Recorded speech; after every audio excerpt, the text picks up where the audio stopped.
Good morning, everyone. Welcome to the Trade Ideas Live Trading Room for Thursday, March the 11th. My name is Barry Anderson, moderator of your trading room, and I got a couple of yeses, so that means you can hear me and you can see my screen. And yes, William, you were missed yesterday.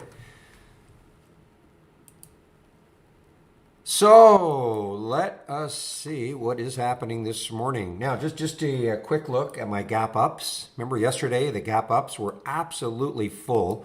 Not quite as full this morning, and the gap downs. I mean, if you remember yesterday, the gap ups, I couldn't even get them all on the screen.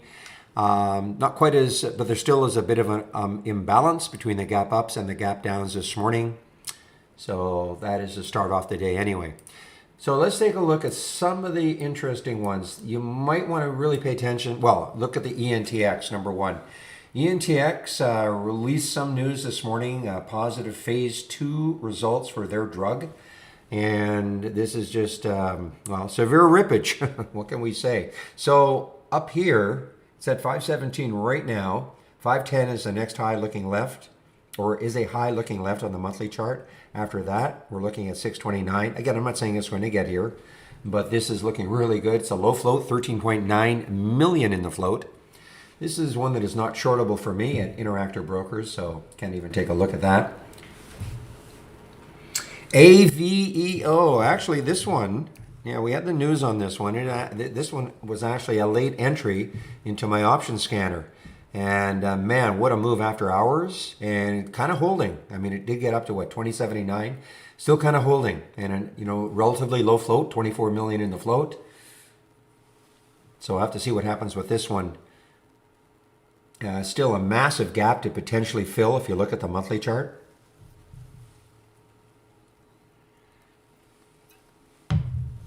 CATB, is this holding the gap? Not bad. It got up to 367. Don't see Oppenheimer upgrade this morning. I don't know if that's the only reason, but this is CATB is up. There's a 200-day moving average, still far enough away. This is another one that really had a massive move after hours yesterday. NVFY. Big move after hours. Look at this. And it is continuing this morning.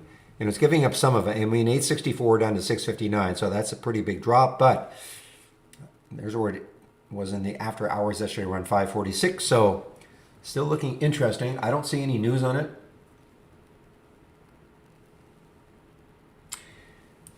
FinV. So along with, this is one that was, well, actually it's an earnings play. That's right. It's actually an earnings play. FinV. So there's a reaction. Of course, we were playing this one with some of the other China financials like Tiger, TIGR. But this is an earnings play now, so it doesn't look too bad. It's a big float, 187 million in the float. Now this is another one, I think we had it incorrect in terms of earnings. We have it March 26th. Looks like they, well, it doesn't look like it. They definitely released after hours yesterday, so I don't know if they just decided to do it earlier. But SIEB, and it's another low float situation, SIEB. And a ton of room. I mean, if it wants to get going, a ton of room still. Wow, if you can't find a short for ENTX, yeah, there's the ENTX. Again, phase 2 results. OGI, it's too bad this has a huge float. OGI. Cannabis play, 230 million in the float. It looks like it's legitimate news. I mean, they've signed a deal with BAT, British American Tobacco, who has put an investment in them and a collaboration. So, I mean, this is legitimate news. It's a big float, though, so it's hard to know, you know, what's going to happen once this market opens with that sort of a float. Obviously, it does have some room.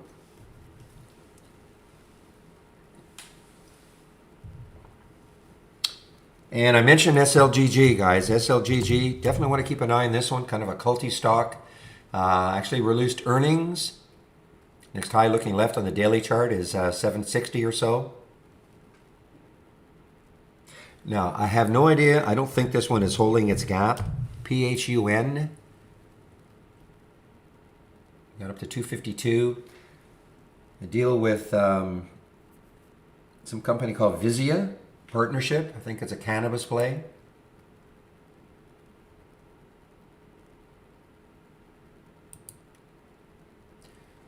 No, I'm wrong. There's another one that is a cannabis play that did a partnership. At least I think I'm wrong. Just give me a moment here. Let me just.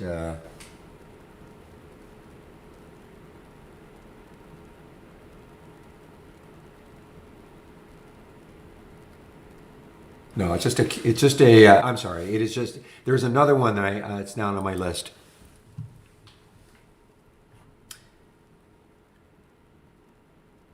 Here's one that some people know, Cloudera, CLDR, earnings play, and it is getting thumped a little bit here, guys.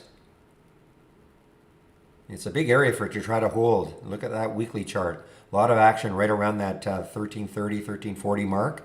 Takes that out underneath. Might have some support around 1240. Ah, this is the one I meant, Kern acquisition. This is a cannabis play. So they're, wow, it's really giving it up. Look at this, 789, 790, really giving it up. So they're the ones.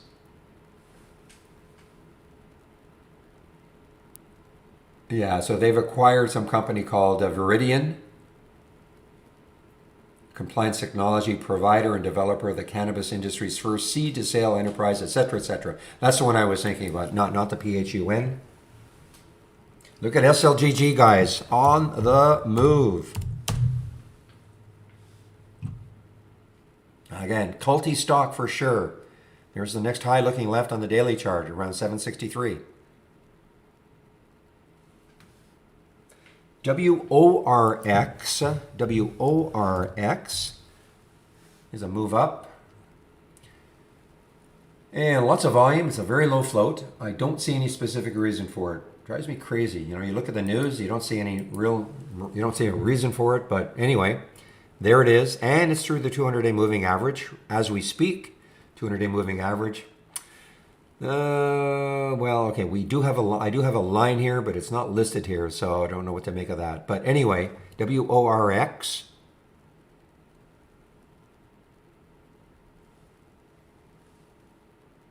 Alto. ALTO. ALTO is an earnings play. Well, this doesn't look like an all-time low. I don't know. This might have been just a symbol name change right here. I don't think this is an IPO. But at any rate, they're down here. That last week, 566 was the low. And this is an earnings play, and it is sinking.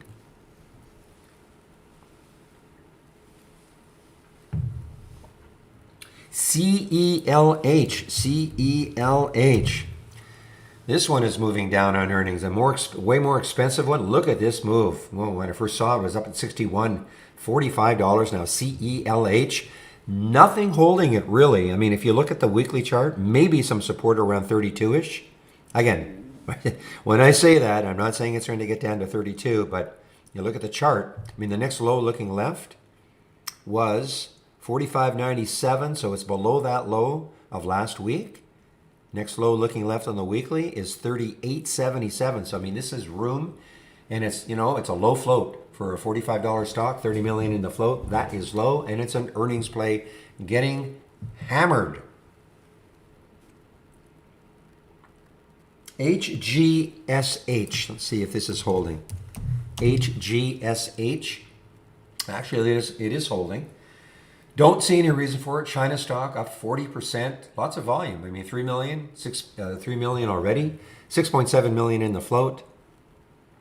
Looks like there's, you know, pretty good resistance. So I just don't know. I can't see any reason for the move.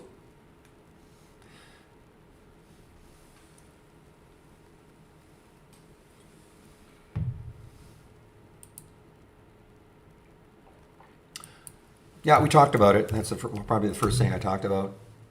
I was saying how it was a late bloomer in my option scanners. Happened right around here. Big move after hours. Still kind of holding. You know, if you're going to ask me where I think it's going, I have no idea. The low float, 24 million in the float.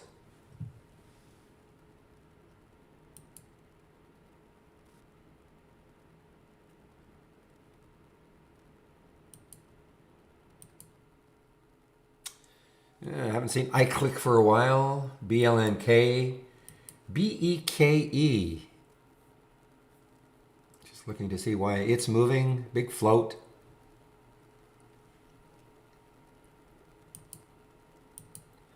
All right, guys, here's another one that just moving right now. HOTH, but there's the 200-day moving average. HO. So they execute an agreement to assess the effect of... The reason I have to say it like that is that's where my headline, okay, the effect of H2-003, etc., etc. Okay, so there's your news. 226 is the 200-day moving average for HOTH. Low float, 7 million in the float.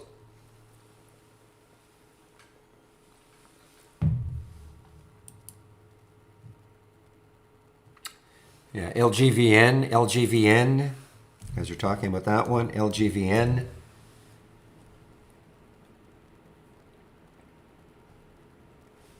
Yeah, that's a big, look at that, 2.3 million in the float. That's an insanely low float. The next high, looking at that's 10. I don't know if this was, almost looks like this was a SPAC at that 10 level. I guess it's not. No, it's, of course, it's not a SPAC. Low float, guys. Anything can happen. I mean, you got to be very careful. You're going to take this one. I got one of those ones you cannot wander away from your computer.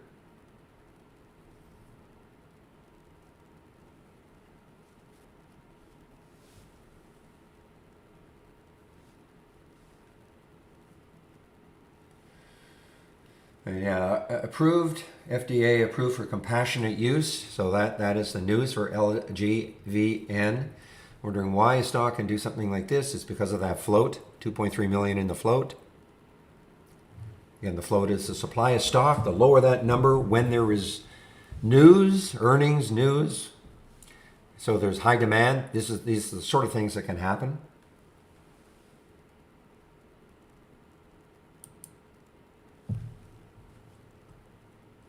And this is not, I don't believe that one is shortable. For me, let me just see, LVGN. How about LGVN? Yeah, that is not shortable. Oh, it is shortable. Okay, it is shortable. For me at Interactive Brokers, just for fun, how many shorts? You know, only 35,000. So those could get snapped up pretty quickly.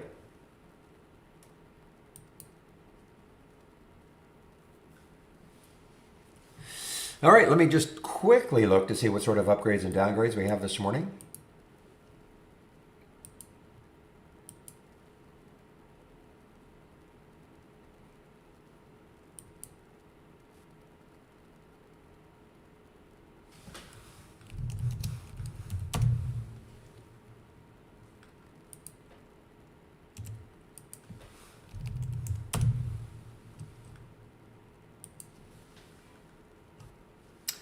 All right, again, just quickly looking to see what sort of upgrades and downgrades we have this morning from briefing.com.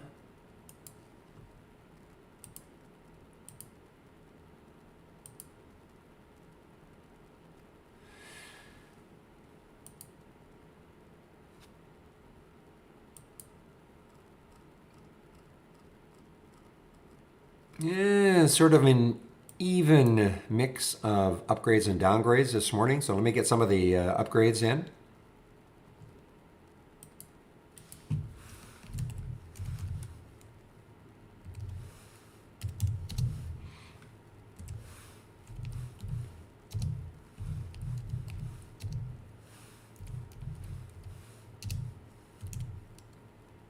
Oh, that's the reason why BEKE is moving. BEKE is moving. Goldman upgrade.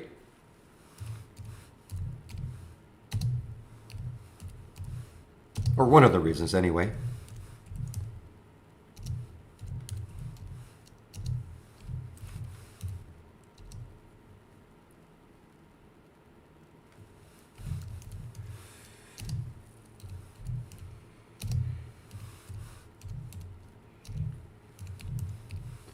Just a few more to go.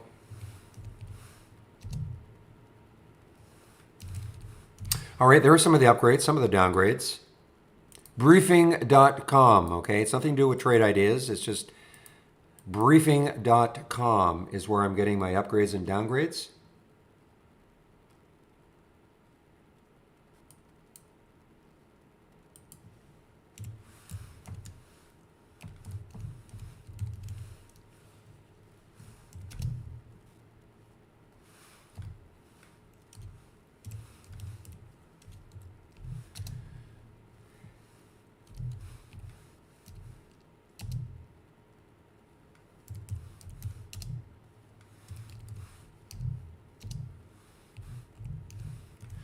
Just a few more to go. The downgrades.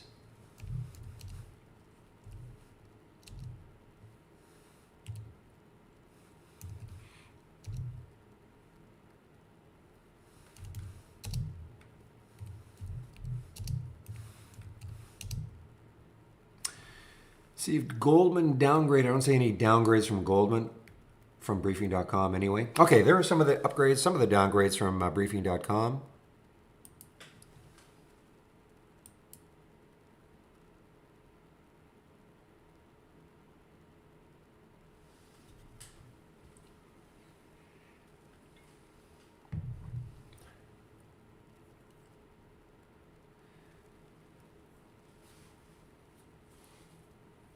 Well, just start typing it in, Alan. So left click on a chart and just start typing the symbol in. If you left click on a chart and start typing, you should get the change symbol box come up, and then just click on change or enter on the keyboard, and there's your symbol.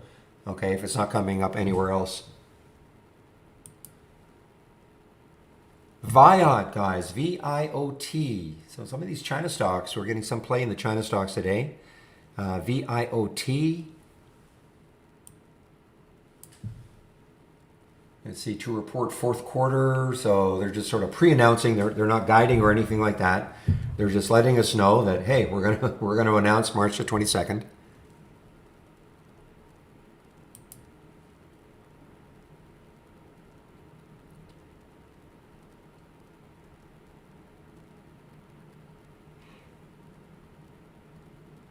All right, guys, I will be right back.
All right, I am now back. So, what time is it? 9:24. So, again, if you want to follow my watch list up and down, I'm going to get rid of these two right now. I'm going to follow my watch list up and down.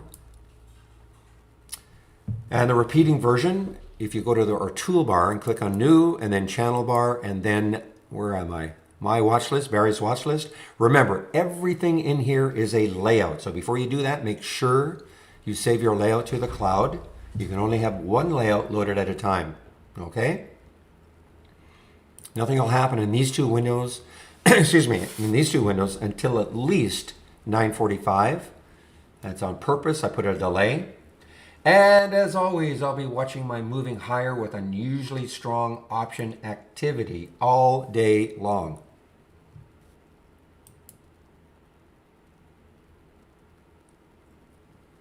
SPPI, let's see.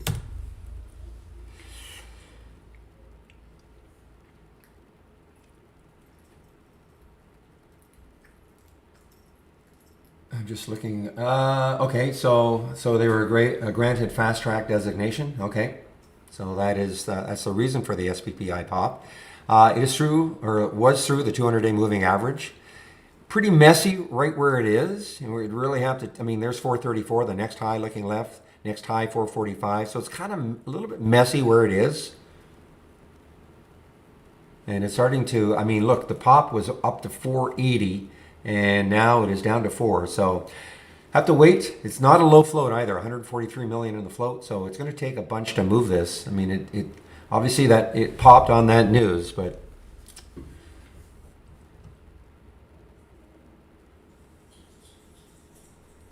okay, Alan.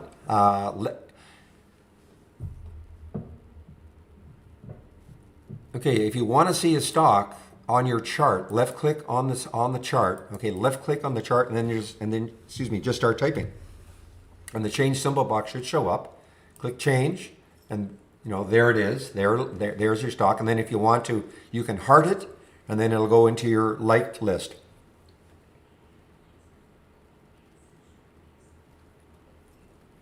A little bit busy on the open. Okay, if you still don't understand, maybe give me half an hour or so, 10 o'clock.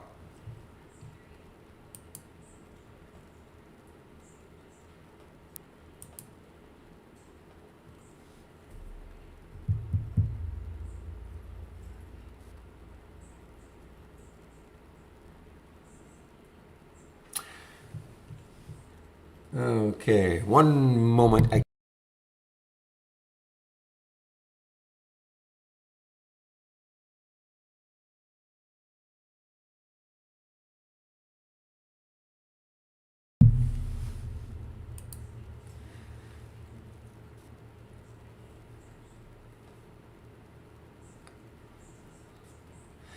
All right, NVFY.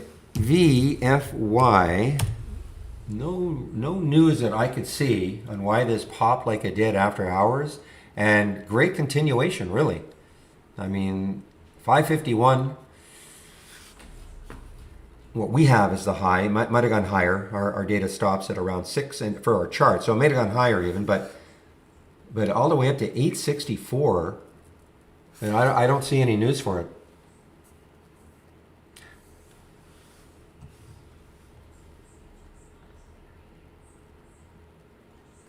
Yeah, I haven't traded anything in the pre-market today. So, but you're absolutely right. It helps, but I haven't traded anything. I have not traded anything pre-market today. The one I wanted was ENTX. I was just a little slow. I was looking at it right here on that 4 break. Would have been great up to 533. Is it a typo? Sorry. Okay. NVFY. Okay. Sorry about that.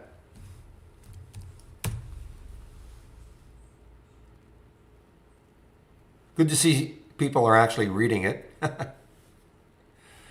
Oh, we don't know. Steve, no idea what the best one's going to be. Don't look at the channels, just look at them all, okay? Don't worry about Holy Grail, Holy 2.0, Holy Neo.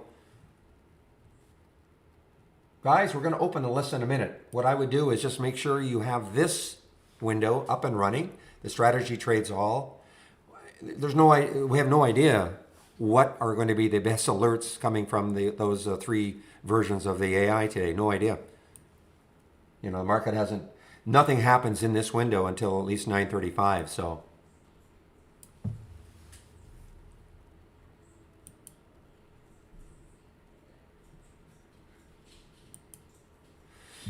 All right, we are going to open in 20 seconds, everybody. So let's have a great trading day.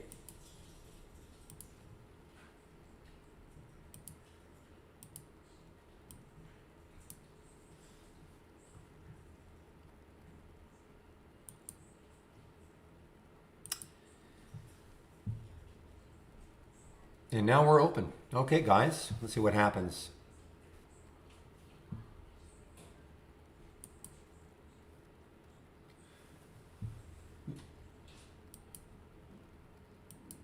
Okay, just looking at, I typically don't trade in the first 15 minutes anyway. I like to see things settle down a little bit.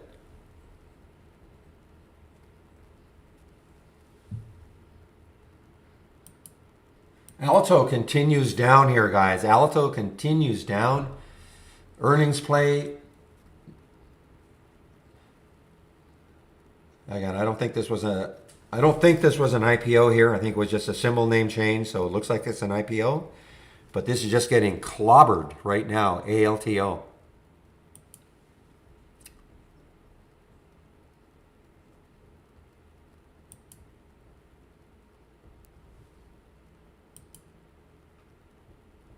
All right, look at the volume that just came into fund. PHUN.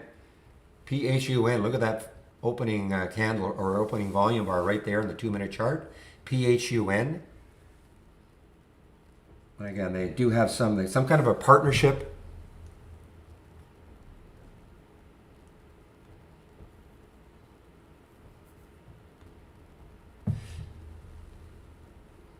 Okay, if you just want to turn it down, not off. I mean, here's a toggle right between the Brokerage Plus and Idea Surfing.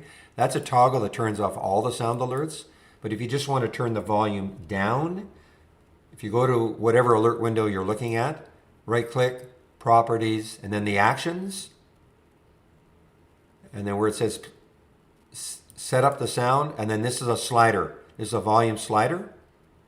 Okay? So that's how you can turn the sound down a little bit.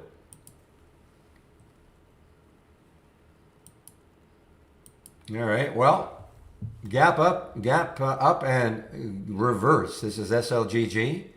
Thought it might have some traction. It's a bit of a cult stock with the WSBers, but not yet.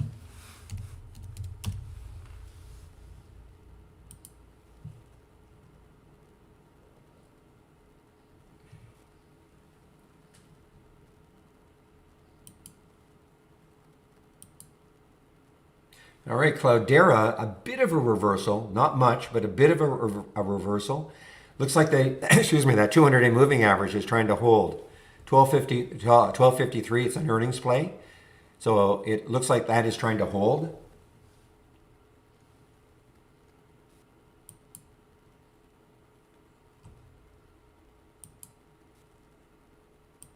Well, Brian, that's just a matter, the float is just turning over and over and over. That's all. Nothing happens. It just is. So I had a question about what happens if the volume exceeds the float. Well, that can easily happen. You know, it's just trading all day long. So nothing happens. if you get my drift.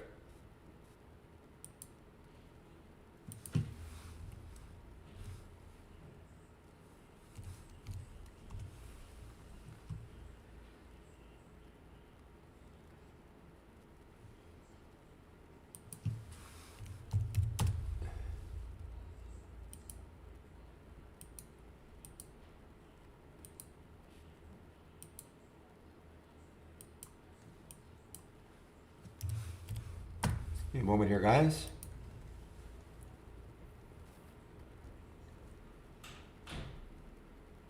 Thank you. Okay, Casa. I knew you'd find that for us.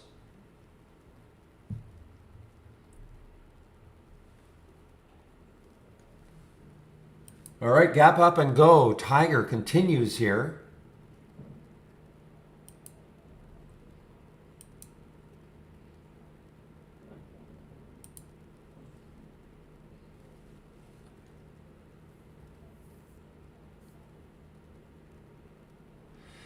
PHUN continues a little bit more. PHUN.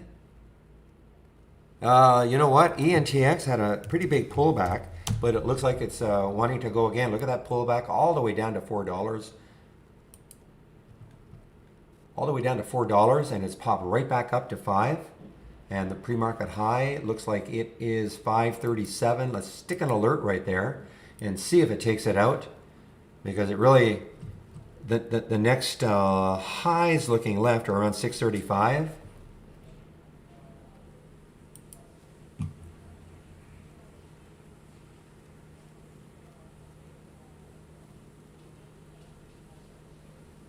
And we have a halt here. Kang. Oh, remember this one. Now, this got halted on news. This is not a volatility halt. This is a news halt. CANG.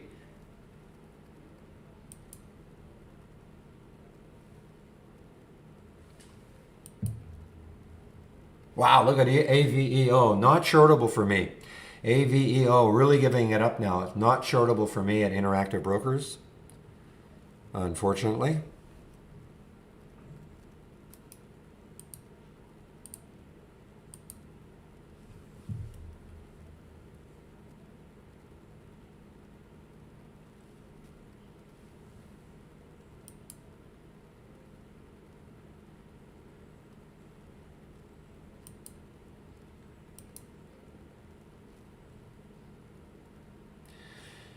Nice little break here for COMM, COM. Nice break here. Look at this on the weekly chart.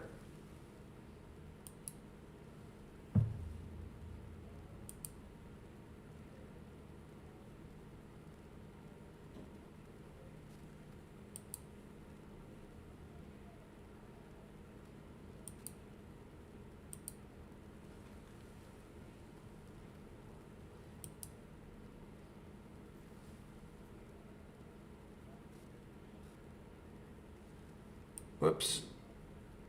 There it goes, guys. ENTX.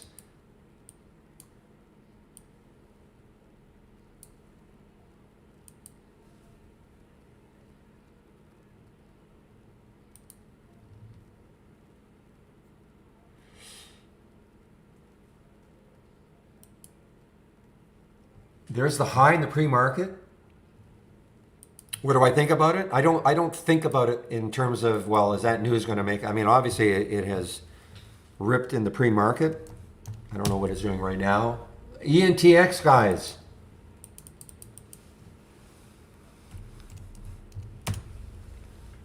You know, what do I think? I mean, it's a pretty big pullback right now. So again, if you're asking me what do I think, because I'm you know, you're asking me to analyze the news, I really don't know. I mean, FDA is a compassionate use approval. I mean, you know, nice. It's a nice story. Very, very low float. You have to be awfully careful.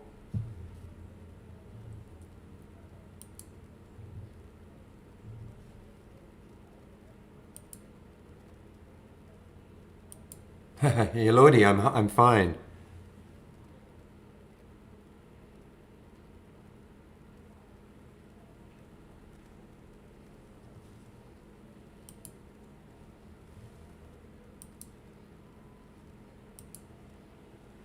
All right, guys, AMC on the way down here. This is a gap up and reverse. Actually had earnings after hours yesterday, such as they were.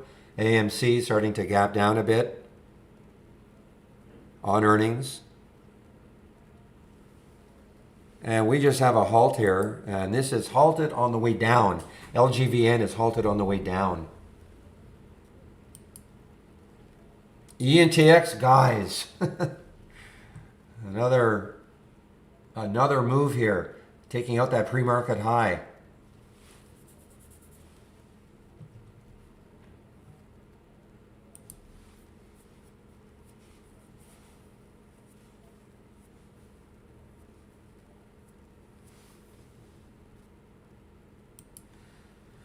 So it's a low float, 13.9 million in the float. So yeah, and actually, who asked that question? Brian. Here's a good example: 13.9 million in the float. It's already traded 52 million shares. So I mean, it's traded the float. What about 3.5, 4 times? Not quite 4 times.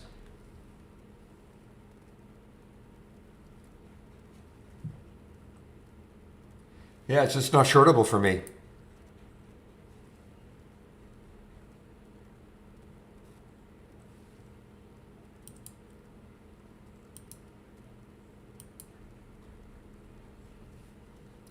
Like AVEO is not shortable for me either.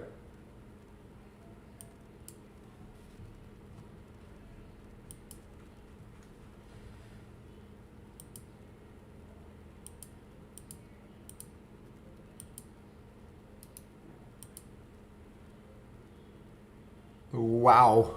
The ENTX guys.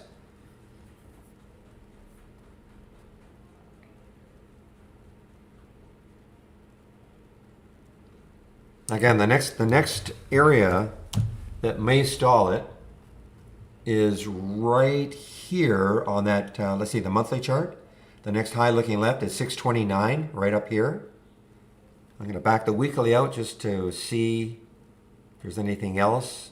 No, that's the same one. So that's the next area if you're in this one.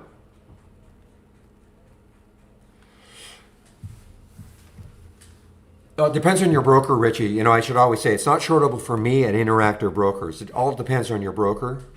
You know, different brokers are all different. Some brokers will have shorts available, some won't.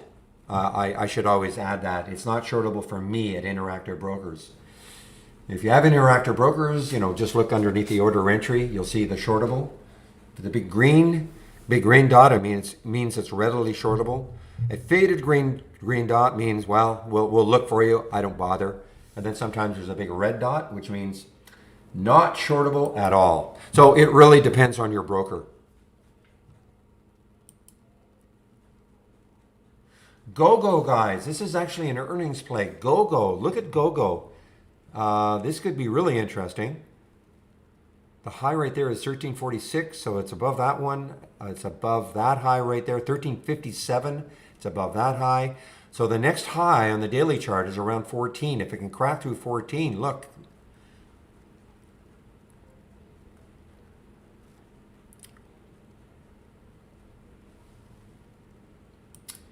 Saw Yalla in the pre-market. You look at Yalla on the move. This is a gap up and go. We have some room also for Yalla. Look left on the daily chart. Next high is 25.24-ish. I know I have to keep repeating myself. I'm not saying it's getting there. All I'm doing, looking at the daily chart, and the monthly chart, and the weekly charts for potential areas where it could stall. That's all.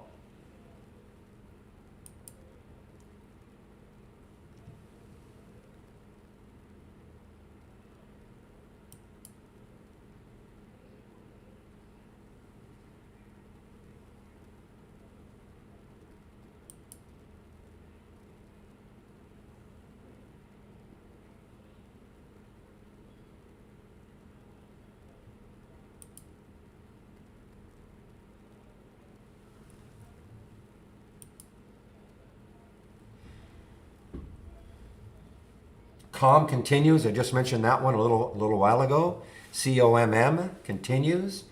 We're almost into that first 15 minutes. FPI, look at this one. Farmland Partners, FPI. Wow, all-time high here. FPI, not very much volume yet. Only 77,000 shares. But this is an all-time high for FPI. What do they do?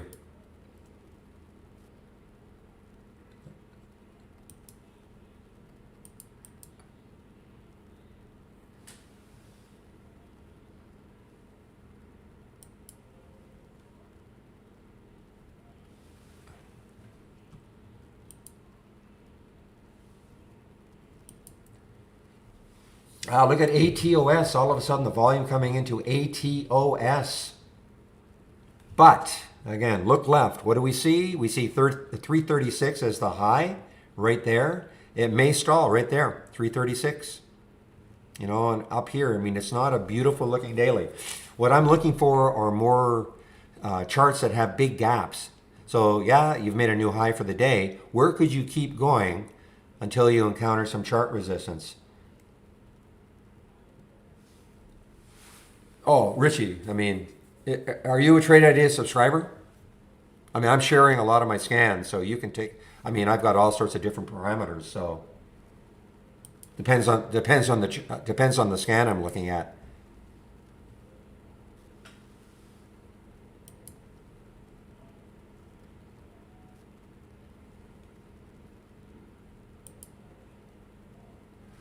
All right, it is now 9:45, so see if we get anything in fact, right there, ENTX. So, I mean, it looks really extended now, but you never know. I'm not saying to take this trade right now. And this is just a watch list, okay? It is a watch list. So, if you're more comfortable playing a pullback, let it pull back maybe to this level. Maybe it goes again.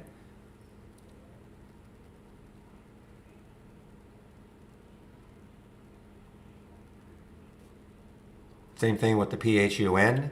PHUN to me looks like there's got some resistance right around 280-ish. And it's not a low float, 57 million in the float, so it's not a crazy low float.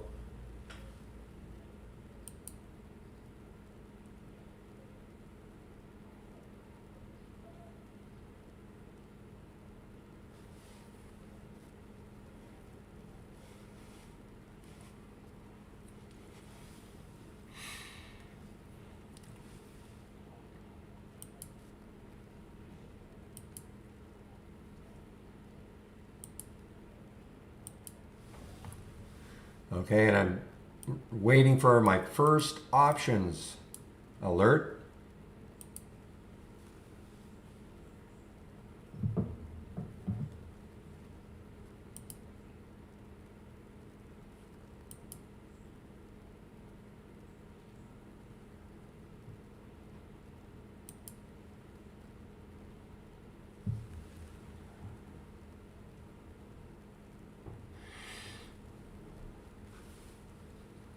Okay, well, Richie, in about, if you're going to hang around, in about half an hour, I start to my little spiel about trade ideas. But you know what I'll do? I'll pop in my homepage link for you. You can take a look at it. And one of the sections is all my scans that I'm sharing, including my layout, which is right at the very top. So if you click on my homepage link, this is what you're going to see.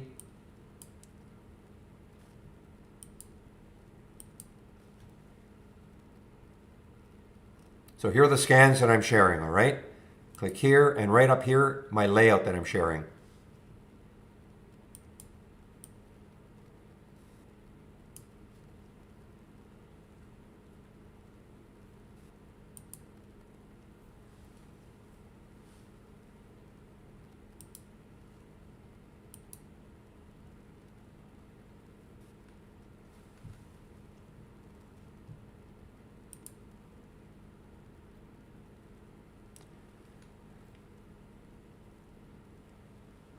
Well, you know what? PHUN, it may just like blow right through this, but I mean, if it does, the next high looking left on the weekly chart is just over 3 for PHUN.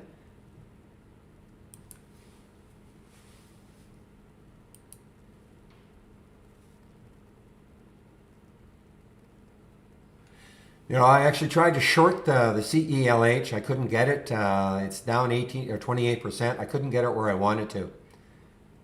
This is actually an AI, if you have the AI.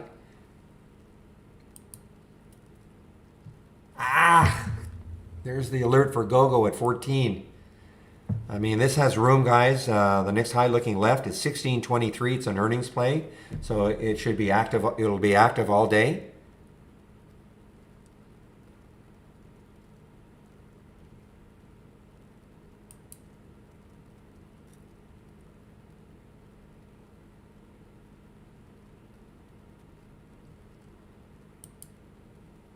Okay, another earnings play.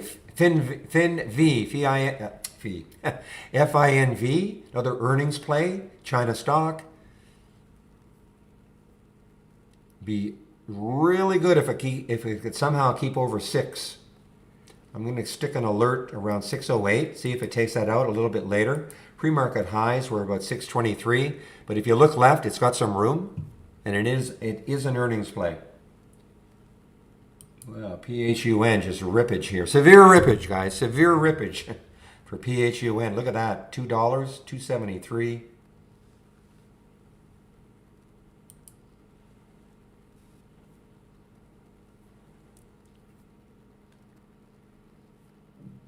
All right, now this is a shortable one for me anyway at Interactive Brokers. The reason I say that, look at RMO, look at the 200-day moving average. It's fast approaching.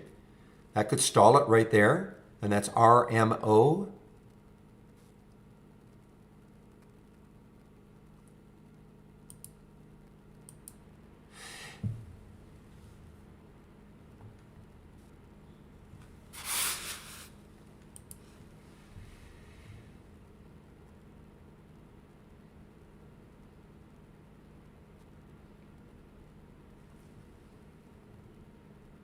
Wow. Well, PHUN is just triple D, guys. Triple D. Now this has some room. Let's take a look left.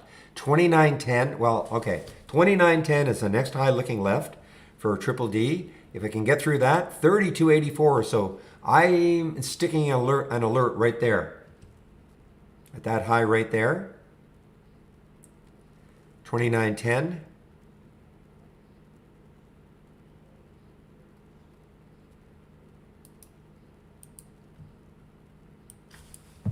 And see if it takes it out later on. And that's for the triple D.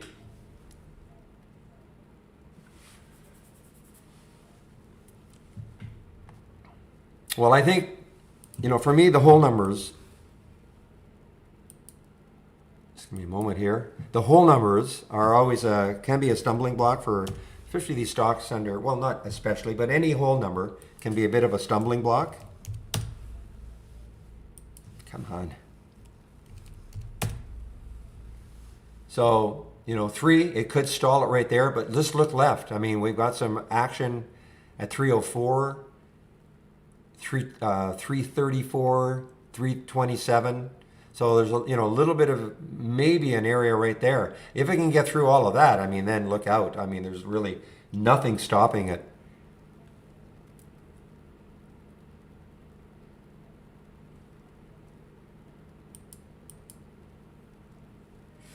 I don't like these topping tails for FinV.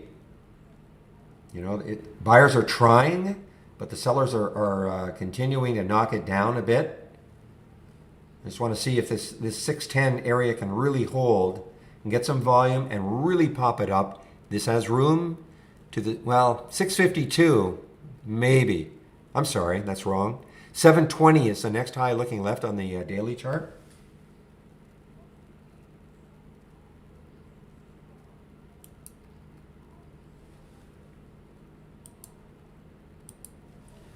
All right, we're at this little critical level for triple D.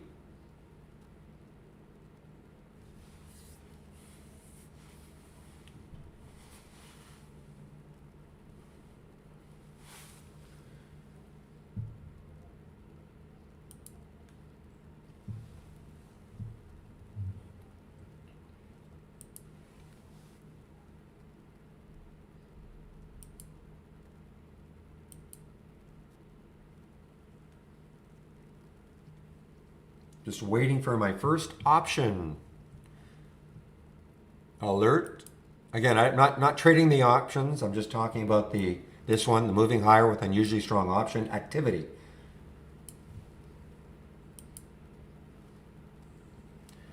Ija, are you in the room? Yell. YELL. You've been yelling about that for a couple of days now.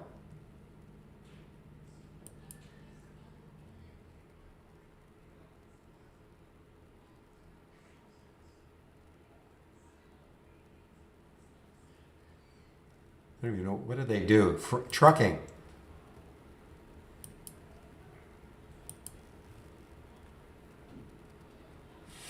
I don't know. Did they? Did they announce the financing? I don't see a financing announcement. It's possible. I don't see it.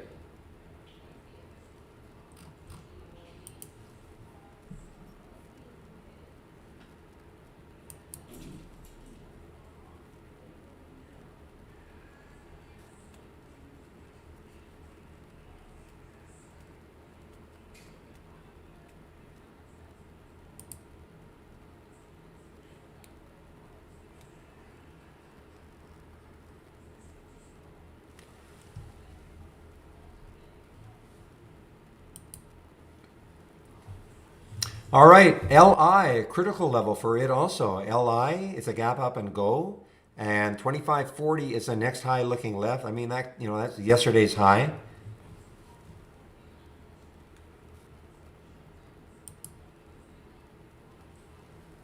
PHIO is not an option play, no.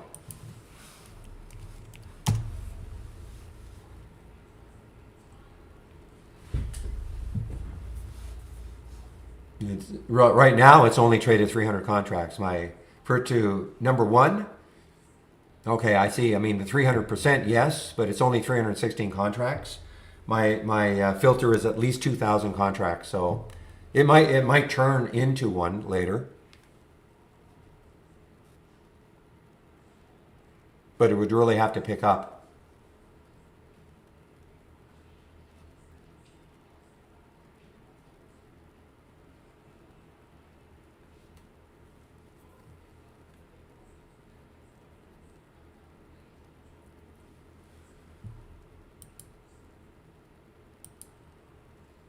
I mentioned Romeo just a little bit ago. So there it is, guys, right at the 200-day moving average. Like literally, 1318 is the 200-day moving average. That's at 1317. And so will this stall it?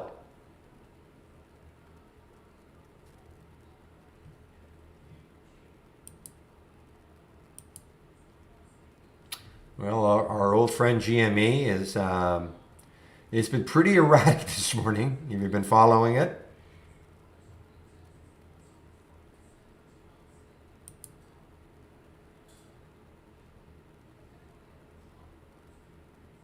No issues, Boiler. Nope.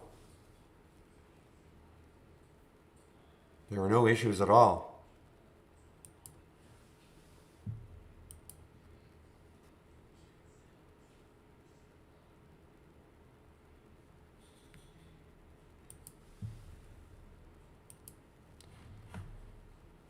Maybe your filters are blocking. I don't know. It's hard for me to know, of course, but there are no issues.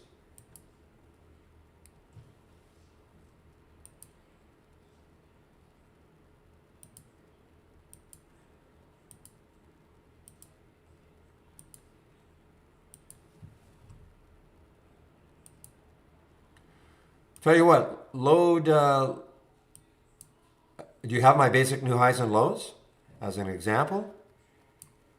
I would load that one and just see if you're getting alerts.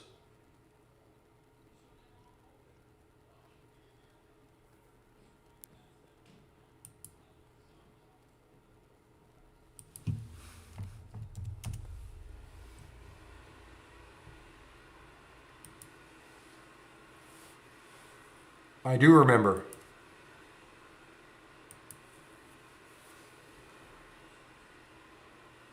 Ija.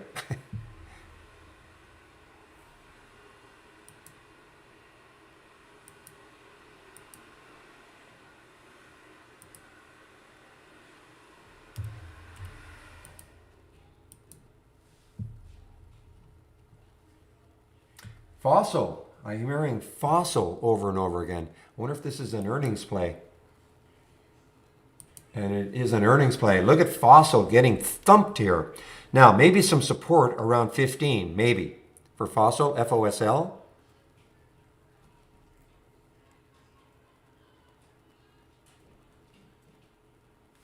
Boy, if you had shorts for AVEO, that was awesome. I'm actually, this is, that appeared in, this is the flip of the abnormal option activity. Just looking for ones moving down.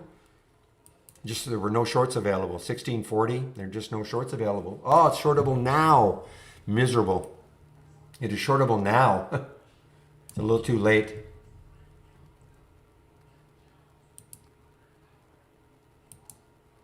Yeah, 26,000. So obviously there's been some covering, and now the shorts have become available for me in Interactive Brokers.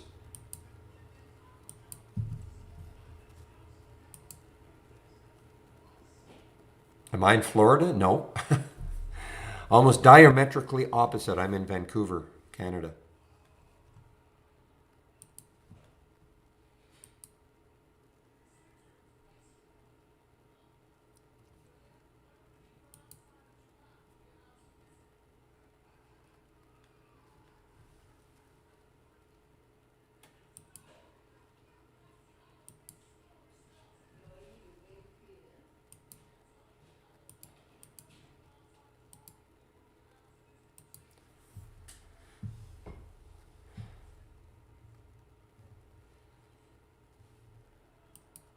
Fossil guys really getting thumped here.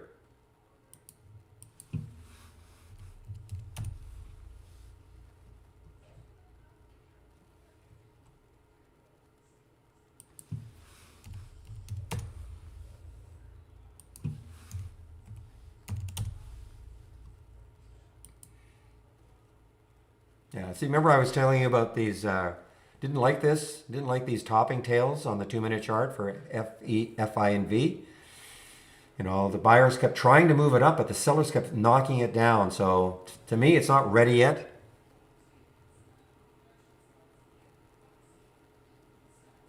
And let me just put, I'm going to stick my alert back at 610 and see if it happens later on.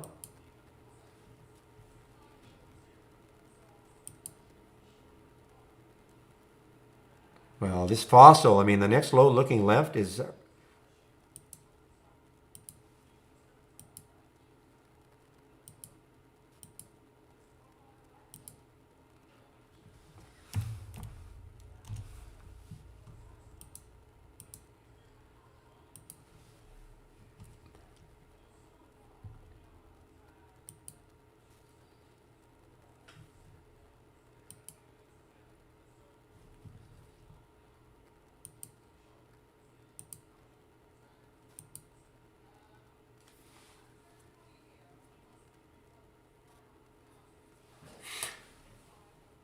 okay, guys. I'm still waiting for that options play. First, nothing yet. This does not produce very many alerts during the day. Well, that's fine. That's fine for me anyway.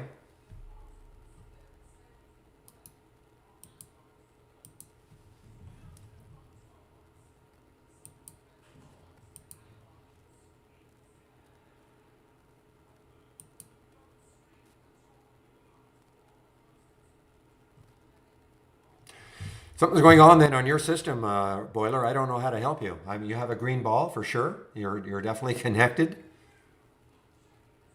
That's I don't know how to help you. Maybe reload trade ideas or something.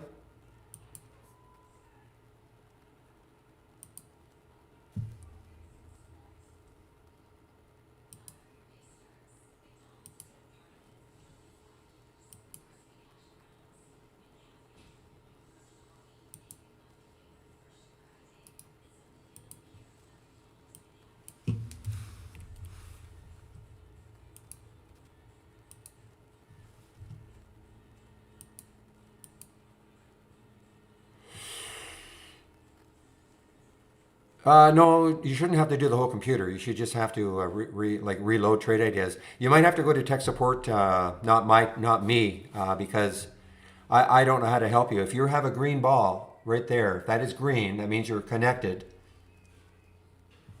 But if you're not getting any alerts from my window, which you can see there are alerts and there's something going on, and you loaded this one, right? I'm just going to give this again. I just want to make sure you got this one for sure, for sure. All right. And here it is.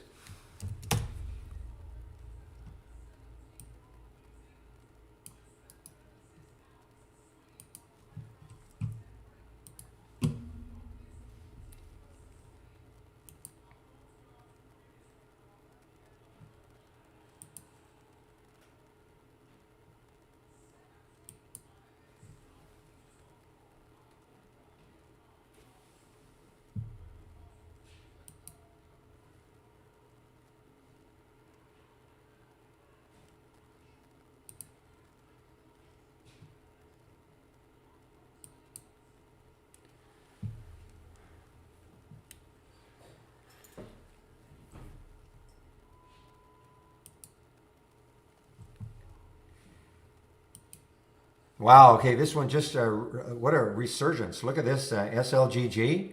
Again, I think this is one of those cult stocks, guys. It actually has earnings.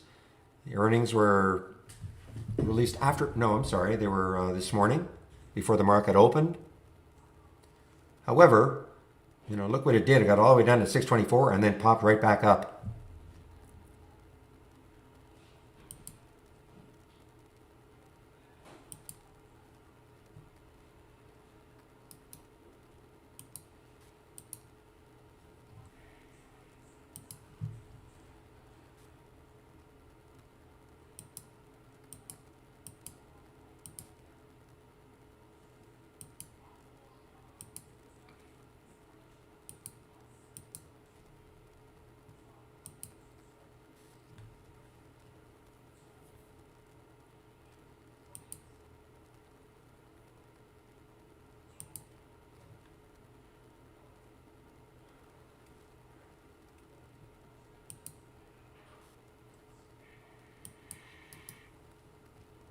Again, guys, you're on your own. You want to trade this one, you're definitely on your own, okay? And I'm talking with the GME. Pretty erratic, but you're on your own.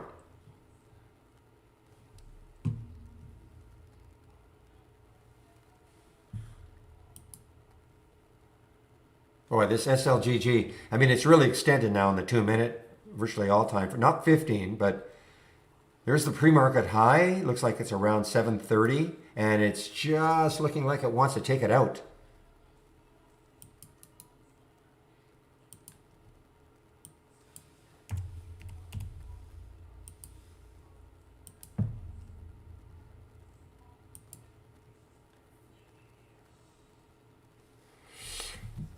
Yeah, I still have what I call half my core position, and I'm trading around it, Jay. So, but again, that's why I'm not, and that's at 114. So I'm not too concerned about the gyrations.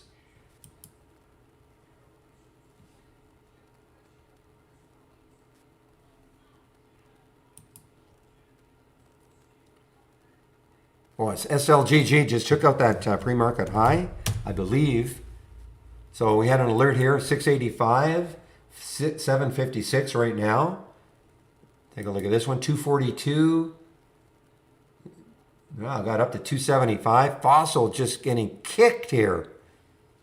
Kicked on earnings. FOSL.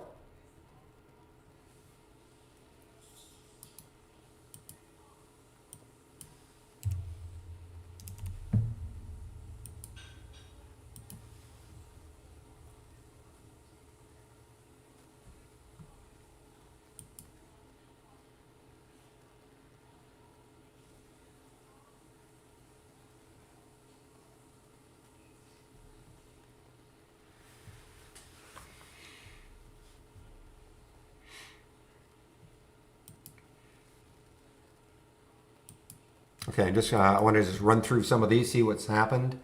So REI still looks interesting, guys. REI still looks interesting. Let's take a look left. 331 is the next high looking left on the monthly chart. So it has a little bit of room. You can see if it can get through that. I mean, there's a ton of room for REI.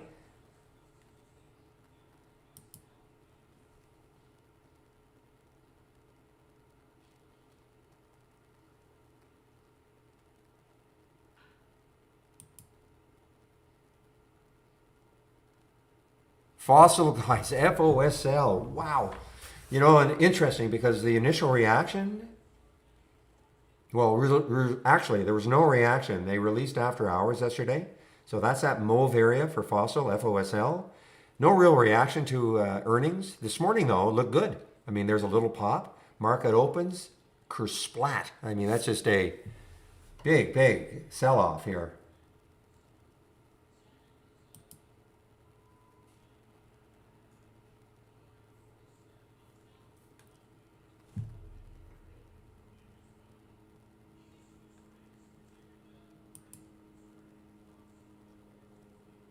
CTRM.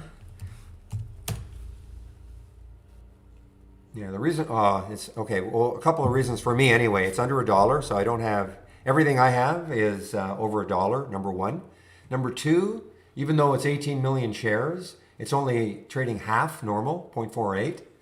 It's a huge, huge float, so that's why it's not showing up on mine though. I don't look at anything under $1. That's just a personal preference. Not an indictment of anybody who does, okay?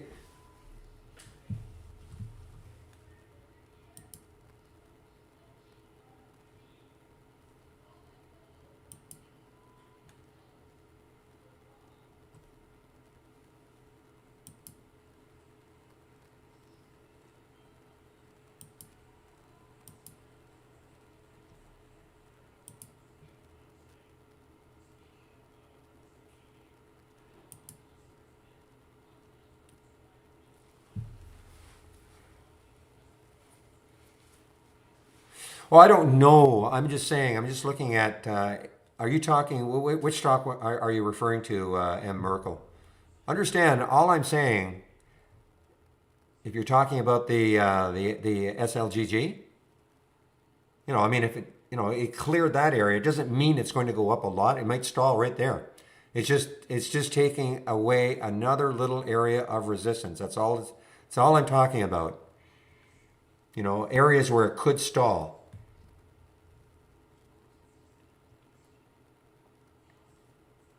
So again, look left. Where's the next area? 910 is the next high looking left. That doesn't mean it's going to get there. It's just, if you're in this when it starts getting close to this, and you might start thinking, I wonder if it'll stall right there. Look at the monthly chart. I mean, that's right. Look at the monthly chart. These two candles right there.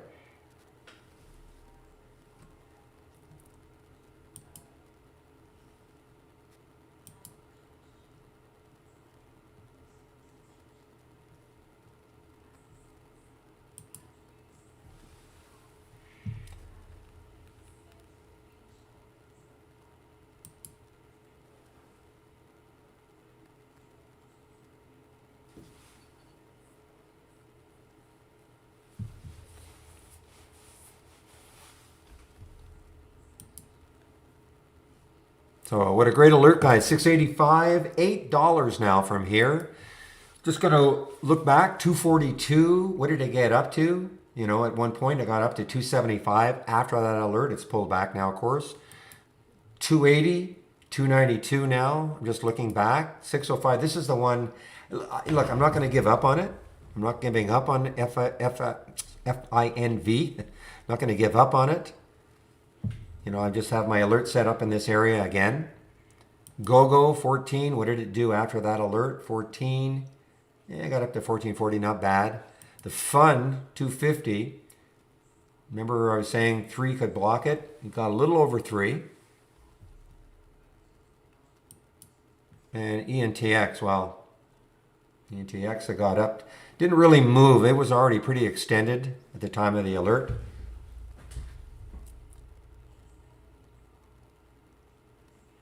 Why is QTT up today? Okay, have you done a news search? I don't know. I don't see. It's a China stock. I don't know. Maybe China stocks are, for whatever reason, China stocks seem to be a bit alive today.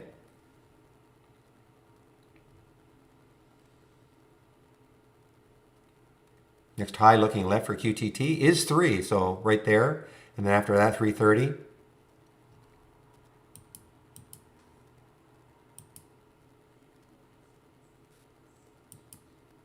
Wow, SLGG, guys.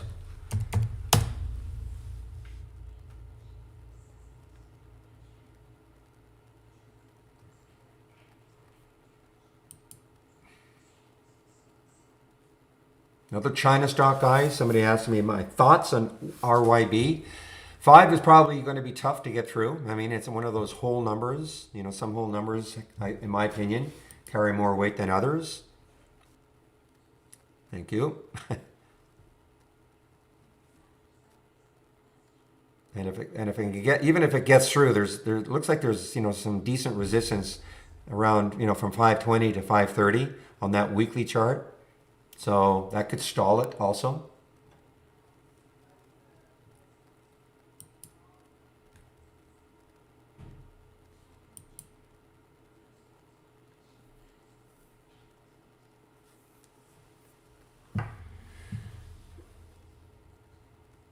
FOSL continues down. Now, will it finally hold here? I mean, there's a next low.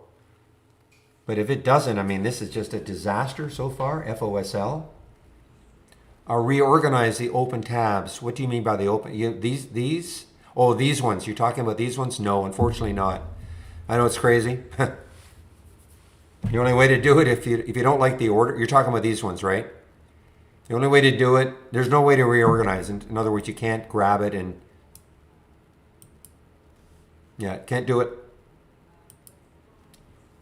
Seems silly, but you can't do it.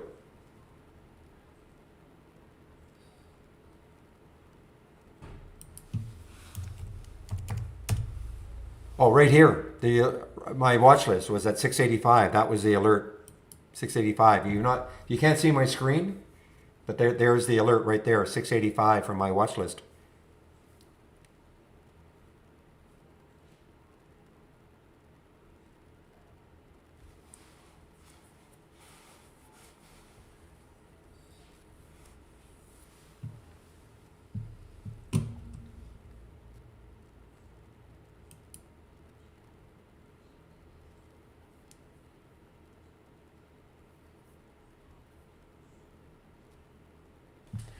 Well, BKEP, what do you got here?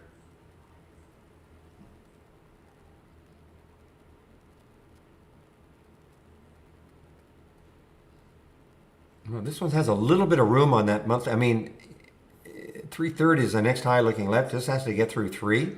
BKEP.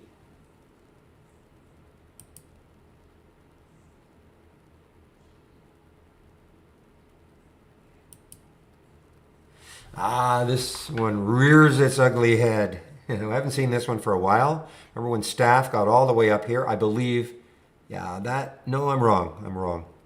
This is not one of those Wall Street bets, but staff got all the way up here to 333. That was the week of October of last year.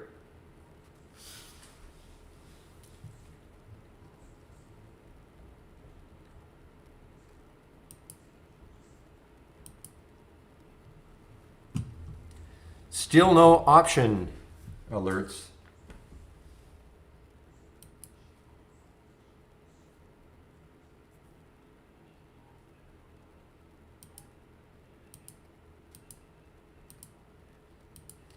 Well, guys, SPPI on the way down now. Maybe 330. I mean, it is on the way down. A big pop. It's been steadily selling off. All right, so the RYB testing that 5 level. The next high looking left is 533 on the weekly chart.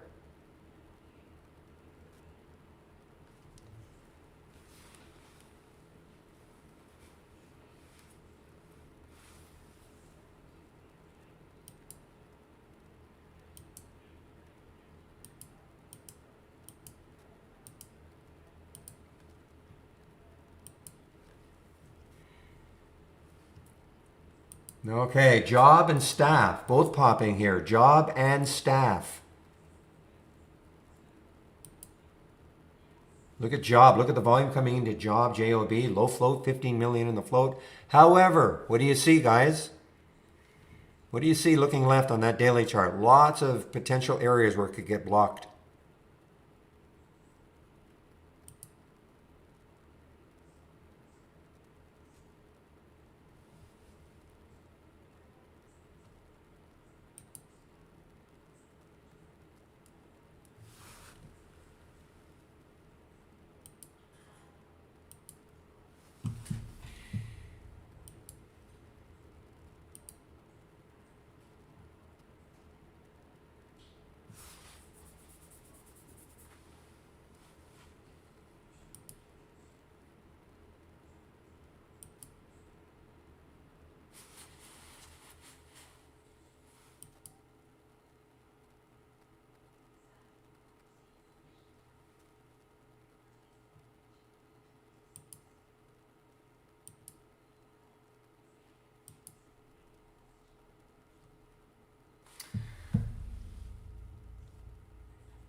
SIEB, let's see. Now we have it wrong, guys, in terms of the earnings. They actually released earnings after hours yesterday. I don't know. I mean, it's slip sliding away to me.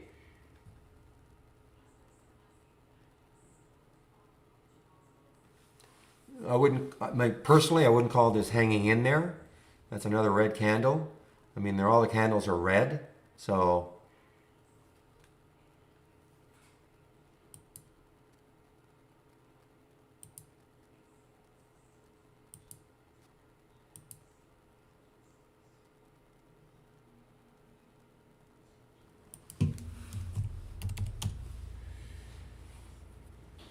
Yeah, it was shortable for me, SLGG. Well, I just can't, I can't pay attention to individual stocks too easily. Unless they're coming in. Okay, look at this one. STL is an all-time high. Not quite an all-time high. For Sterling Bancorp, I guess this is the area right up here, all-time high. What a run it's been on. Like a lot of these regional banks over the last few months have just been, doubling. This is up 250%.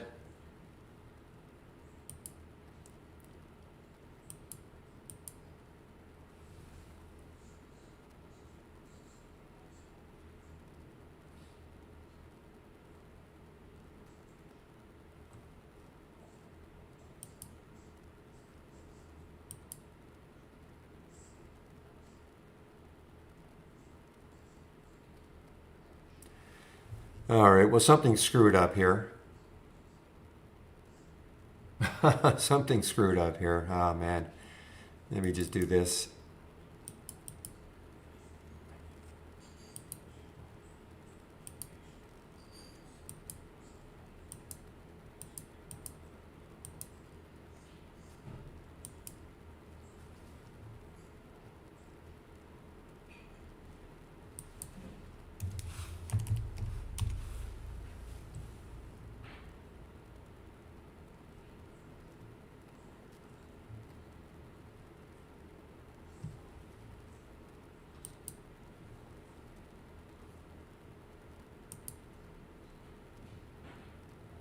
What do I think of NXTD? NXTD?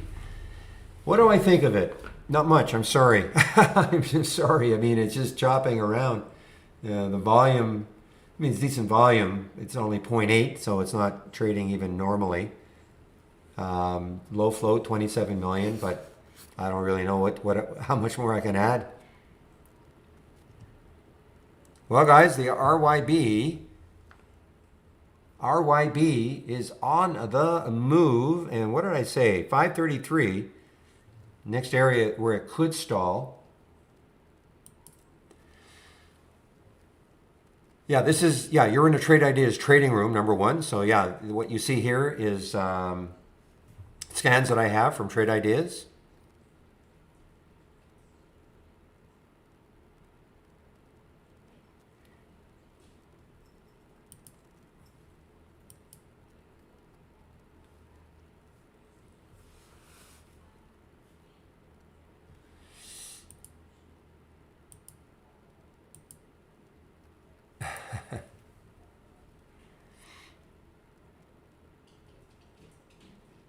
Well, I do trade with real money, Richie. This is a simulator. I'm going to go over this. This is a simulator that you see, okay? This is what I demonstrate all day long, okay? The simulator, how people can use it to paper trade, okay? I trade with my real money in my IB account.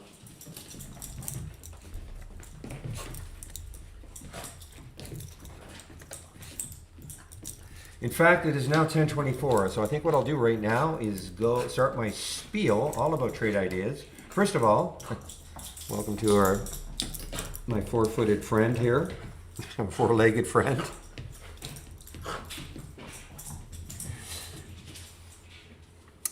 Okay, first of all, if you are welcome to the room. Sorry, if you're new to the room, welcome to the room. This is the format: Mondays to Fridays between 9 a.m. and 3 p.m. Eastern Time. Sharing my screen live on the mic. The NTX is coming back, guys. Look at this. I mean, it's been choppy like anything, but look at this. Another move for ENTX.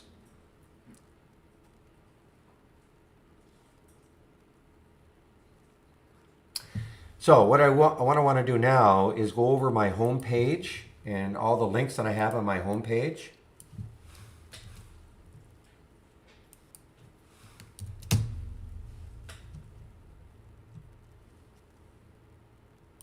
So from my home page, find the tab here in the main trading room. I popped that link into the YouTube room. From the main trading room, if you click on my home page, this is what you'll see.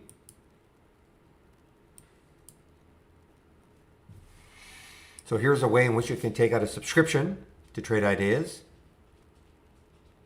15% off either the first month only or the entire year using that promo code. Click on get trade ideas, and I'm going to show you how much trade ideas can cost you. We have 4 plans, annual and monthly for premium and standard. So I'll take a look at the big one. Annual premium is $22.68 a year minus the 15%. Standard is $10.68 a year minus the 15%. The big difference between, second here.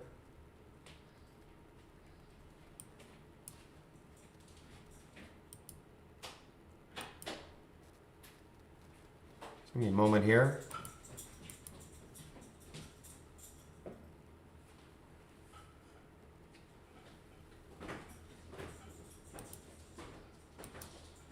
Okay, guys, again, I don't tell anybody what to buy or sell, but you saw that there's the first one, and it is working. First one in the option scan.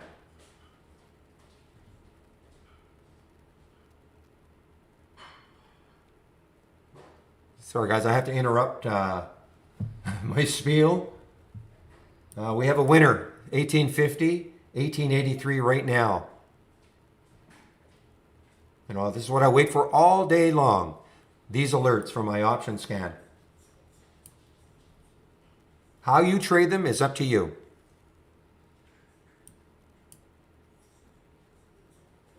And I've taken some off.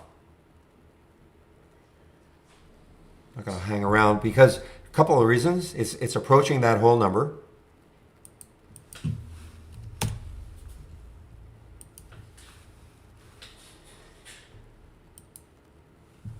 Give me a moment here. And let's see. 1894 is the next high looking left, so it's approaching that whole number. Okay, so, it's up to you how you trade them. Some of them can be very quick trades. And, again, I use it as a watch list, so later on in the day, it could trigger, it could fire up again. Okay, so let me get back to this. Not easy trading and explaining at the same time, guys, but okay, I do the best I can. Anyway, premium and standard, the annual, $22.68 a year, $10.68 a year.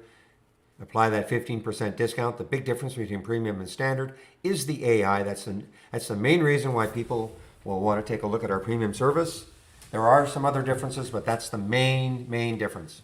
You don't have to take an annual plan. If you want to go monthly, that's fine. 118, 228. You can apply that discount first month only, all right? Listen to me very carefully. First month only. After that, it'll go to the 118 and 228. So you have your choice on an annual or a monthly plan.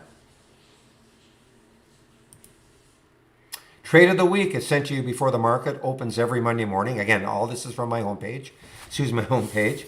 Trade of the week sent to you before the market opens every Monday morning. I do a recap video. Scans, probably the most popular section on my homepage. Click on that. Here's my layout. This is the layout that you see, the one I'm sharing. A lot of other scans though, including this one, my favorite, moving higher with unusually strong options. A lot of other scans that I am sharing. You can pick and choose. These are the 4, just to let you know. The gap up and down shared and pre-market actives up and down. Those are the 4 that I use in the pre-market when I do my pre-market work. Big education link right here. Click here. All right. I'm going to put this link on its own. I think it's really important that anybody who's new to Trade Ideas takes a look at these 20 short lessons.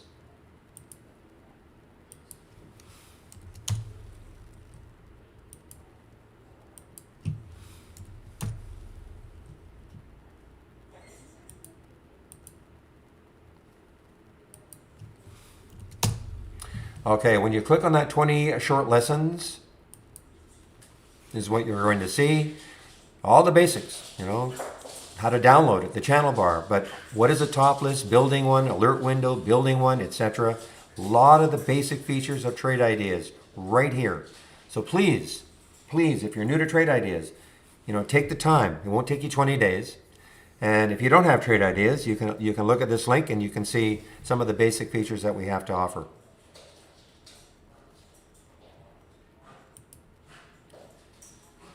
Daily support session. So From 12 to 1, another one of the Traderz. What's today? Thursday?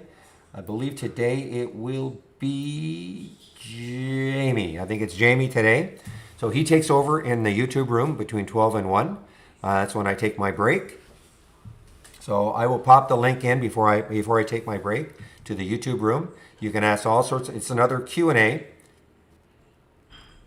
Free trading room. You're in.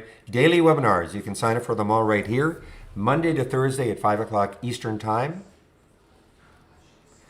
Educational videos, more educational videos, and we added this one. I really think this is a great one, especially if you're brand new to trading. Never mind to trade ideas. So this is a 36-part video section. Michael Noss, who a lot of you might know, definitely our expert with B+ and auto trading and things like that. But what he did is with his wife, who was completely new, went right through it, like literally, what is a stock, intro to charts, candlesticks, the whole bit. So if you're new to trading, I think this is probably a cool little series of videos that you can watch. And we have some trading ebooks that we created. So there's a lot of information on my homepage. You can always save the homepage link. And so you can take a look at the scans and all those other videos more or less at your leisure. Okay?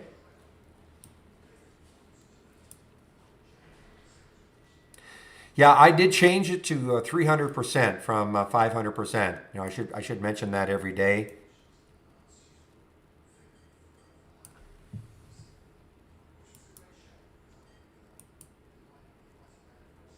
So this is not over yet necessarily. I'm out of it. It was a quick hitter. Talking about the wish, but it really has to try to take out 19 with some oomph. It's a big float. All right, now I want to talk about trade ideas, just in general. So what we are is a scanner. One of the questions we get all the time, well, I have this broker, can I use your product? Doesn't matter who your broker is, we're a scanner.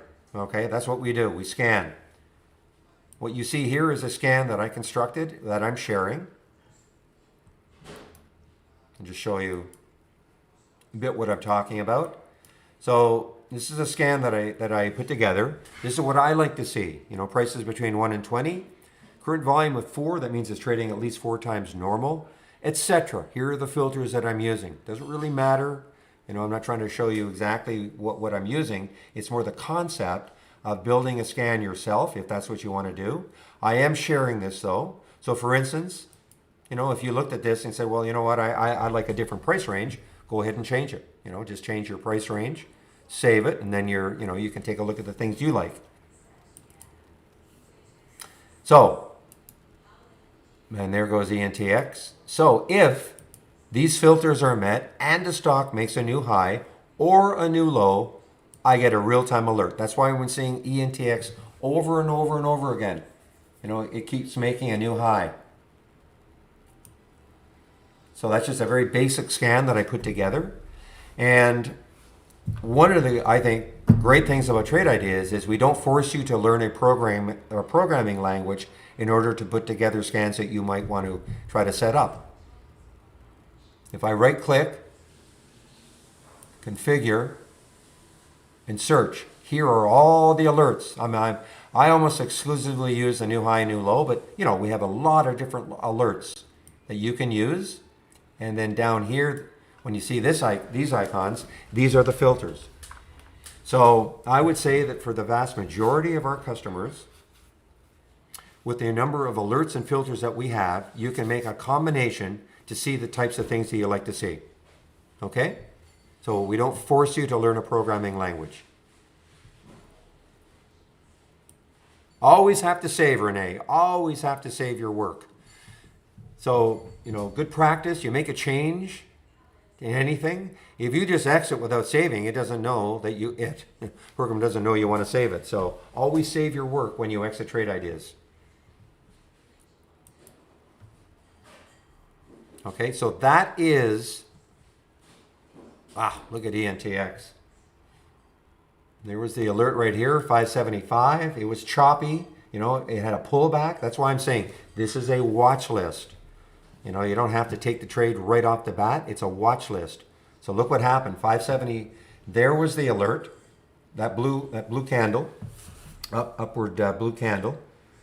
That is the alert. That's where the alert happened. That's all. It's not saying buy it. It's just saying that's where the alert happened on the 2-minute chart. There it is on the 15-minute chart. There it is on the 5-minute chart. So when we got that alert, it did pop up to 579. So no big deal. Pulled back, and then it came back to that 575, and look what it did from there. Well, I actually had another pullback. But that's what I'm saying. It's a watch list.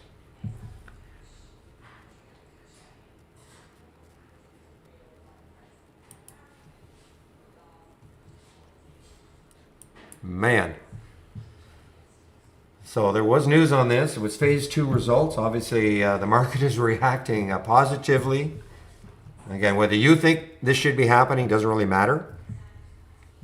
And there's 695. That was the next. There it is. There's an all-time high now for ENTX. Amazing. And why does this sort of thing happen?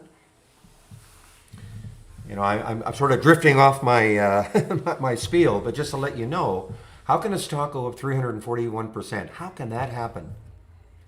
Well, combination. That float, 13.9 million. Those are the available shares for, that's the supply of stock that's available for shorting. In my opinion, anything under 20 million is a very low float. So the lower, you know, the better in terms of the the amount a stock can move. And so you've got a low float situation, and then you've got a press release. And again, it doesn't matter if you looked at that press release and thought, it's not that great. It doesn't matter. Traders have piled into this. Look at that, 166 million shares have traded already. The float is almost 14 million. You know, do some quick math. It's traded the float over 10, 12, 13, 14 times. And this will just keep going. So I mean, there's huge demand for this. So there's your demand and there is your supply. What happens, like anything else on earth, if demand exceeds supply, prices go up. All right?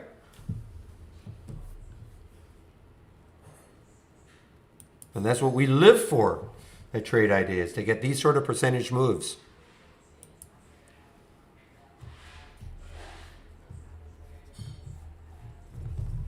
Well, tomorrow, ENTX could sink, just like AVEO had the big catalyst after hours yesterday. So, I mean, it was awesome. I mean, you know, it went from $7 all the way up to 20, and now there's profit taking. You know, these things don't go, you know, you can't expect things to just keep going higher and higher. But that was the reaction. Let's see what happens to ENTX tomorrow. You know, it could sink tomorrow, you know, with huge profit taking.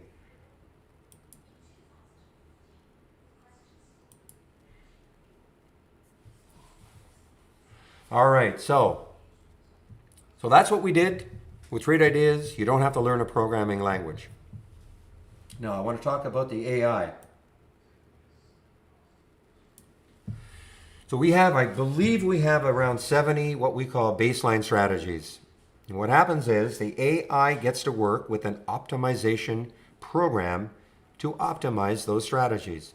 That happens once the market closes. That's when the AI gets to work with that routine. That's what happened last night once the market closed. Here are the strategies that made the cut after that routine. Personally, I wouldn't even bother about what strategies made the cut, what segment of the AI. All I would care about is this.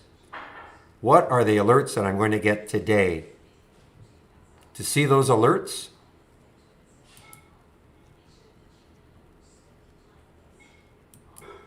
click on New, and then AI/Holly strategy trades window, okay? The trades window. When you do that, this is the window that'll pop up. See, who cares whether it's Neo, Grail, or 2.0? Just, you know, here are the alerts. How you're going to trade them is up to you. You get a real-time, you know, you get a real-time alert, and you have a stop. This is a short, you know, CELH. This is a short. And it actually exited already because I guess it looked the way it was trading, didn't like it. Doesn't mean you have to forget about it all day long now. Use it like a watch list. That's my advice. There are no videos on how to use the AI. All I would say is have this window open if you have to have our premium service. Incorporate it as part of your layout so you don't have to load it every morning. You'll get no alerts until at least 9:35. That's the earliest you'll get an alert. Okay?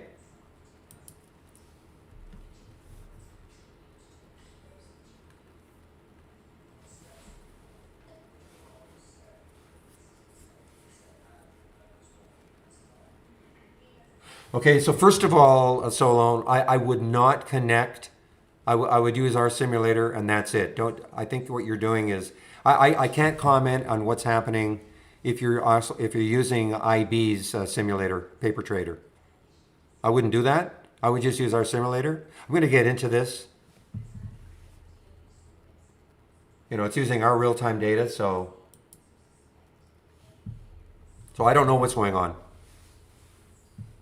And the other thing is, you want 122 shares. Depends on your, you know what, I don't know if you've watched the video. I don't know if you watched this video. It may be your limit offset. I don't know if you watched this video, but you know, your limit offset, maybe the stock was moving pretty quickly and you could only get a certain number of shares filled because the stock was moving really quickly, moving outside of your limit offset. You know, it's hard for me to know. I mean, I don't know what you're using.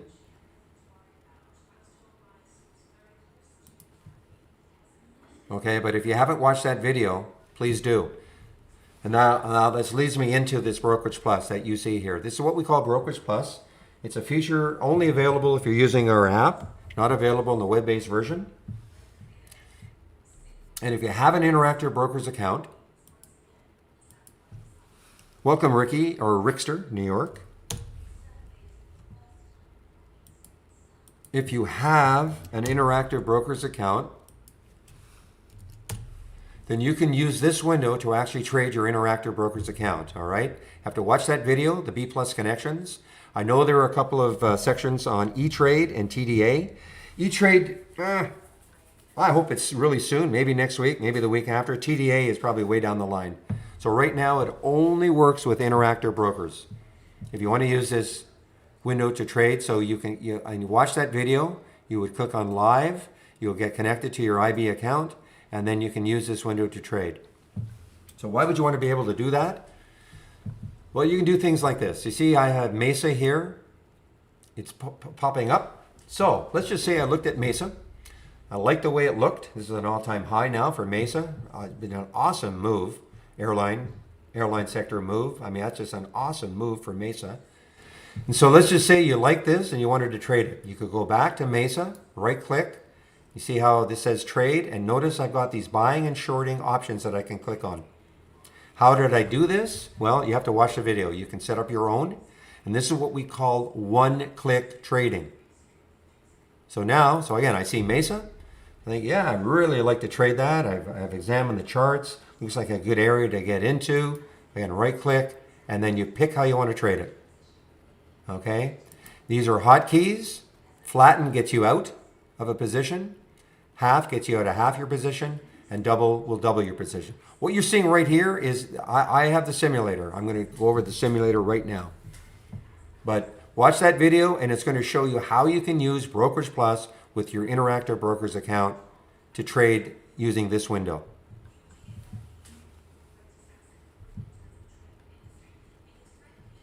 Now, simulated trading. If you're new to trading, never traded before, or you're really what you would consider yourself as a novice, please practice trading first. You can use our simulator. You just click on sim. It's using our real-time data. Doesn't matter who your broker is. So it's using our real-time data. And then you can practice trading. It's really simple. You just click on an alert. Notice how the symbol shows up in the symbol box. And again, this is only available, not available if you're using our web-based version. So again, you click on a symbol, the symbol shows up. You can pick how many shares you want to trade. You can pick the price you want to get in at. Here we go.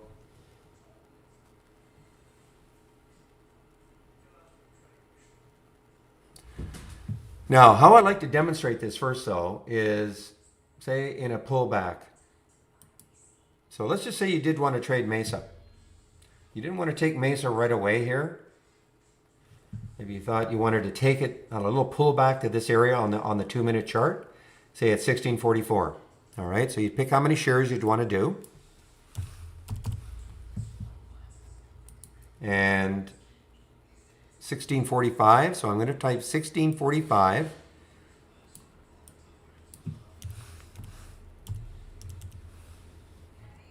Into both.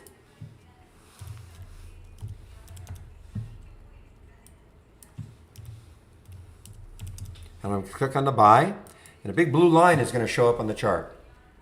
Okay, so if Mesa goes down to 1645, it'll take the trade on a pullback. Okay. Now, it may not happen. You know, it looks like it's just going to keep running away, but I just want to demonstrate how you can do something like that. Now, the other way you can do it, of course, let's just say you thought, well, man, if Mesa takes out that pre-market high of 1711, I want to be in the trade. So let's do that. So I'm going to cancel that order. I'm going to cancel the order. Okay. Okay, so that order was canceled. And now I'm going to do it, I want to take it out on a pre-market break at the pre-market high, which is, looks like that's around 1711. So now all I do is I just type 1711 a couple of times.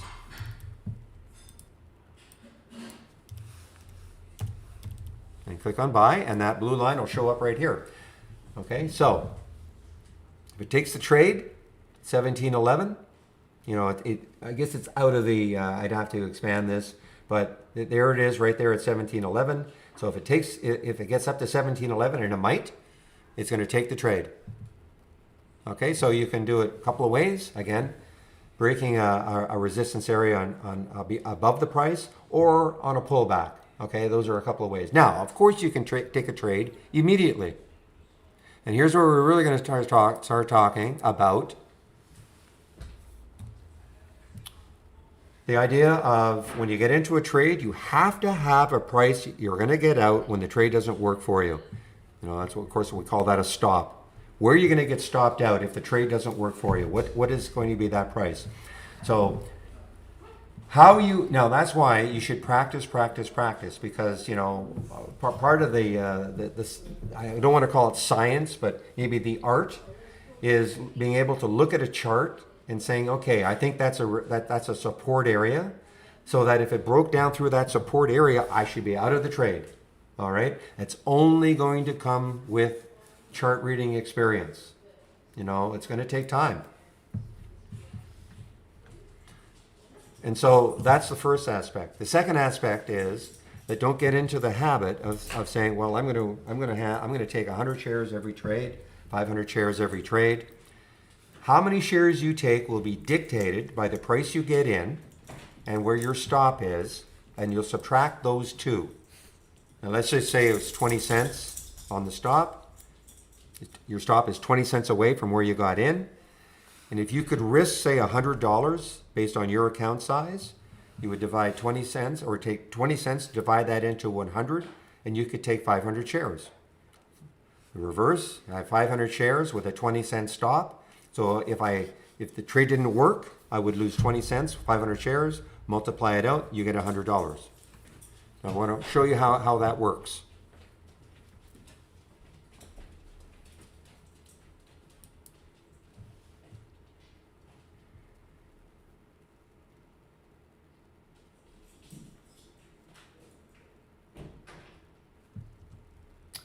Just want to maybe a decent example of one.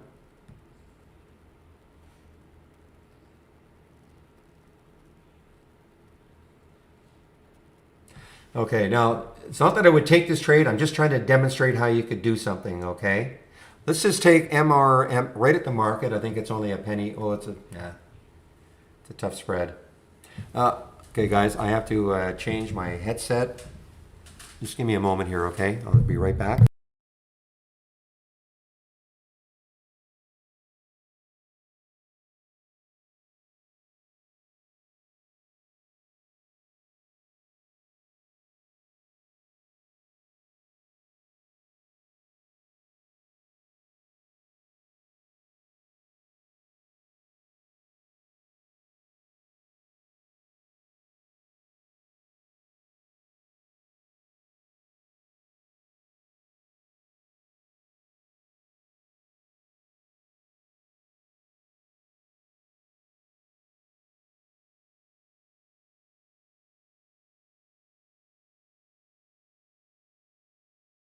All right, I'm back.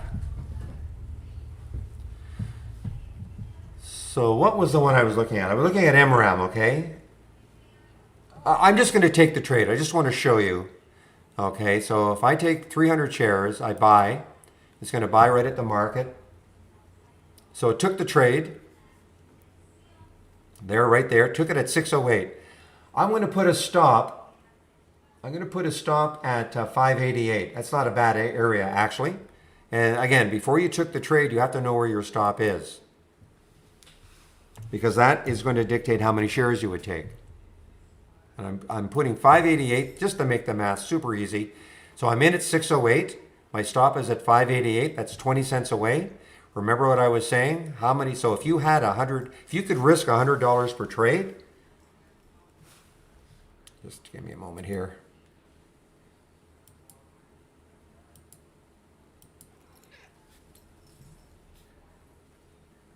Okay, so if you could risk $100 a trade, I should have put 500 here just to make it more sense to you. But you could have taken 500 shares if you were willing to risk $100 a trade. The difference between 608 and 588 is 20 cents.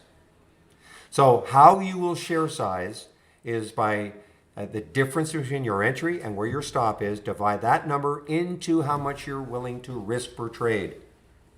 So that's why I'm saying you're not going to go in every trade 500 shares, 200 shares, 100 shares, okay? A little bit of math, and you should really just risk the same amount per trade.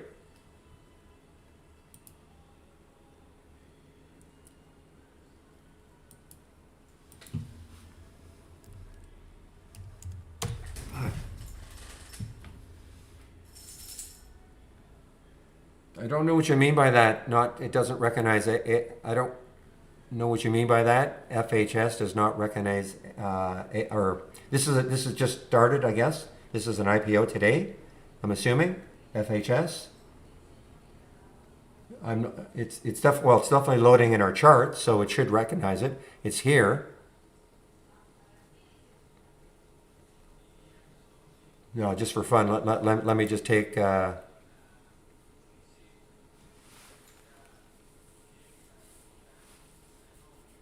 Yeah, it's possible it's new. It's too new. I don't know. I mean, yeah, you're right. I just clicked on the buy button and it's not. Let's see if it went to the orders. Unknown, rejected. Okay. I guess it's because it's just too new. It's an IPO.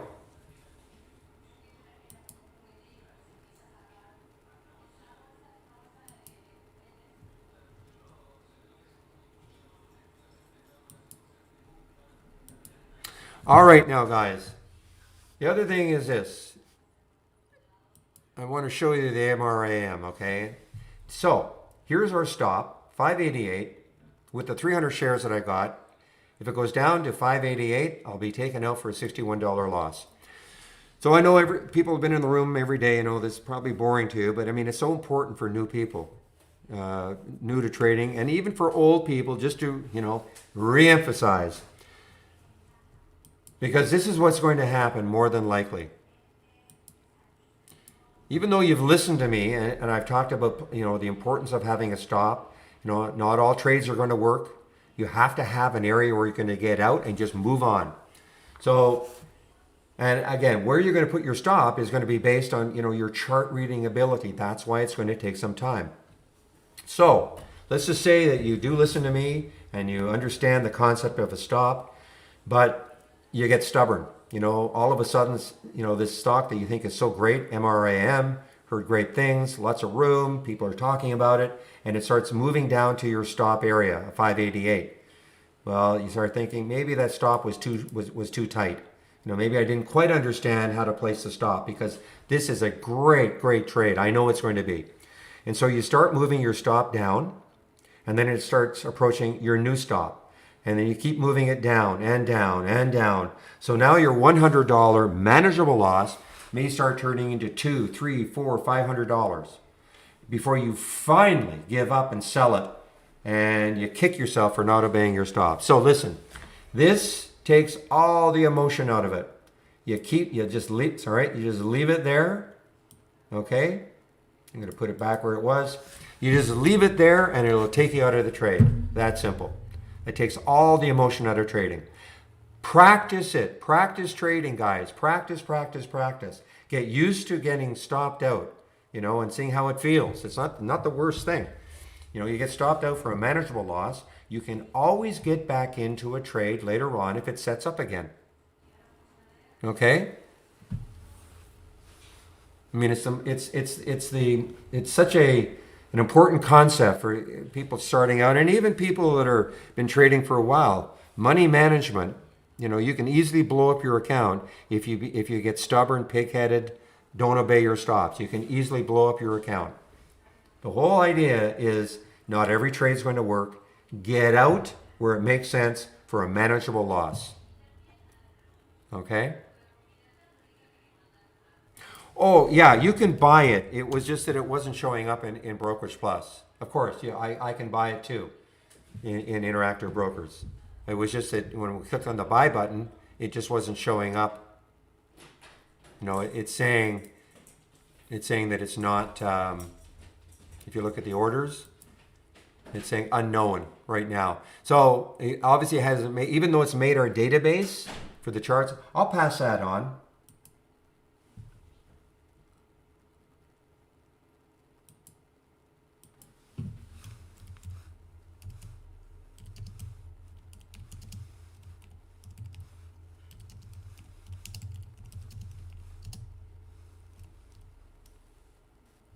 Just a minute.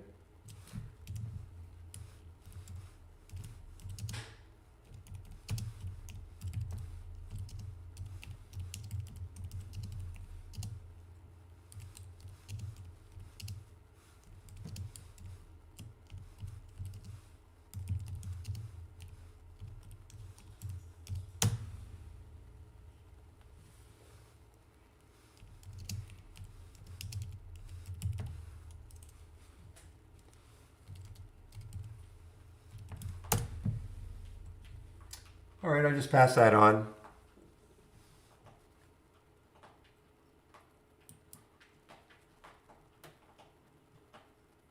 All right, so where am I? So again, the whole concept of stops. Get used to the idea that not every trade's going to work, okay?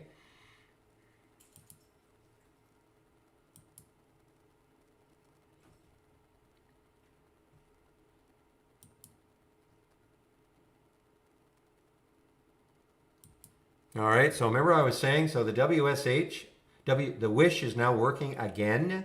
I'm not in this anymore. I did take it as quickly as I could. I didn't quite get it at 1850. I traded some out. Well, I traded it all out. A little hard sometimes for me. I'm obviously explaining things at the same time as trading. But, and I'm not ever going to say, okay, guys, here's the alert. Everybody should take it. You have to, it's up to you.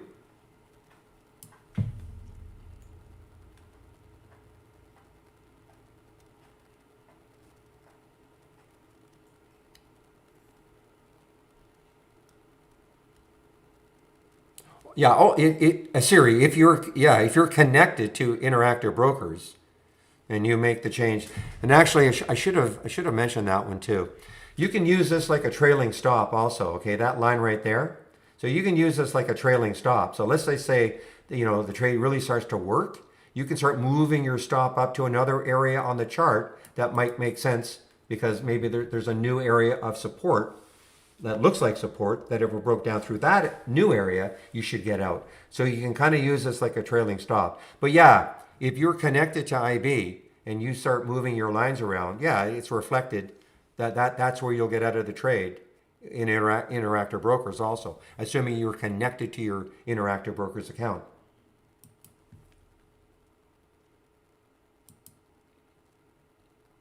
Wow, this RYB.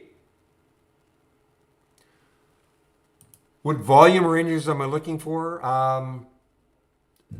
Listen, virtually everything that I see here is going to have lots and lots of volume, okay? That's because it's not so much the volume range, it's this little filter here that says the current volume is at least 4. So I mean, right here I have a minimum 400,000 shares, okay? But I guarantee by the end of the day, most of these will be trading millions.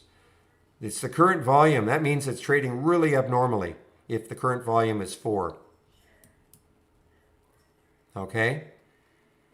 So, I mean, if I just do a quick look, you know, 1 point, I mean, by the end of the day, these will be trading usually in the millions.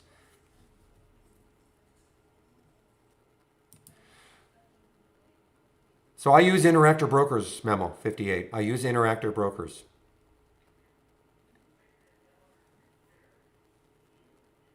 So what you're seeing here is a simulator in action. And somebody asked me about what criteria. Well, you know, I go through I have a lot of scans that I look at once the market's closed, and so a lot of it is judgment. I'm judging whether or not I think a stock can still have some more room to move.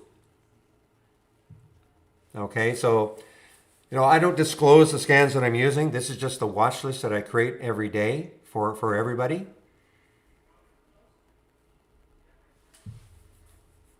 Whoa, yell. Nice one, nice one, nice one. YELL. Yeah, so I actually look at about, there's probably 20 scans that I'm looking at.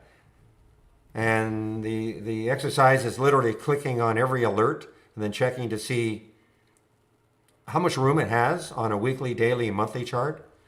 And then I make a judgment. Do I think it could be a candidate for the watch list for the next day?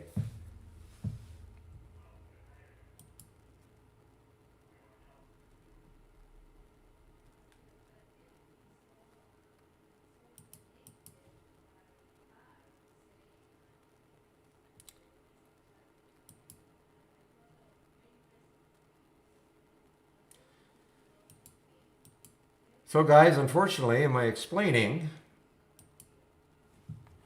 I miss getting the RYB where I would have liked to have got it. So here are the two. I would say we've got two winners. 1850, 1902, 560, and 574 right now. I would have liked to have got it closer to 560.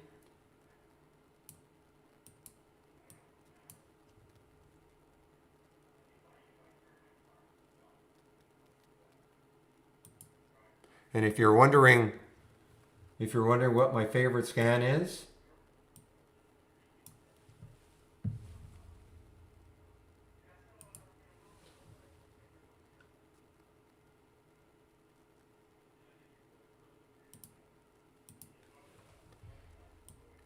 this one. That's it. That's my favorite scan by far. I've said this before. If that's the only scan that I could have, this would be the one. Doesn't give very many alerts during the day, and is it going to be like this every day that every single one goes up? Of course not. There's no scan in the world that's going to do that.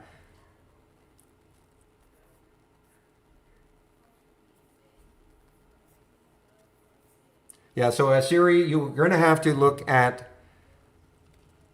You're going to have to watch that B plus video. I can't help you on that, okay? I can't show you. I cannot show you. You're going to have to watch that B plus video. I don't, I want to even see if we can do that on a risk management, the filter, 1 ATR. I don't even know if it's not here. You might have to create a custom. If you want a question like that answered, you're better off going to info@trade-ideas.com and ask that question. Michael will probably be able to help you more than I will, okay?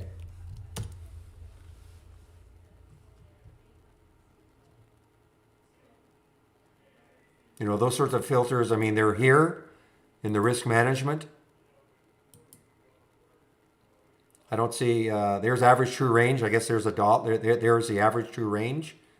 Okay, so I'm by no means an expert on that specific of a question.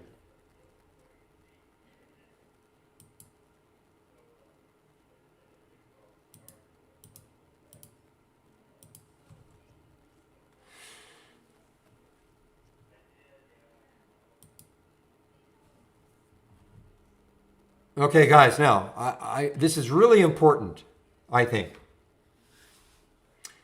I have here the max P&L, open P&L, and distance from exit price, okay?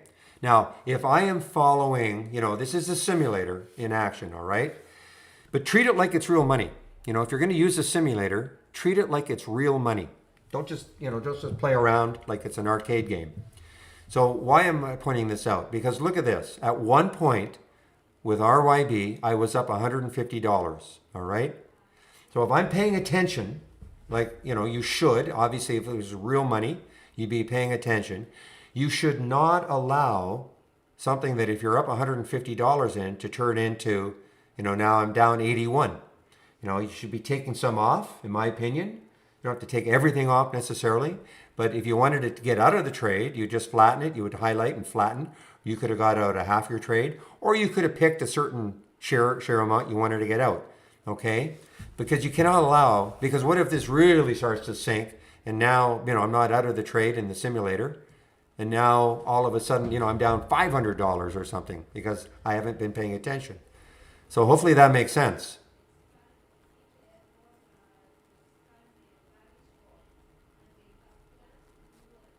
I do share my stock scans. I do, right here. You're obviously new to the room, Damon, so I do share them. If you click on my home page right here, you will be brought to this page. And right here, my scans. So click here, and here's the scan that I'm talking about. You might, if you want, this, if you have trade ideas, obviously you have to have trade ideas, but you might want to trade or change the option volume percent to 300 instead of 500. Okay, that's what I have done. I think what I'll do is I'll get rid of this, and for maybe certainly for next week, so it's not as confusing. But these are templates. You can make any changes you want. Here's the layout that I'm sharing. So the answer to your question, Damon, is I am.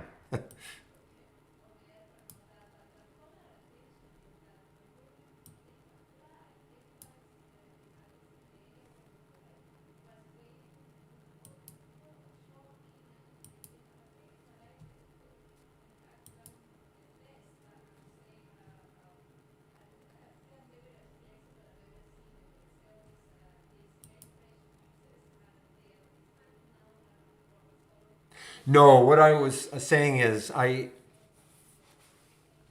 wasn't talking. No, somebody asked me a very detailed question about using Brokerage Plus, putting stops in, and I don't do that.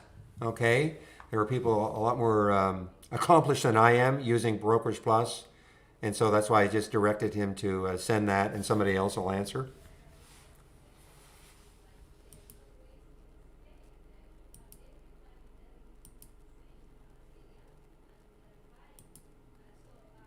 At least I think that's what you may have misheard.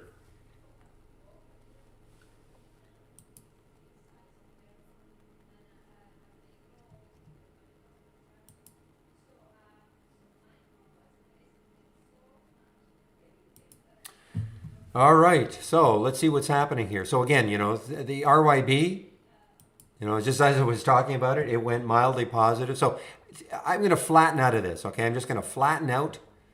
Again, you're watching, you should never allow something that's you're up $150 to turn into a $242 loss. Okay, so use this like it's real money.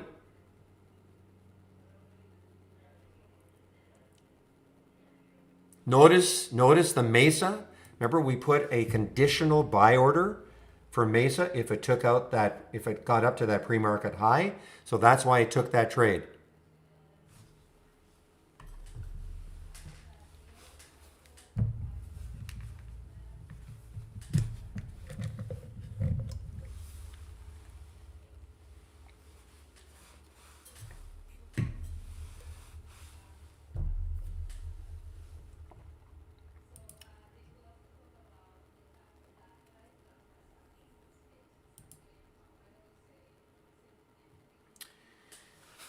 All right, 11:11.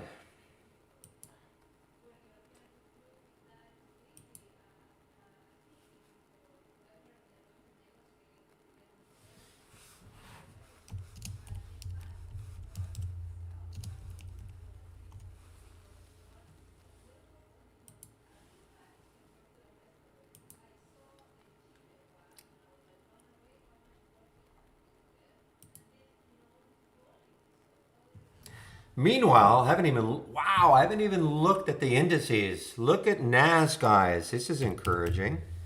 Look at the Qs right here. This is really encouraging. You know, I remember now, the tech sector was just getting beaten up. And well, 4 days ago, 3 days ago, we were down here. We had that nice day a couple of days ago. A little bit of an iffy day yesterday. And now nice continuation today. So we are, yeah. So tech is getting hot again.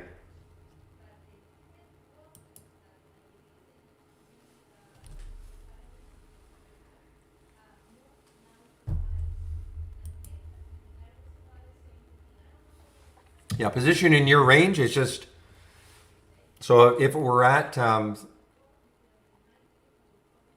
say at 80%, it would be within 20% of the high of the year. Okay? As an example, all the position, we have a lot of position and ranges. That's one of the cool things, I think, anyway. So take a look at here, all these different positions. Position compared to the open, the 5 minute, 15, 30, 60. This is the day's range, previous day's range. So for instance, if you wanted to see stocks that are above yesterday's high, as an example, the position in day's range, add the filter and you would put 100 or 100.0001 to make sure it's above yesterday's high, as an example. Okay? So that's what all those position in the pre-market range. If you wanted it to be above the high, the pre-market range, the 5-day range. They don't have. Obviously, you can select the percent that you want, but that's how they work. That makes sense.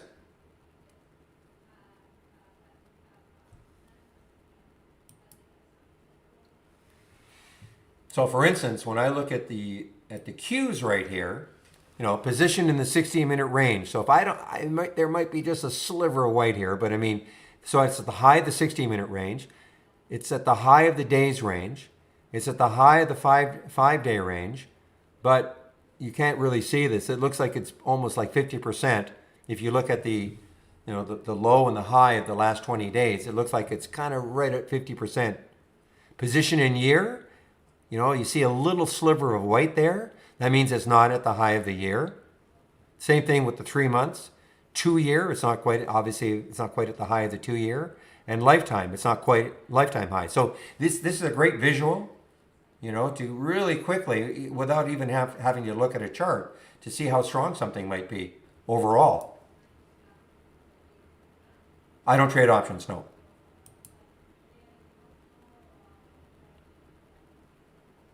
So you look at staff as an example, okay? 5-day range is at the high, but look where it is at the lifetime range. It's almost right at the bottom of its lifetime range, as an example.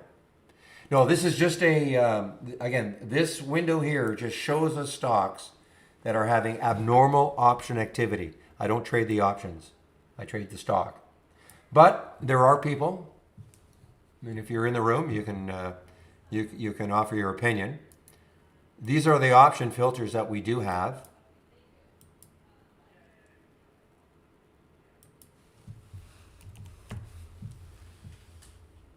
And this can perhaps help you if you want to trade the option, but helps you zero in, on those stocks having abnormal option days.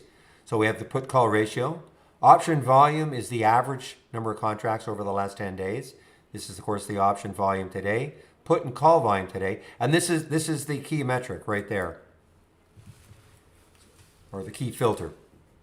So if I use that filter, and notice it says percent, so it's really just a ratio, but for whatever reason we decided to create a percent out of it.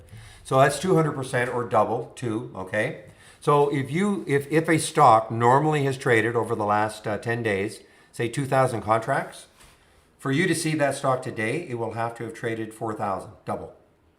So abnormal option activity. If that helps you trade the option, great.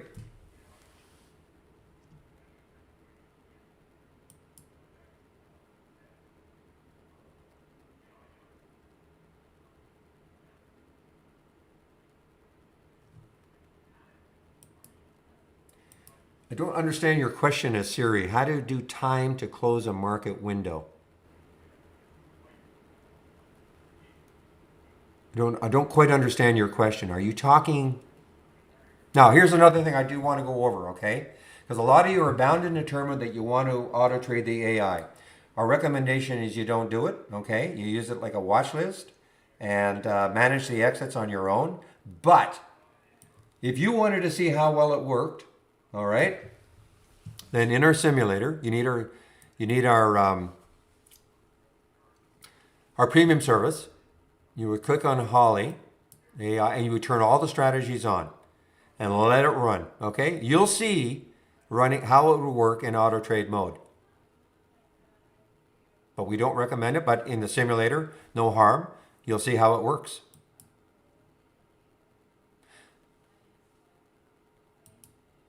So yeah, so Siri, I don't understand your question. How to do time to close a market window? Don't quite understand what you mean.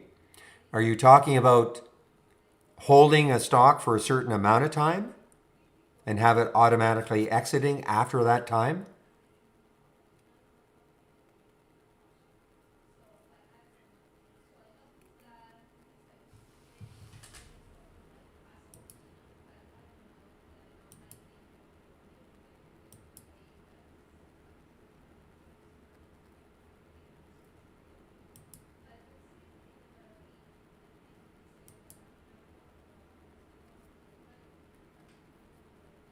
Yeah, so I'm just going to wait for your answer to that question I asked you.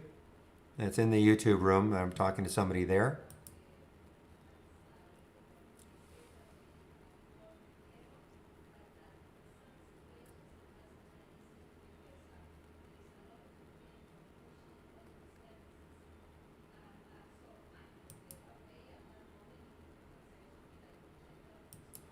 So I'm just going to show you, I'm going to flatten this trade, okay? The wish trade, I'm going to flatten it out, just show you how you can use, these are hotkeys that you can use, both in the simulator and with your Interactive Brokers account. Oh, okay, East Coast time. Okay, so the question was, how do you show East Coast time? So for instance, I'm on the West Coast, I'm in Vancouver, but I choose, actually I use, and I think it's, if you're going to use IB, I think the suggestion is, my computer time is set to East Coast time. Traderz is set to East Coast time. My IB platform is set to East Coast time. And how to do all that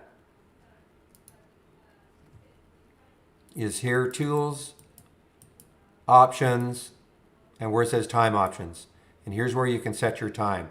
So even though I'm on the West Coast and I've got local time here, but my computer clock is set to East Coast time. It just makes it a lot easier for me. When I talk about, excuse me, the default should always be talking about, well, I got into this trade at a certain time. The default should always be Eastern time, okay? So that's how you do it, okay, and Siri? So, there's East time right there. If you don't want to change your clock, your computer clock, then, okay, you just click on Eastern time. Okay?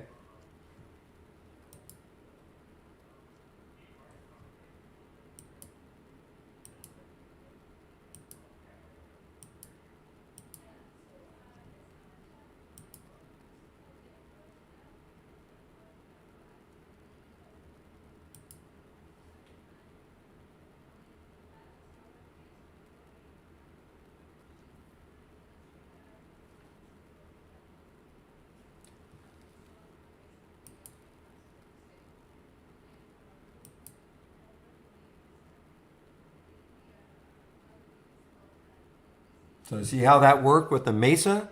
How it took that trade at right on the pre-market break, the high, took the trade. And so if you'd done that, this is what would have been happening.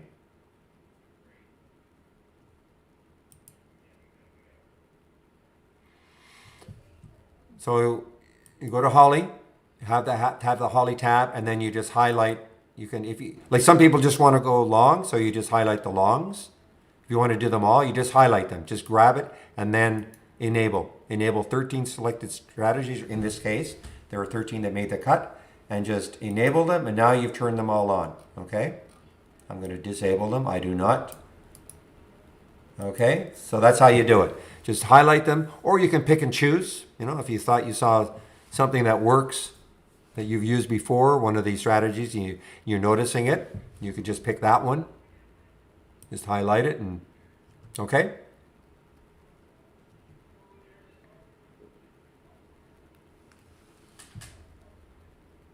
Now the next question a lot of times is, well, I turned them all on and it didn't take the trade.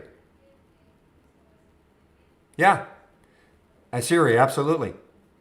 You need a premium service. That's what I'm just demonstrating. You know, click on the sim and then click on the Holly tab and then turn them all on. Highlight them, right click and then enable. And then that'll turn, you'll see they're all on now. And you can see how it would have worked.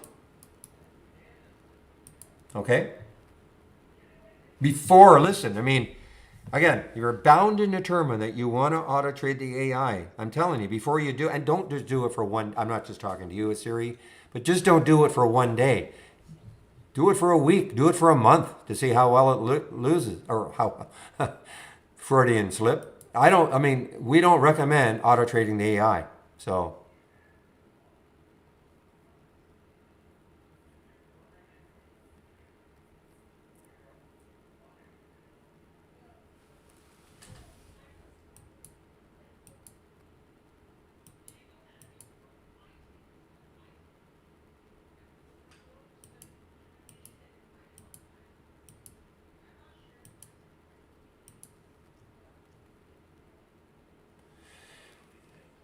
yeah, right now we're hopeful that E-Trade will be added relatively soon. Do not ask me when. And TD Ameritrade, way down the line. Some major issues with their API. So we had hoped that both of them would be by now, but the next one will be E-Trade, but don't ask me when.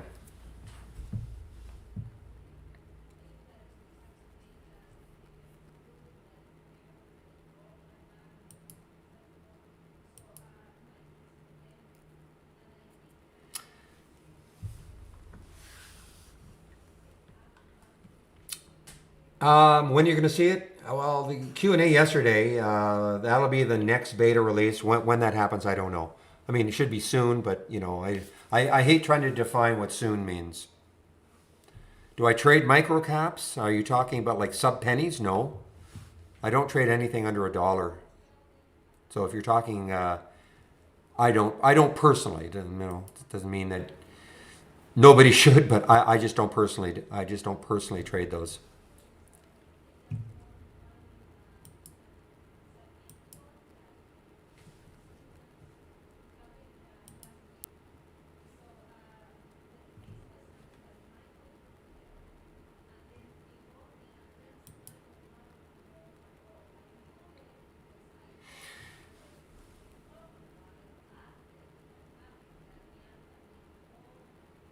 Yeah, so what JB was talking about also, you see we've got these red and green shaded areas on the chart. Every time, and again, this is a guide, guys. I'm not saying that you have to follow this 100%. This is a guide. Every time you click on an alert, you'll be presented what we call a smart stop. Okay? That, now, would you absolutely obey this? You know, get in at 636 with a stop at 602? I mean, that's up to you. It's a guide, all right? And then you'll see if you did do that, and if as the stock starts approaching your stop, you see how it gets redder and redder and redder. Get out, okay? Now you can't see in the top here, but well, right there on the daily chart you can see it, but it gets greener and greener as it starts to approach a target. Now the target is nothing scientific.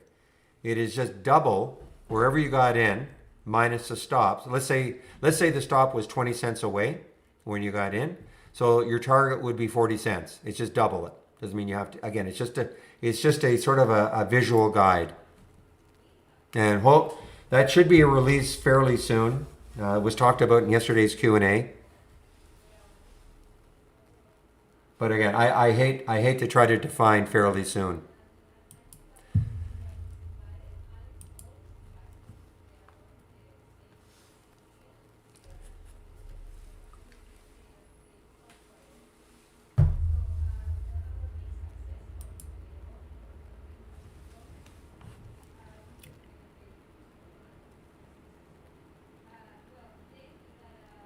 All right, so BNED showed up in the option scanner, okay? So what do I look left and what do I see? Now, this is a few years ago. This is December of 2017, the next high looking left. Now, will that stall it? I don't know. I mean, it's 910, it's only 7 cents away. After that, it's got a lot of room, BNED. A lot of room. So,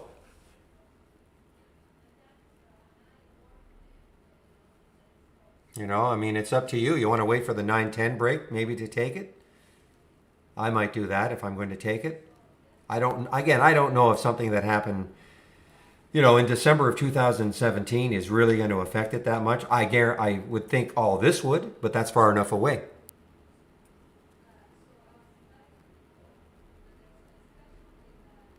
And again, when you hear me say it's far enough away, look left. That's why I have my daily, weekly, and monthly charts up, because virtually everything I see has made a new high for the day. And so, great, you've made a new high for the day. Where could next resistance be, looking at these higher time frames? And so that's why I'm always looking left to see where the next resistance area could be.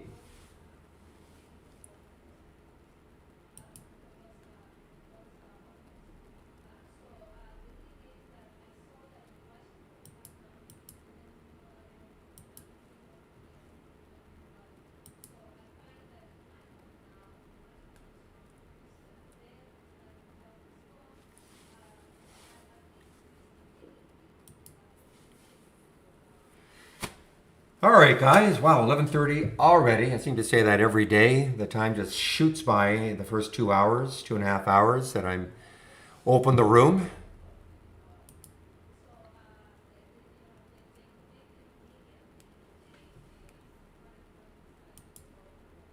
Ah, see, I lost sight of this one, guys. I wanted to take this one back here. Remember, I was talking about this Fin V. It showed up here. Showed up here at 6:05 at 9:48, and then it pulled back. And I said, well, I will be interested if it gets back up to that level. And look what it did. I just lost sight of it. You guys who can just have to concentrate on trading, no excuse. And it's in the options play.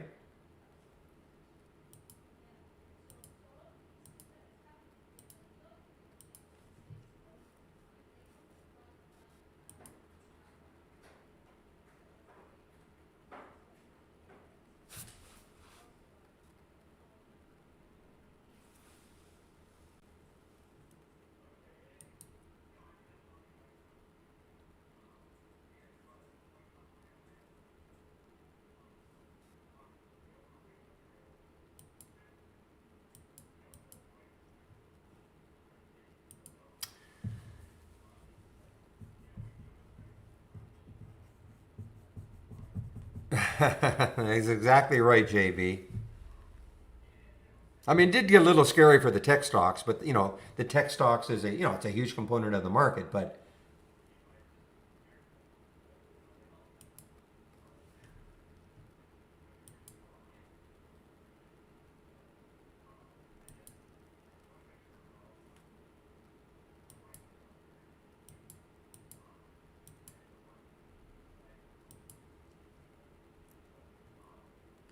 bit of a choppy day though. I mean, I'm just looking.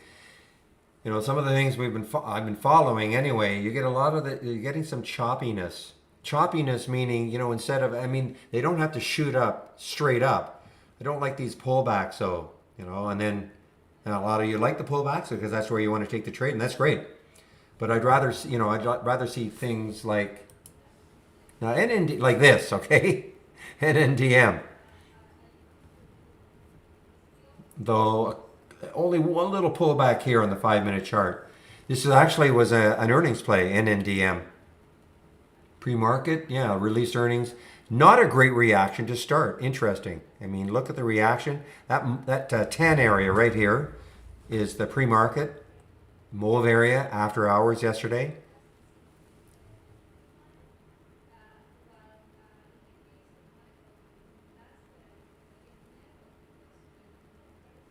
So Scott, it's all on my homepage.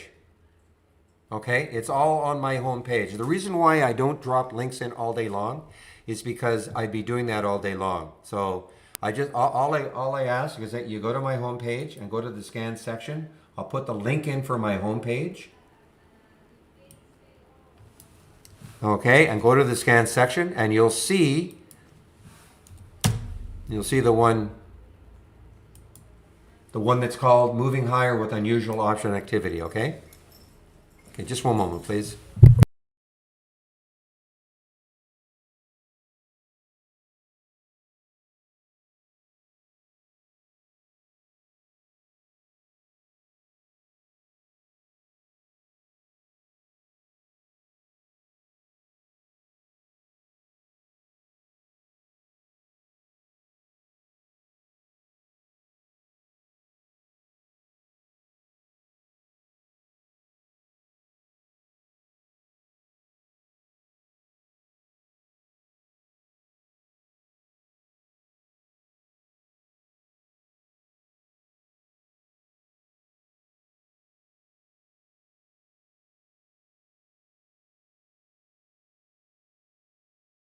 All right, guys, I am now back. And so what you're seeing here, okay, is I put this on auto mode, okay, taking the entries. And how I did that, and so this is how you, if you want, you can try this. I don't mean this necessarily, but any strategy that you create. And you notice in the strategy section, I've got this right there. Now you can watch that video, but I will explain quickly how you can do something like that. So let's just say you had a strategy, an alert window, that you wanted to try auto trading, say the entries. So you create the alert window, and then you right click and load from cloud. If you've just created it, you'll see it right up, you'll see it right at the top, and then you just load it. Okay? So that's how this shows up here. The next step is to create the trading strategy. When do you want to start it? When do you want to end it? Order details. In this particular one, I'm saying I'll take $5,000 a trade. This is very important. The limit offset. It says minus 15 cents. So what that means is, if I get an alert at 6:42, I may not be able to get that trade right at 6:42. More than likely, I won't. How far outside of that am I willing to go?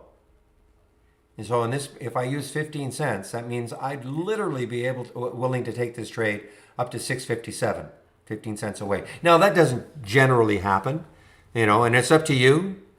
But we get the question a lot, especially with the AI, how come it didn't take the trade? Well, you have to check your limit offset. I don't know what the default is, but if it's, for instance, 2 cents, minus 2 cents, if the stock is moving quickly, you probably never get filled. Even if you're auto trading, it's just moving too quickly. I mean, the best, if you have a spread of 1 cent, maybe you could use a 2 cent offset. But so anyway, that's what that means. And then risk management, I'm not using, and hold time, I'm not using. Okay, so I'm managing the exits on my own. And so you basically just turn the trade, turn it on, enable it, strategy, it's enabled.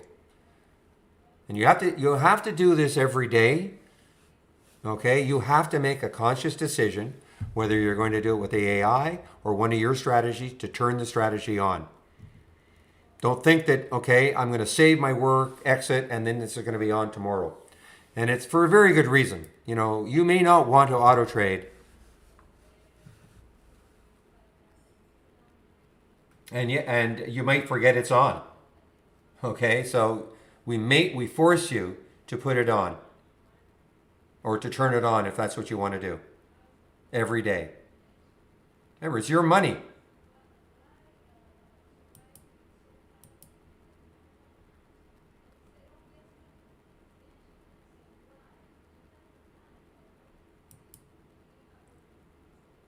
Same thing, guys, the BNet, if I'm watching this, remember I was saying I would really probably... See, here's the deal. Okay. This is an auto trade mode. The minute I got this at 9:01, what I would have exited the trade immediately, because then I would have said to myself, I don't mind taking this trade, but not at 901. I want to see that break at 910. So I would have exited that trade immediately, instead of now it's turned into a $108 loss when I again, this is in the simulator.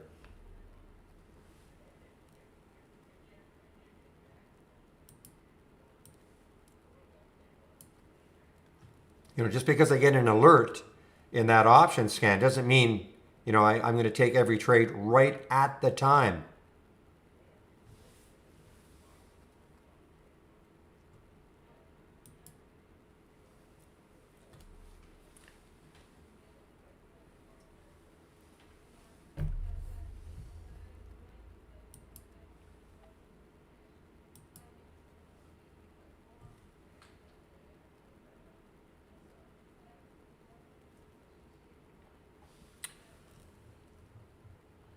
Now, let's say take a look at this one. I don't know where there's any resistance really.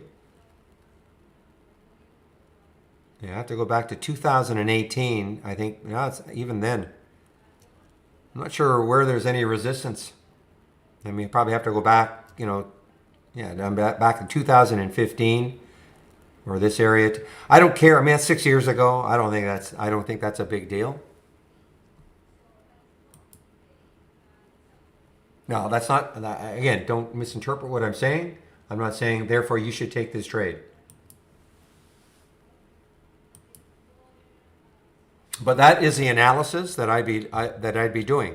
Where is there some resistance? If I take this trade right now at 759, where is there some resistance?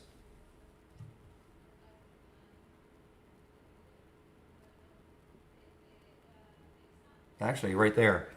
So there's 2015 is right there. So do I think that is going to be resistance? And the other thing is, I mean, there's the high, so it's still far enough away, 833. So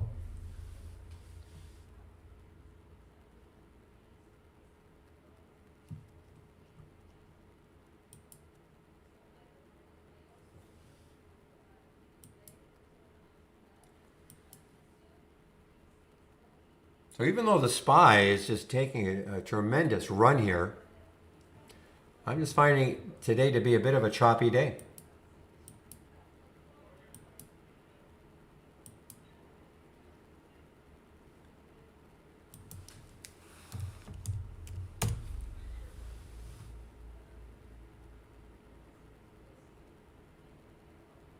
Okay, Wish is getting back into an interesting area again.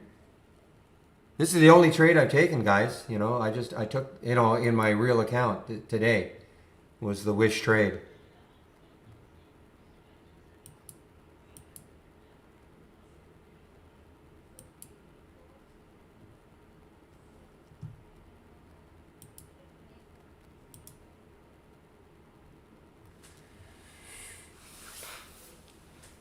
Okay, you just right click on it doesn't matter if it's an alert window or a top list window, just right click, configure. This is what I do. I go to the summary column so I can see exactly in English language what they all are.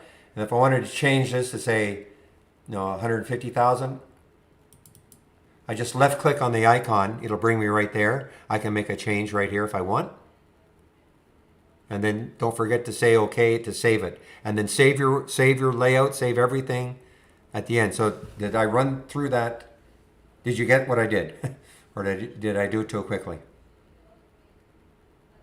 So just right click, configure, summary. That's how I do it. I mean, some will do it like this. Go to the Windows specific. You can kind of scroll down. I don't know why. I just like to go to the summary.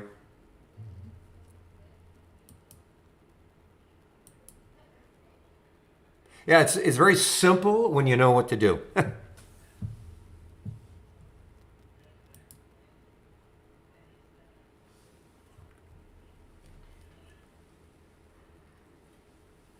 But again, remember, save your work, right? Because if you exit trade ideas without saving, it's not going to remember that you did that. So don't forget to save your work.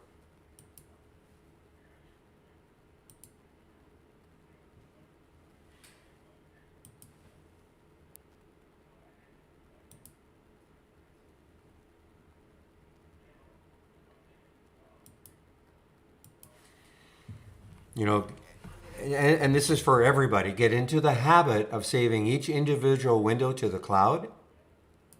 You know, it's very simple. Right click, save or share to cloud, save, okay?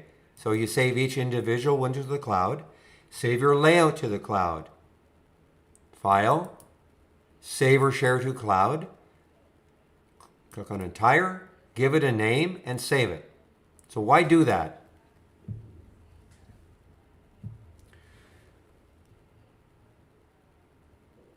Okay, well, a couple of really good reasons. Let's just say something happens to your computer. You know, you're using, like, obviously I'm using a desktop right now, but if I had a laptop or something happens to your computer, you have to throw it out, you know, it blows up. Well, okay, you've got to get a new computer, then you download Trade Ideas, and then file load from cloud. So everything that you have saved, everything, as long as you've saved it to the cloud, it's all accessible, okay, on your new computer.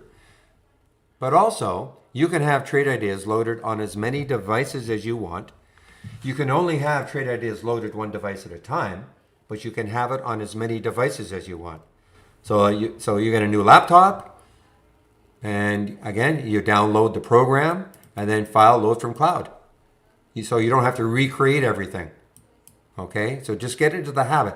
Now, the other reason is, you know, I have a lot of alert windows that I've created over time. Okay, I mean, here are all the alert windows I've created over time. Many, many, many, many. Now, I don't use them all right now. A lot of them I am sharing. But what happens is, there could come a day in which I say, you know what, I just don't really like the basic new highs and lows anymore. Or I take a look, you know, on the weekend sometimes what I do is I take a look at past alert windows, and I maybe do a history and see how well they're performing now. I haven't used you in a while, you know, and I say, okay, let's see what you're all about. And I go, wow, I like it. So I can add it to my layout. I can either get rid of something, because, you know, what you don't want to do is to have, you know, 20 alert windows firing all day long. You'll never get anything done. And I speak out of experience, okay? When I first got the program in 2010, just as a subscriber like anybody else, you know, I didn't want to miss any setup at all, nothing. And so I had probably 20 or 30 alert windows top lists, and I was, you know, scanning like crazy. I was getting alerts like crazy, click, click, click, click, click, and getting nothing done. So it took me a while because, you know, I think, well, how can I get rid of this one? Or how can I get rid of that one? You know, eventually you just have to, you know, make a determination and be satisfied with the fact that you're going to miss some things. You know, somebody will say, you know, put something in the room and go, check this one out. And you might say, well, why didn't I see that one? That looks like something I should have seen. You know what? There's so many opportunities, so many ideas that you can generate from the program. Don't worry about it.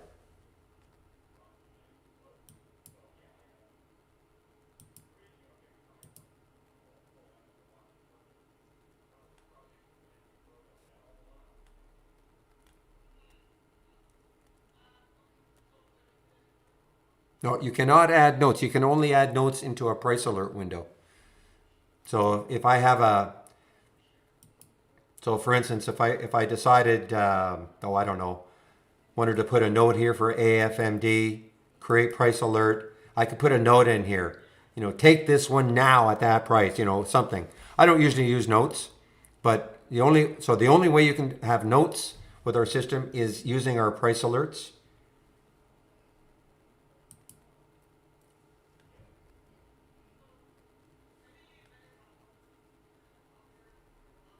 And our price alerts is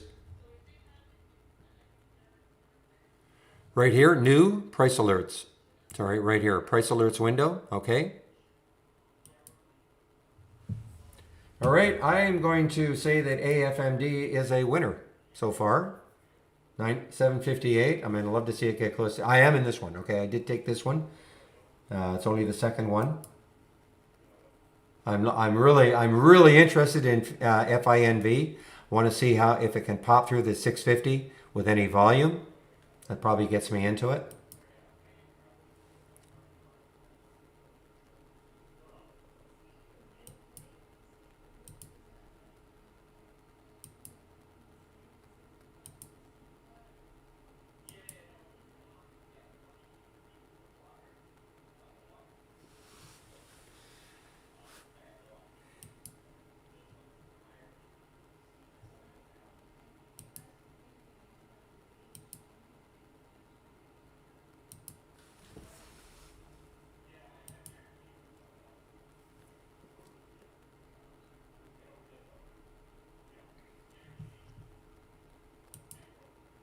All right, guys. Wow, 11:47 already. So I think it is Jamie today. I'm just going to do a confirmation that Jamie will be taking over the YouTube room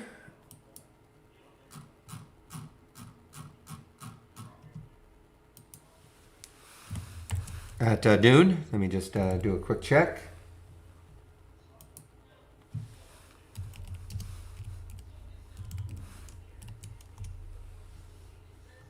We'll put the link to the YouTube room. So I'll say I take a break in about 10 minutes from now.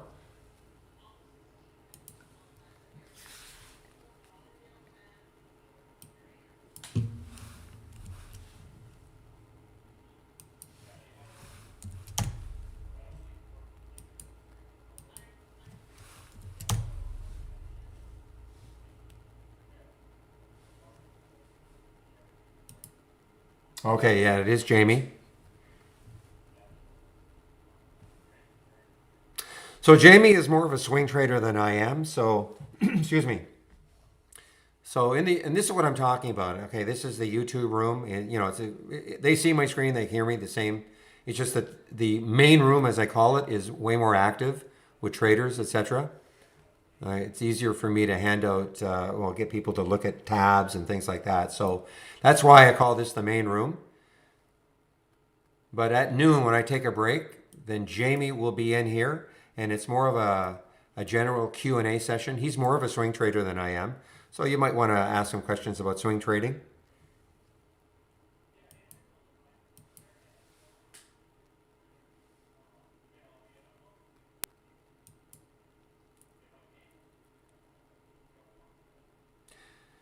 Mr. Real, good morning. Good morning.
All right, guys, what am I looking at now? Gap up and go, QFin. Look at QFin.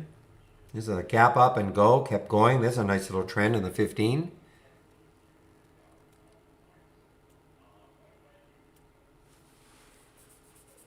Okay, so Ellis, what I would do is this. I wouldn't worry, number one, about the different AIs. I mean, you'll see Holly Grail, Neo, and 2.0. Just forget about that. This is what I would do. Make it really, really simple. From the toolbar, click on New, and AI/Holly Strategy Trades window. Okay, the Trades window. When you do that, you'll be presented with this screen. Look at QFin, in fact, right there. This is what will happen. You will get no alerts until at least 9:35. Okay? So you can incorporate this screen as part of your layout, so then tomorrow, it'll be part of your layout, and just wait for the alerts to happen. You have an entry, that's a real-time entry price. You don't have to get in right at the penny though. If you want, you can take a look and see, okay, I like the way it's trading. Sure, I'll get in. And here's your stop. How you manage to trade now? Okay. QuantBot, Jamie. Jamie, you can go ahead. You want to start now, Jamie?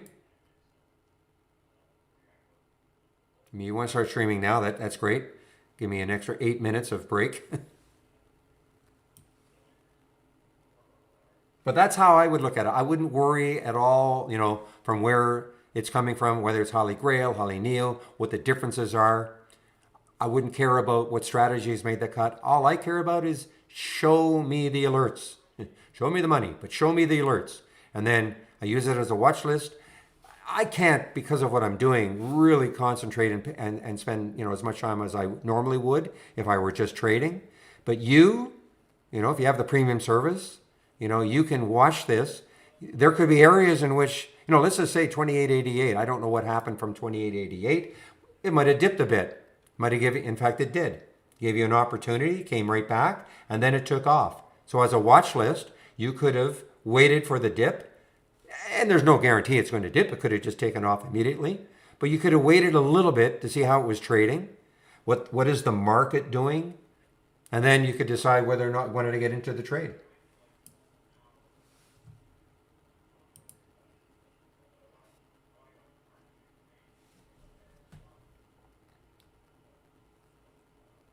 Now, Jamie may have a different take,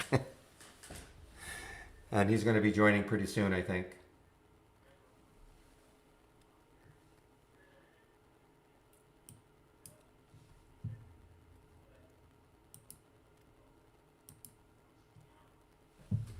I know FinVid did that. I do know that.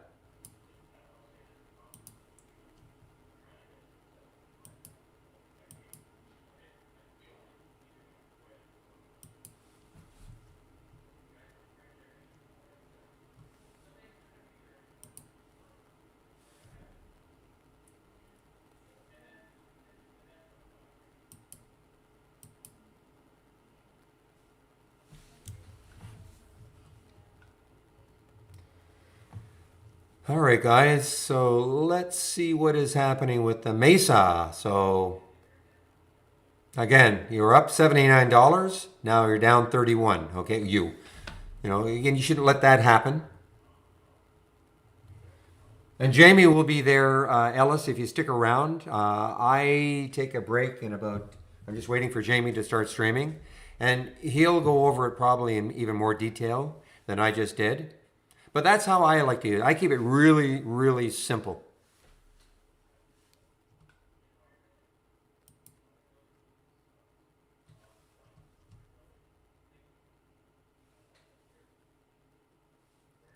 All right, guys. Yes, FinV is starting to work. Now, what sort of room does it have? 720 is the next high looking left. All right, so I'm just going to put the announcement in. I'm just waiting for Jamie to start. He's streaming now. Okay, thank you, Jamie.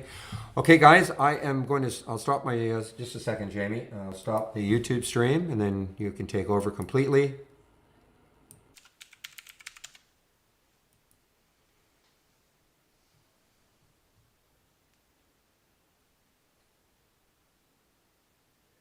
All right, guys, yes, FinV is starting to work.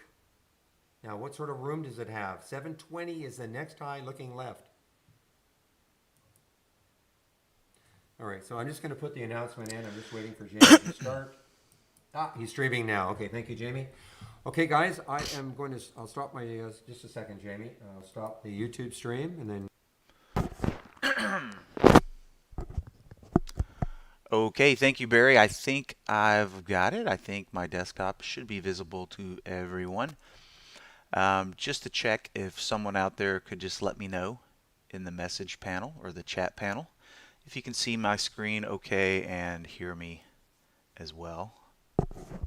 Much appreciated.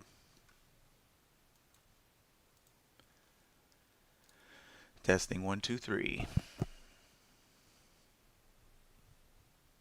Anyone? Bueller?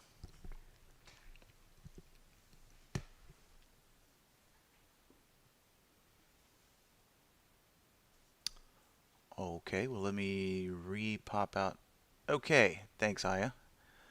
All right, guess I'm coming through loud and clear. All right, so Barry's going to take his break. Welcome to the hour that we allocate for the live support session. I'm Jamie. I'll be your host for the next hour. And so, let's see, who's asking the AI questions? Thank you, Roxanne. Thank you, Ellis. Okay, thank you, David. All right, Ellis, so let's kind of gravitate back to the AI. Hello, Iris. And talk a little bit about the AI, especially if you're new. It can be a little confusing. So as Barry had indicated earlier, he was talking about just going to the TI toolbar, clicking on New, and then hitting the AI Strategy Trades window. And that is the window that we have right here. That's the AI strategy trades panel right here, as we can see from the name. So once we have that up, you'll be able to see all of the Holly plays as they are produced in real time. Let me just expand my blotter out so we can see everything. Okay, so these are all of the trades that the AI has produced today. Now currently I'm sorting by moderate profit.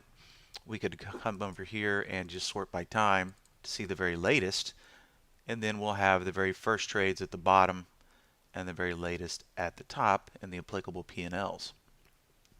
Hello everybody, thank you very much.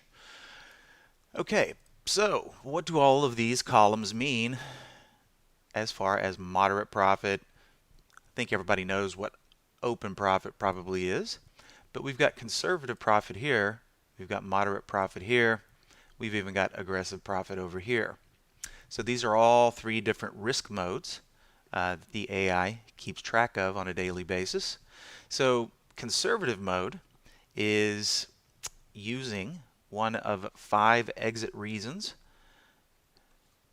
To help illustrate this, let me just pull down the strategies panel. It'll make a little bit more sense because each and every one of these trades was spawned by a strategy that we can see here in the strategy panel.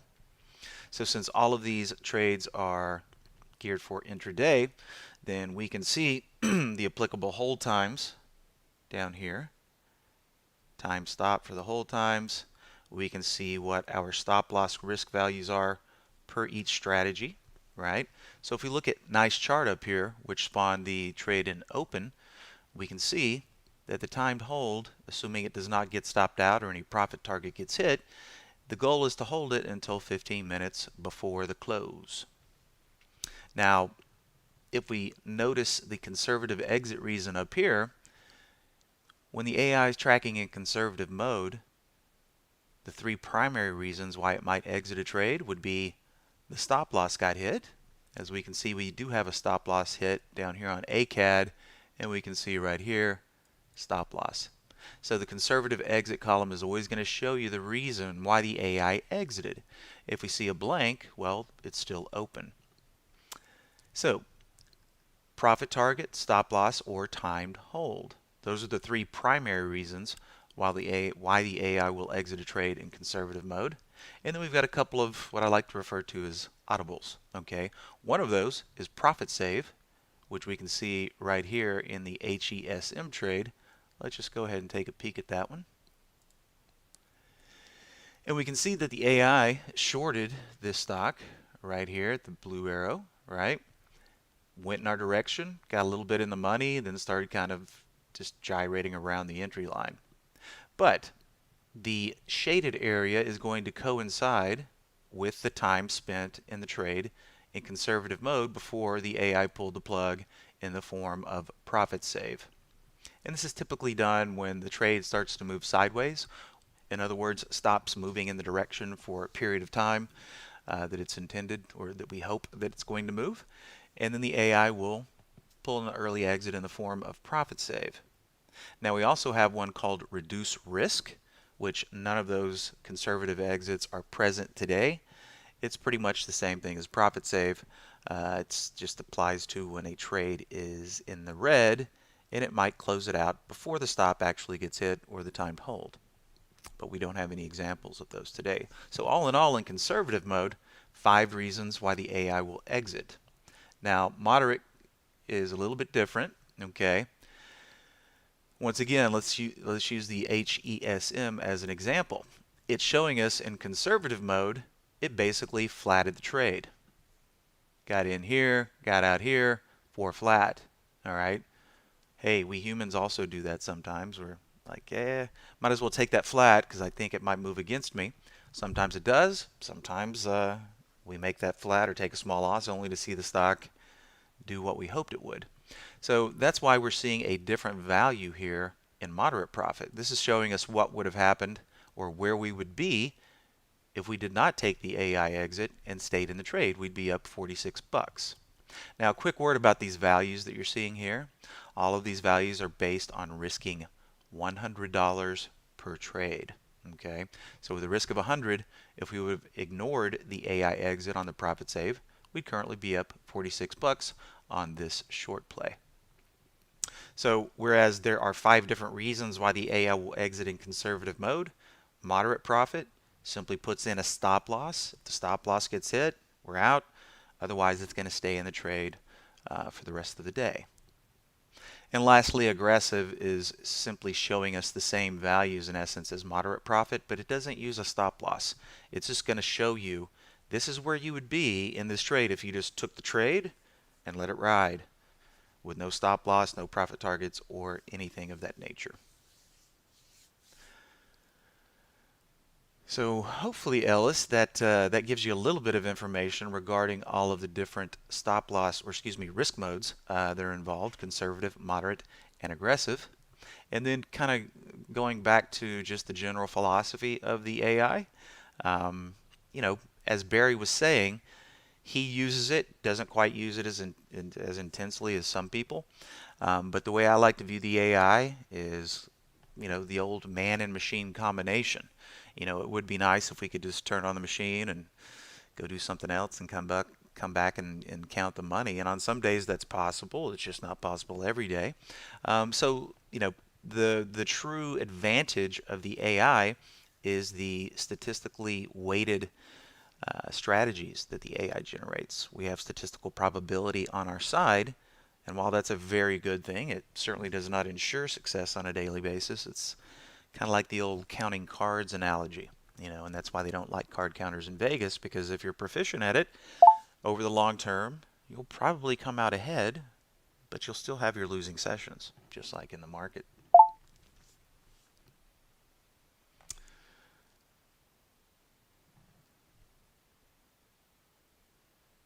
All right, the question is, how much do we invest per trade? Good question. Okay, and that's really up to the individual trader and your risk tolerances and your account size and things of that nature. So as I was saying earlier, all the values that you see in these columns are based around risking. It's based on the risk. How much do I want to risk per trade? Okay, so in this case, I'm risking $100. So the AI will take into consideration the entry and the stop, and based on the stop level getting hit and only wanting to lose $100, it will put me in the appropriate amount of shares, as we see right here. Notice each one of these trades has a different share value: 124, 81, 211. But all of these are calculated around the stop loss per trade, which we can see on the charts here. We can also see what the stop value is in each strategy by looking at the stop loss column. So that's the way I'm sizing my trades. And in order to set up these trade instructions, whether you want to do a share amount, a specific dollar amount, or risk-based, we would go to Tools from the TI toolbar, click on Options. Once we get this panel up, we just click on AI Trade Size. Now you can see these are the 3 options here. And so let's see. Once again, yes, 100 is the stop loss, Aziri, that I'm using here, but I could easily say let's do 100 shares per trade, or let's do $1,000 per trade.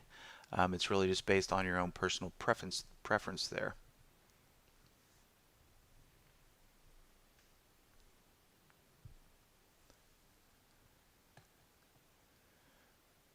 All right, question is, will the AI announce a new trade if I'm in another channel researching? And the answer would be yes, assuming you kept the strategy panel up. Okay, so notice what happens. Well, I'll tell you what I'm going to do first. If I right click and I pinned this window, notice the pin feature right here. If I pin a window, and then let's say I wanted to click over to the Buzz channel, notice what happens. This window stays here. Okay, so if you pin the AI strategy window, or excuse me, AI trade window, and you go to another channel, then you won't lose the AI trades panel. And in that case, you would see, and of course, if you had audible alerts set up, you would also hear the new AI signal as well. So as long as this window is on your desktop, you'll always see the latest AI trade pop in, and if you have the audible alert attached, you should hear the sound as well. So that's really the key, and that's what Barry was saying earlier, is really if you want to see all the trades coming in real time, just make sure you have the AI strategy trades panel up, and notice it's going to tell you which segment of the AI, whether it's Holy Grail, Neo, or 1.0, issuing the trade, as long as you have the segment column displayed.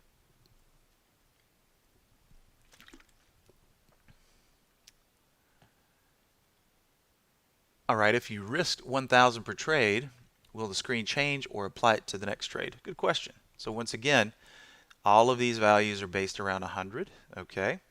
Now, if I came up here and adjusted it, added a 0 here, you will see all of the numbers adjust accordingly. Okay, so now all the numbers are reflective of risking 1,000 per trade. It automatically adjusts. Notice the stop hit here, we lost the cool 1,000. And any new trade would also use that new risk parameter as well.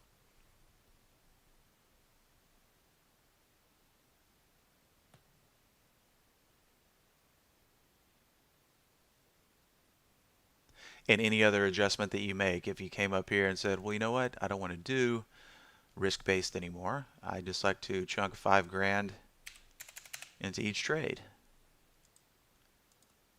Then you'll see the numbers adjust for that as well. Proper share amounts. It seems the most popular one these days, and I prefer this one as well, is the risk-based. We'll just click it back onto 100 here. Apply, save, and then boom, they'll all be reflective again.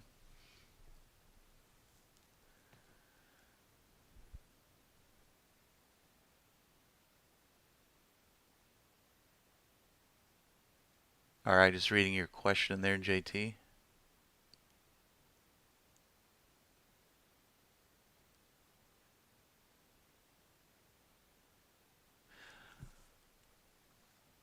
Let me just get my B plus up here and we'll take a gander. Okay, here's my B plus currently. I do have a strategy sitting in here that is a non-Holly strategy. So let's just take a peek here. I tell you what, hold on one second.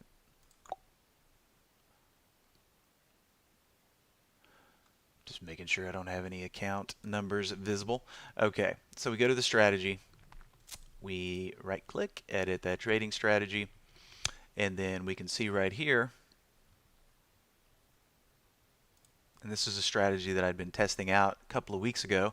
I was just chunking, I was piling into about 50 positions at a time in the E-Trade zero-com environment just to see how the functionality worked. And was only throwing 30 bucks into each trade on some low dollar stocks just to test functionality. So when we go to risk management here, the question was, based on stop loss, how does it differ from the stop loss? Okay, so get back to my, okay, fixed dollars based on stop loss. Okay, so I believe this is the panel you were referring to, JT. So based on stop loss under position sizing, okay, how does it differ from stop loss in the risk management tab? Okay, good question.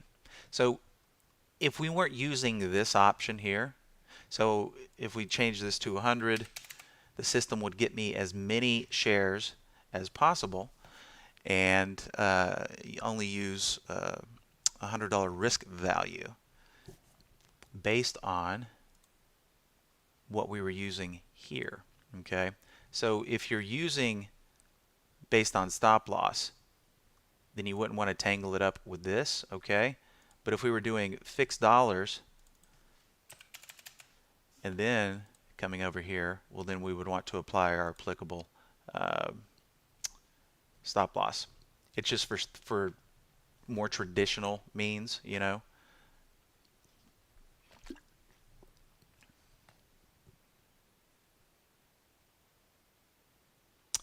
All right, the question is, can we find if there is a same symbols between 2 or more top lists? Yeah, Mike, that's only on Fridays we do that.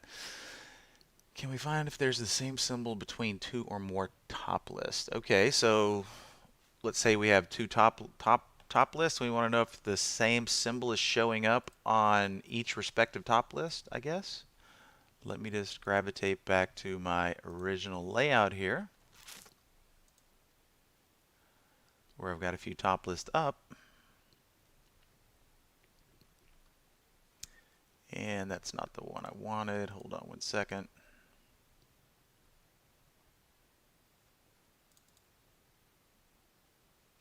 Okay, so here is the A table top list, which is one of the more favorite top lists that people like, which was created by Mr. Steve Gomez. Let me get this window unpinned. And we'll just kick it to the curb for now. And I'm going to bring this top list over, squish it down just a little bit. Okay, so I forgot whose question that was already. Peter, can we find if there is the same symbol between two or more top lists? Okay, assuming I'm understanding the question here, I've got two different top lists. I've got the A table. I've got one that I threw together not too long ago to try to find some of these stocks that are, well, seem to be being rotated into. You might have heard the term rotation being used a lot here lately as the market took a little downturn here. And the Qs were leading the charge the whole way down because there was a lot of selling in the tech stocks. And, it seems to be that with the selling of the tech stocks, those proceeds are rotating into these sectors here. Manufacturing, finance, insurance, okay? Lots and lots of these stocks hitting all-time highs now. So two unique lists here. So let's just pick a symbol at random here. Okay, Levi's at the top of this list. All right, is Levi showing up over here on this list? Well, the easiest way to search this list for Levi would just be to double click on the symbol and sort alphabetically. Scroll on down here, and lo and behold, I did not know this was going to be a duplicate, but sure enough, we've got Levi on this list, and we've got Levi showing up on this list. Two completely different lists looking at completely different filter sets. So Peter, let me know if that was the kind of the gist of what you were getting at with scanning two different top lists for different or for the same symbol.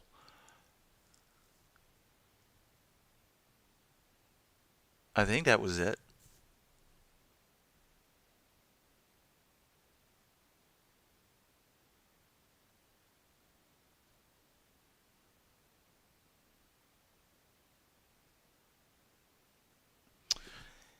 And now we have a question about how can I use stop loss in percent instead of dollar amount to size the shares to be purchased by the AI in B plus automation, I'm assuming. Okay.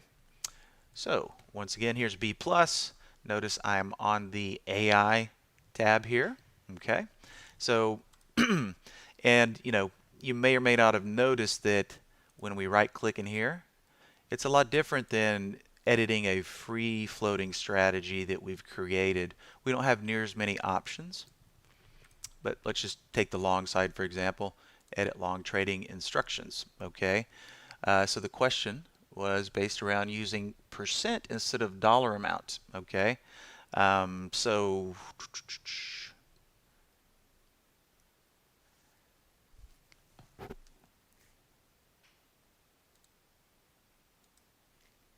position sizing,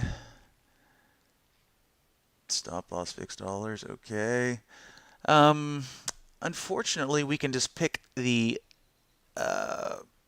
conservative or moderate risk mode right now in the AI panel. We've got our limit offset, we've got our time and force.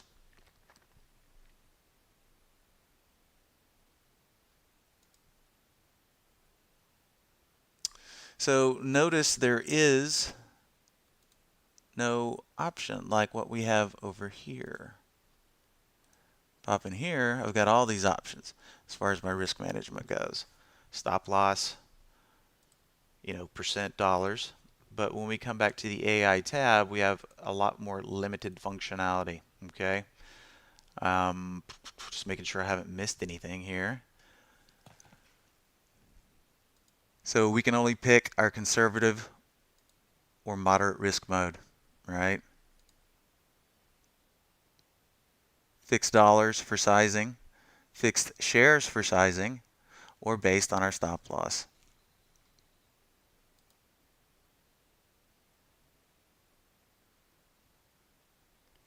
So unfortunately, that is one of the limitations of the AI panel. I do know that those more advanced order entry and risk management features, we do plan on adding those, but at this point in time, it's simply not present.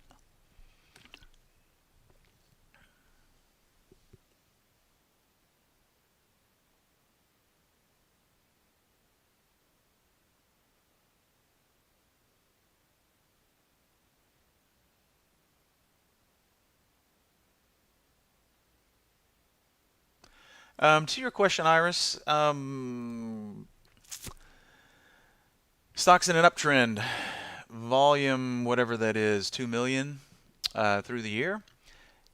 You know, I'm a simpleton, okay? And that's why I put this list together and handed it out in the office hours last Monday, okay? Not necessarily a strategy, as it is a watch list, okay?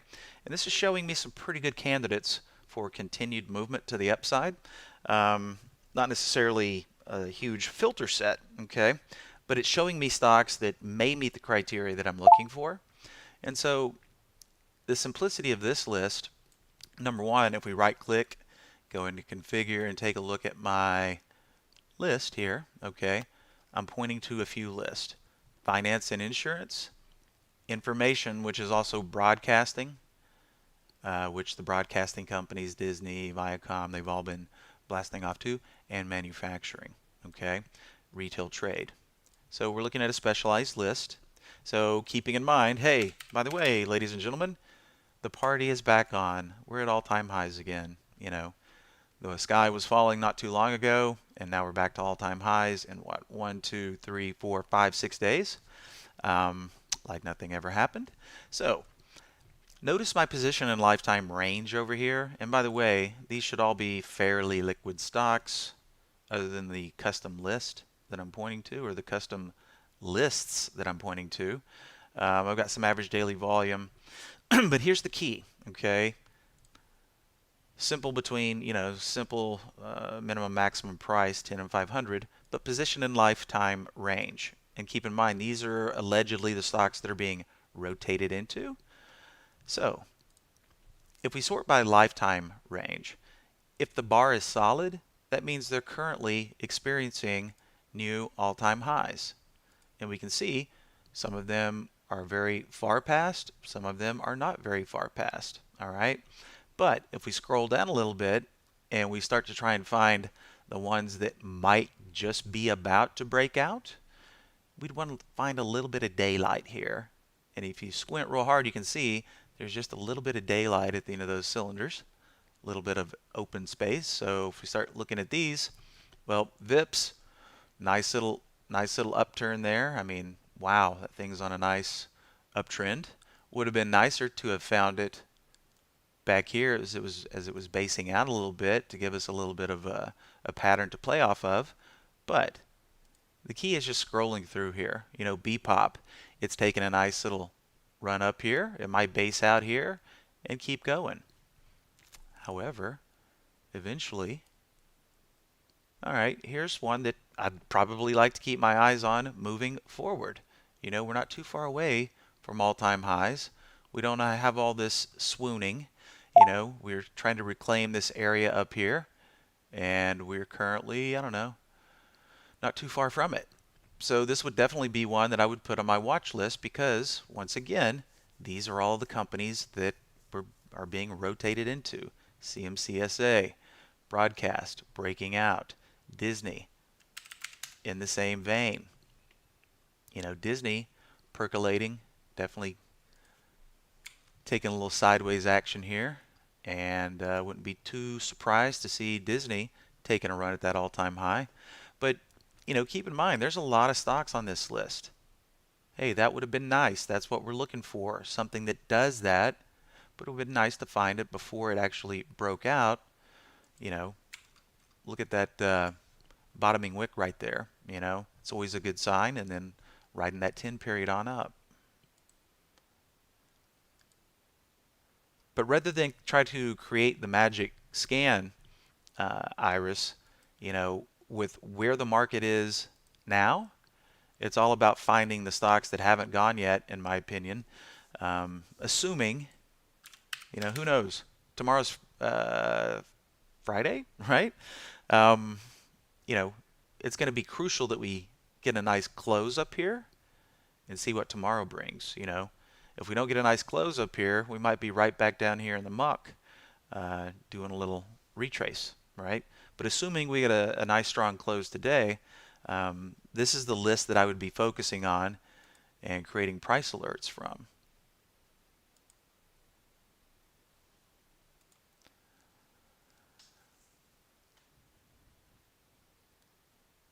Can you go over the conservative and moderate AI trade modes in V+? Sure, we covered that earlier, but I don't mind doing it once again. Okay, once again, here's the AI strategy trades plotter where we can see all of the trades that have come in and how they're currently doing. And notice we've got conservative profit. Well, squish that guy up. Okay, we've got conservative and we've got moderate. And let's just ignore aggressive for now because, once again, aggressive is just simply putting the trade on using no risk management or profit taking strategy or any of those variables. So it's just showing you what would happen if you put the trade on and just held it, okay, until 15 minutes before the close. But as sane individuals, we always like to employ some type of risk management because we are wrong on trades a lot. We just hopefully are right on more than we're wrong. So conservative profit mode, let me bring up the conservative column over here, get it over here for everybody to see. Okay, notice these are the reasons in conservative exit mode why it exited. Obviously, ACAD was a long play here. We got in the money for a little bit, and then whammy, came back down here and stopped us out. Okay, so that's why that's reflected in conservative exit mode. So there are actually 5 reasons why the AI can plug out of a trade in conservative mode. Stop hit being one of them. The next one is profit target, which we don't have any profit targets today. The timed hold expires, so that would also be an exit. So count them up here. Stop loss, profit target, timed hold. And then the AI can exit a winner or a loser prematurely using profit save or reduce risk. We don't have any reduced risks on here thus far. Okay, so once again, conservative mode, 5 reasons. Stop loss gets hit, profit target gets hit, timed hold expires, and then the AI has the option to squeak out of a winner early in profit save or a loser early in the form of reduce risk. Now it brings up a good topic here because at the end of every day, a lot of the AI trades have some spread between conservative profit mode and moderate mode. So before we talk about the spread here, in moderate mode, all that's used is a stop loss value. Okay, if the stop loss gets hit, we're stopped out. If the stop loss is not hit, then the timed hold takes effect and it will stay in the trade indefinitely. All of the other things that come into play, like profit target and the early exits on profit save and reduce risk, do not come into play in moderate profit mode. Either the stop loss gets hit or it doesn't. Now, having said that, that's why it's interesting as things are occurring, like when the AI pulled the flat here on HESM. And who out there has not done this countless times? You make the trade, you start losing a little faith in it, and you're like, yeah, I don't like what it's doing. I'm gonna take my scratch, flat, only to see it do the thing that you hoped it would after you bailed on the trade. And that's what moderate profit is showing us now. The AI flatted the trade here, Notice the shaded area is going to correspond with the time spent in the trade in conservative mode. So shorted the thing right here, covered it right here for a flat. Right after we cover it, it continues its downtrend. So that's what moderate mode is telling us. Based on my risking $100 per trade, if we would have ignored the AI's exit here in profit save, instead of making a flat, we'd be up 63 bucks with maybe a little bit more potential before the close here. If we get another little break of this low, we could see this stock grind down a little bit more. Looking over here at the daily, we're pretty much butting up against this level of congestion, which apparently at this time is acting as a level of support. So JT, let me know if that illuminates the risk modes adequately for you, or if I need to go into a little bit more detail, I'd be happy to. Sure, Iris, I will share this rotation top list. By the way, I've been sorting, and before I drop this link in, okay, the way I was showing you guys to scan the list certainly could point to some decent setups. Let me just scroll through here one until I see one that kind of tickles my fancy. TRI, not bad. Had a little weakness yesterday. We've reclaimed the 10 now. All right. So, notice if I wanted to take a chance on TRI on a swing trade, wouldn't be a bad entry right about these levels right here. And notice what's showing right here, the smart stop. That'd be a nice little stop there around 86.43. So we could essentially hope that this thing closes above the green line here, which is the 10 period. And, just go right here for our stop loss. So that's not a very bad risk. Not a extremely crazy risk, risking approximately or slightly over a point on an $87 stock. It'd have to come down here and print below our swing exit to get us out. But there's tons of these things. NVT not looking too bad. AIMC yesterday would have been the day, right? Riding that 10 period. Take a little bit right here. Get to enjoy a nice little up day. So finding the ones that are just approaching all-time highs and then finding the more conducive or tight patterns. That's one way to do it, by sorting by position and lifetime range. But notice what I've got here. I'm just displaying the 10, the 20, and the 50 period SMAs as columns. I'm not requiring any minimum or maximum in the actual filter set.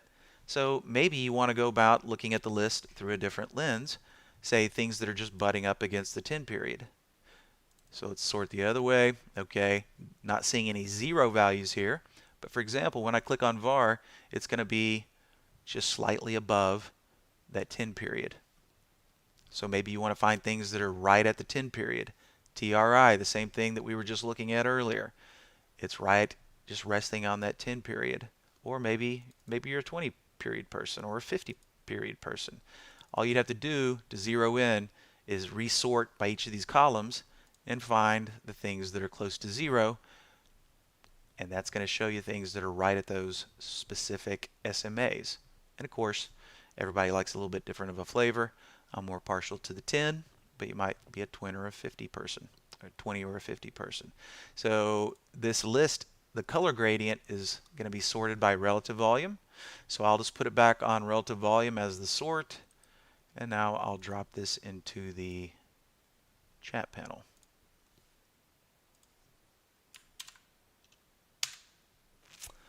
All right, so that cloud link is in there for anybody that would like to grab it. No customs in there. All the lists should automatically point, and you guys should be good to go.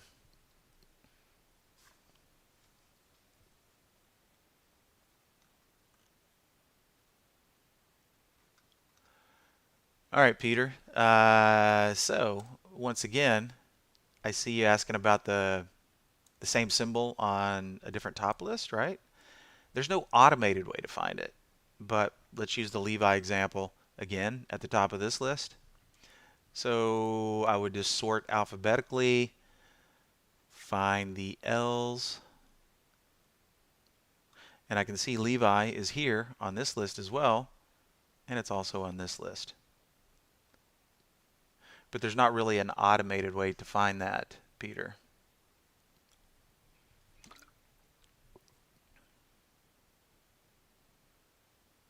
All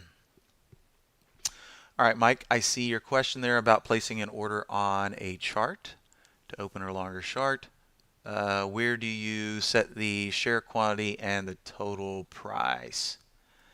Good question. It's been a while since I've done that. But what we would have to do here is create a default chart strategy. And it's not really a strategy. It would be more just like setting up trade instructions. Okay, so what we're going to do here is do a new strategy tab, and let's say I wanted this to be my long strategy. Okay, so we would just name it. Let's just call it chart long. Make sure we're in the right direction here. We would block off our times, which would probably just leave these wide open, and then we'd go to order details and set it up accordingly. If I wanted to do fixed dollars, say I only wanted to do $1,000 per position, and then we would set up any risk management like stop loss. We could say, okay, let's do 2% stop loss, and we would just set these very basic things up. Okay, once I click OK, then we've got that, well, we'll call it a strategy, even though it's not theoretically a strategy. It's just basically an order entry script posing as a strategy. But then what I'd have to do is right click and set as default chart long strategy. Once I've assigned this to my default long strategy, okay, then when I came up here and hit the buy or sell button, it would execute the trade according to what we've set up in here.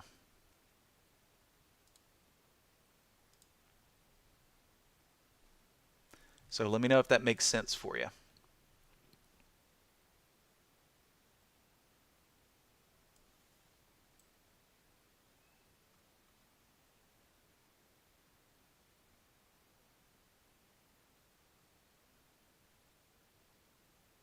And Iris, over here, I'm simply going by what the chart looks like, okay? So if I was trying to find things that might be close to a breakout, and I'm anticipating that eventually that breakout might come, and I'm willing to sit in it for a few days as a swing, so that might occur. You know, everybody's a little bit different, okay? So, you know, this guy's a little bit elevated here, even though we are up closer. But let me just scroll through here till I find one that kind of fits what I'm looking for. Okay, star's not bad, you know, if I'm anticipating. And once again, the whole premise here, excuse me, behind this top list here is to try and focus on the stocks that are in rotation right now. That's why we're looking at manufacturing, finance, information, things of that nature. And then finding the patterns that may or may not be, well, hopefully may be conducive, and weeding out the ones that are not. So with star here, this is not rocket science. I'm just anticipating, you know what? If I take a trade in this stock right here at 1791, 1822 is the all-time high break. And the reason and the logic is these are all the stocks that are being rotated into. Of course, that doesn't guarantee anything. But as far as a swing trade goes, what do we, let's see, let's just call that 24. We're approximately 30 to 40 cents away from star cracking all-time highs. And if it does that, it might go. I've also got decent risk here if I'm keying off of the 10 period. Okay, so if I did take this home as a swing trade at 1791, then my stop loss would be, okay, as long as we don't close below the 10 period moving average, which is 1741, that's not an excessive risk. If we do go up here and print and bust out, the beautiful thing about these guys is when we look to the left, there's no apparent resistance, okay? And the goal is to find things, you know, that do this, EXPE. Imagine applying the same logic and reason to EXPE back here, or on this day after it put in its wick And then we had a nice little close above the 10 period, and then look what it did the following day. It cracked that level and is heading higher. Now all the stocks on this list with a little bit of daylight here, they're going to be slightly below their all-time highs, but like this guy doesn't appeal to me, Berkshire Hathaway. I mean, never really traded that much anyway. Now it would have been conducive back here as it was leveling off, anticipating that it might break out. But that's a little too inverted there, all right? A little too much energy expenditure. So for me, I'm trying to find the ones that are getting all nice and snuggly. Like Lamar is starting to consolidate sideways here. It had its breakout. Now it's consolidating sideways. I'd like to see maybe a few more days of sideways movement, but then the setup would be there, okay? Because when we start consolidating in these tight little ranges, you can take lower risk, I should say, in anticipation of the break.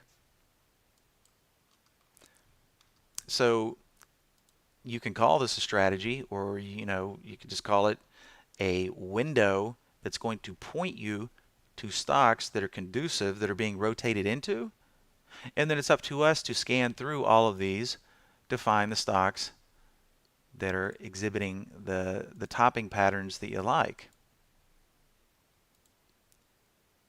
Chubb not setting up too bad. It tried once, kind of retraced a little bit, but it's putting in some sideways action.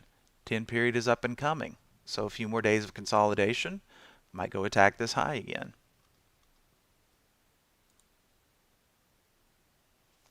Not appealing to me, okay? See how much energy expenditure, that V bottomy type, way above its moving averages.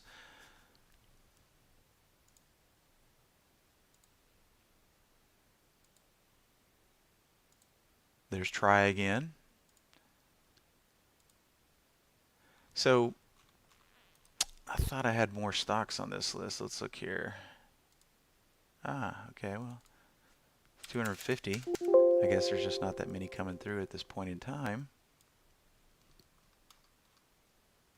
But the bottom line is finding the ones that are basing out nice and tame without too much risk. Once again, MWA puts in a few more days, that 10 period catch up might be good. We've seen a lot more basing stocks yesterday, but I'm sure there's a couple up here. Once again, Chubb looking good. LKQ, sideways action, 10 period trying to catch up to it. Once it gets there, that's when they tend to either push higher or fail and close below that line.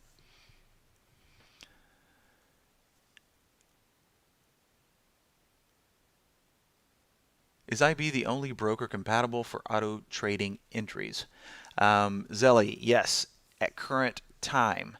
We're currently testing the E-Trade and Ameritrade versions, which are obviously the $0 broker dealers. IB is still charging a commission right now when you automate through them because you still use their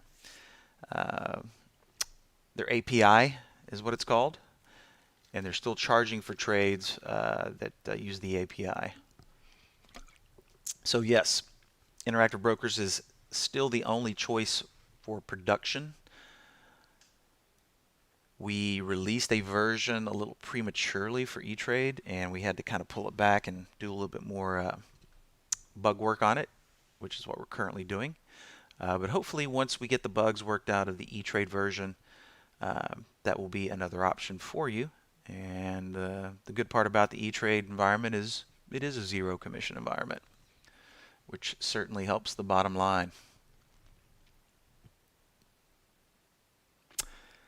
All right, Lisa, I see your question. Can you find things like the float, halts, bid, and ask? Yes, yes, and more yes. So I'm just going to pull my single stock window up over here. And we can see I've got some of those things showing here. Let's see, you're talking about the float, halts, bid, and ask.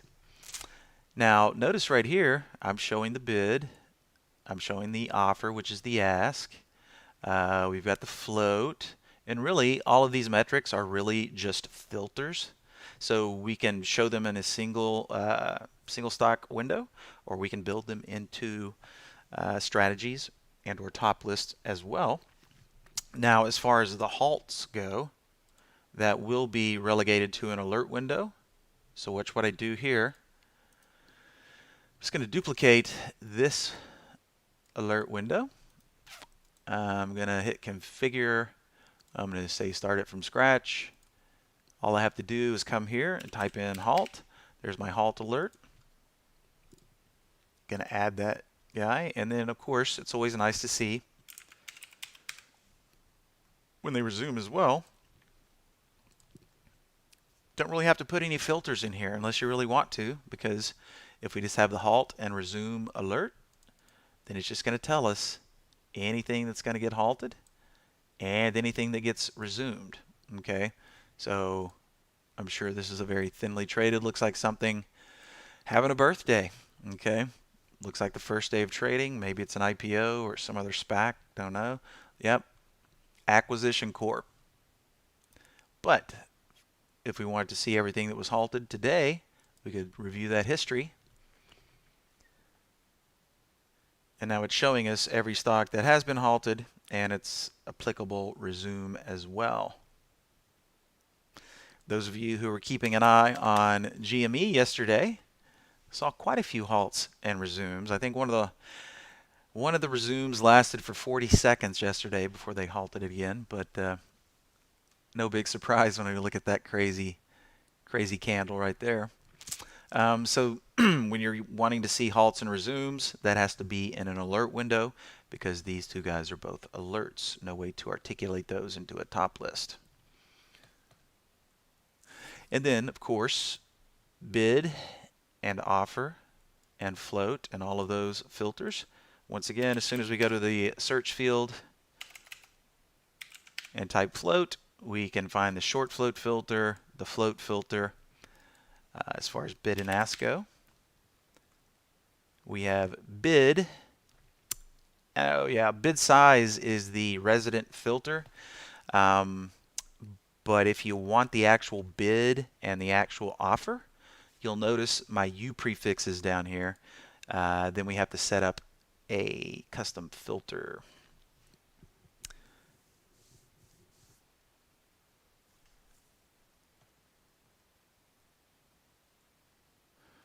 All right, Charles, I see your question there about Brokerage Plus not updating with account balances and last entry. Is that trading in our simulated mode, or are you over at IB with this?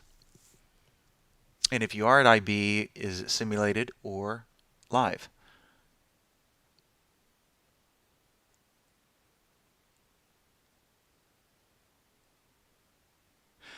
And yes, Zelly, if you have not been to our YouTube channel, we do have a bunch of auto trading. Actually, I can pull up the exact IB setup video for you, and I'll just drop that link right into the chat here.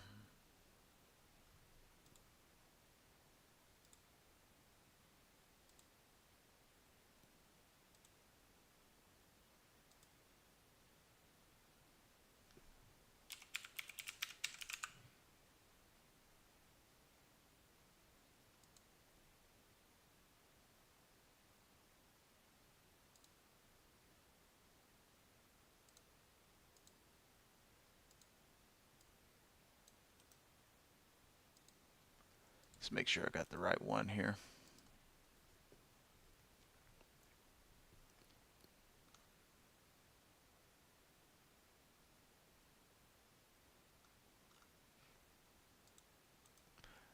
Okay, so this link here is for IB setup.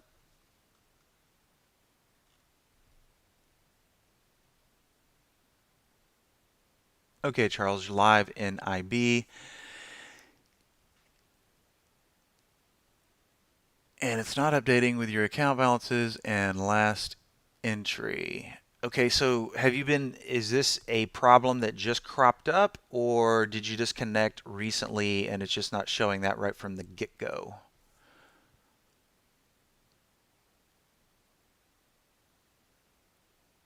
Regarding the IB there, Charles.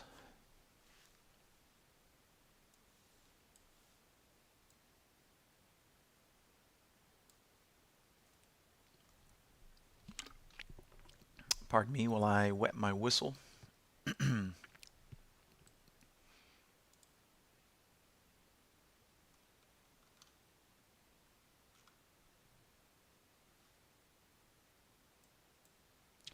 So once again, Charles, just to make sure, did you just get live with IB and this is happening, or have you been live for a while and everything was working fine and then this started happening is the question.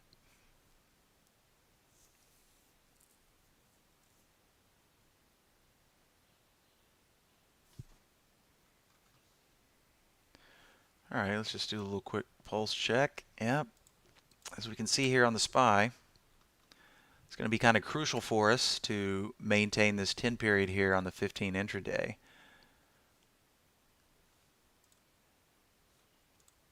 Don't want to see any closes below that 10 period, but it would not surprise me. Okay, so Charles, everything was working fine, and then just lately that issue has cropped up, if I'm understanding correctly.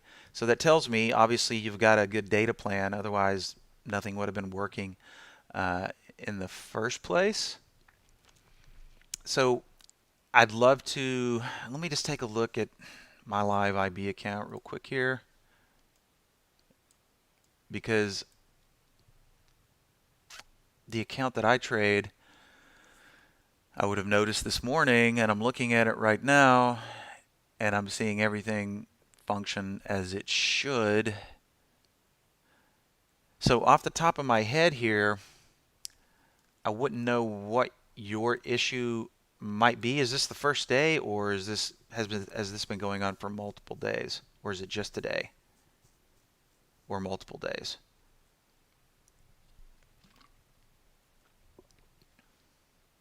So it's multiple days that it's been doing this? Have you popped into our live support and gotten anybody to take a look at your log files yet? And by the way, anybody out there, if you ever have an issue or something weird going on with Brokerage Plus, whether it be in our simulated mode or in a live environment, anytime you go to the toolbar here and you click on Help, if you hit Send Files to Support, that uploads your Brokerage Plus robot logs, is what we call them, to our servers, and then we can take a look and try to pinpoint what might be happening there.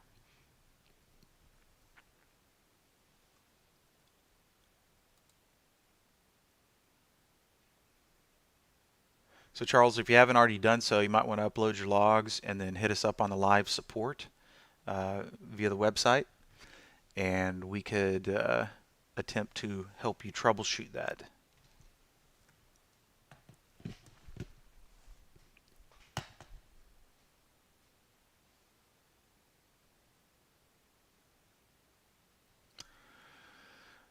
All right, looks like Holly's kind of went to sleep for the day as well. No trades out of her since about the first hour, which isn't necessarily a bad thing.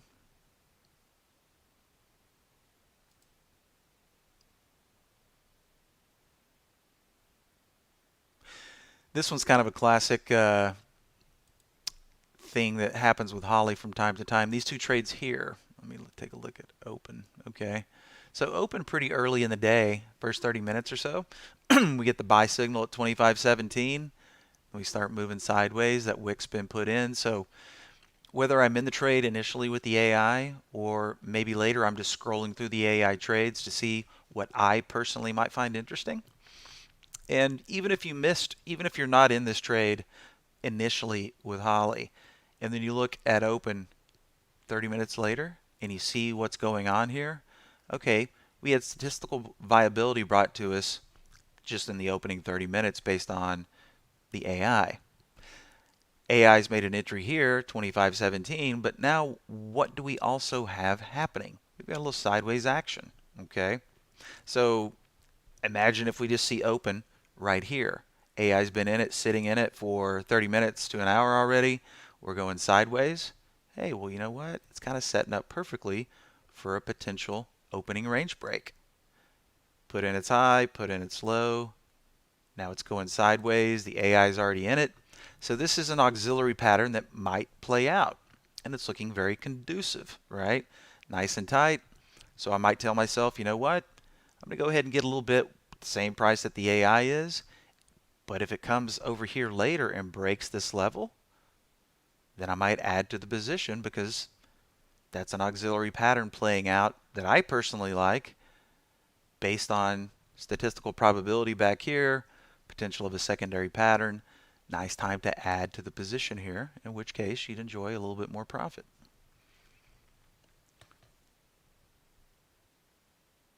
Okay, Charles, if you want to send your robot logs in, all you do is come down here to the TI toolbar, click on Help, click on Send Files to Support. That'll upload them, okay? But then, if you want to hit us up on live chat, here we are at the Trade Ideas website. We can always click down here, and then we can get into some live chat here, okay? Click on there. Somebody can assist you. Take a look at those log files. And that's the way we do it. So anytime you go to the website, you'll just click on the little orange button here to get to the chat.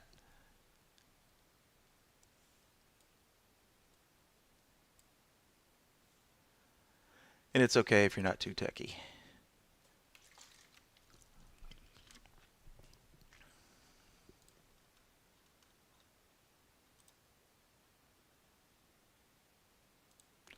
Take a look at some of the other stocks that are busting on out today.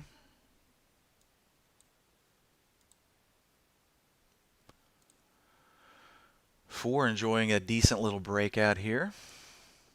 Some nice volume. Earnings are way behind us from the fourth. A lot of transportation stocks have been going as well. ODFL. Yellow took off the other day and didn't look back. Hasn't looked back since this level here. And this is what you always hope for on these all-time high breaks. Get the breakout here. Now we're on 1, 2, third day of upward momentum. Always fun to be in those. All right, just doing a little time check here. We're butting up about 5 minutes from the top of the hour, so Barry's going to be coming on back here within the next 5 minutes. No problem, Charles. Glad to be of assistance.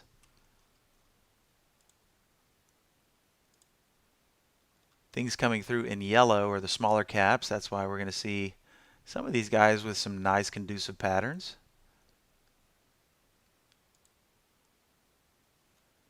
And the blue ones are the medium cap. Looks like a new IPO not too long ago. So when you're looking at IPOs and you have very limited days of trading, you know, obviously the train's already left the station on this one. Once we crack this level here, it was off to the races. All right. Or I should say, yeah, we broke out here. You had to sit a little bit of a wiggle. No big surprise there. It's kind of a second mouse entry here. But when you're trying to establish what might be good support or resistance levels when you have a very limited amount of trading days, one of my favorite things is to attach the old anchor VWAP up here to the first day of trading. So if we click on the anchor, click on this first doji day, now you see the purple line, okay? Notice how that purple line, that anchored VWAP from the first day of trading, man, that really was the guiding hand here as far as support goes, okay? Even on this day where we took a little swoon, you know, let's say we bought it on this day thinking it was breaking out at 1086, but we were consulting the anchored VWAP, 1040. We would have had to sit a little pullback there. Pretty severe, but if we could have stomached that pullback and seen that bar there close, that daily candle reclaim that anchored VWAP, that could have given us the confidence to hold on. Or heck, even if you weren't in the trade and you saw this day happen, That's typically, a good sign that the sellers could not maintain control. VWAP stays in control. Any day on this day would have been a great entry as well.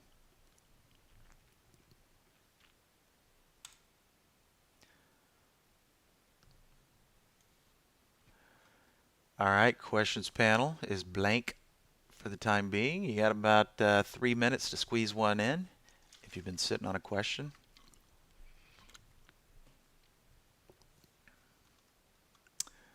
But lots of things hitting all-time highs now. MGM not looking too bad on the long term. Taking a little pullback, but it sure got frisky for a while today.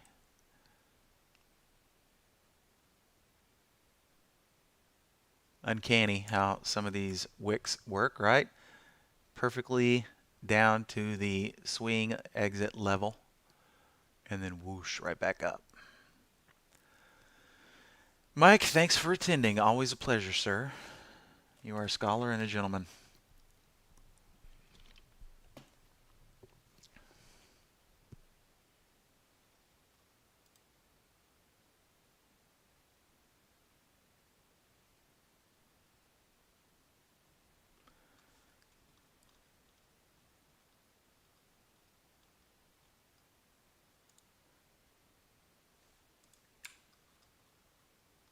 Good old Dover Corp. J-Bill. Not too bad there. Energy expenditure, but just didn't care. Kept on powering through. And earnings coming up in about 5 days.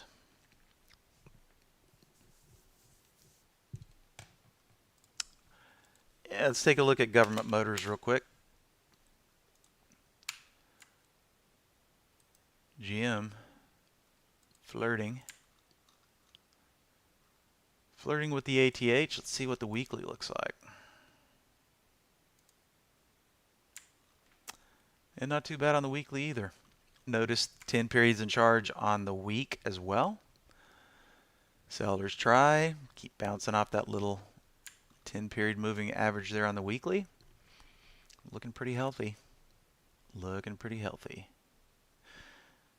GE, on the other hand,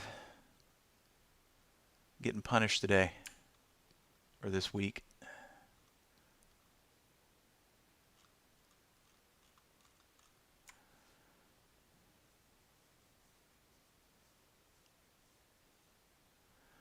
But GM, there are worse patterns out there. All right, here we are at the top of the hour. Let me see if Mr. Barry has returned.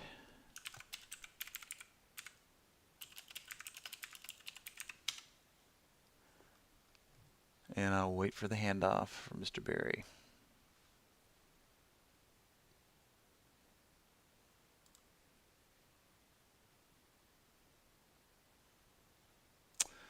But while we're waiting for Barry, okay, I just see Barry says he's starting now.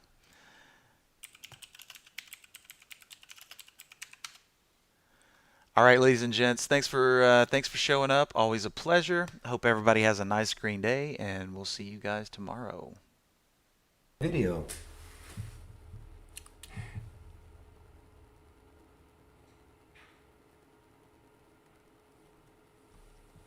So, new guy, how new are you to trading in general? Are you completely new or just new to trade ideas? The reason I ask is that I will give you a series of videos that you can take a look at that is really geared for people who really don't know anything about trading, like right from scratch, if you're interested.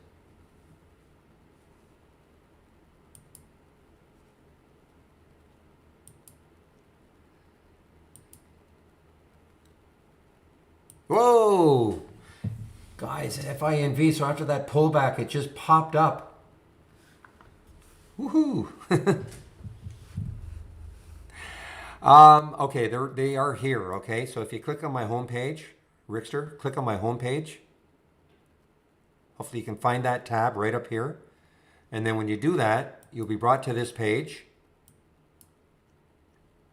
Okay, lots of information, including the scans, of course, that I'm sharing. But what I was referring to, the education area, click here and scroll down. The 20 lessons in 20 days is pretty good too, but that's more about how to use trade ideas, the features of trade ideas. Keep scrolling down, down, down, down, back to basics. Okay, back to basics. It's a fun little series that was done by Michael, one of our traders at Trade Ideas. Okay, so that's what I'm talking about. Okay.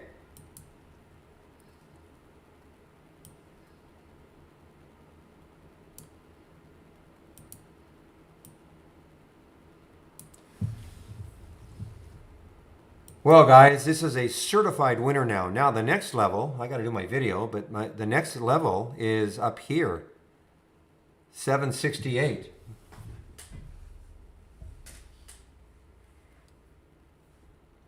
No, it may be something in the future, Crow Trader X, but not now. I know they're talking about adding an analyst tab here, but whether or not it's tied directly, to scan on analyst ratings, I really don't know. All right, guys, listen, I think you guys can hear me in the YouTube room, so I am going to now do my video, and let me just put the announcement in. What time is it right now? 1:03, so it shouldn't take me longer than until 1:20. So I'll put back around 1:20.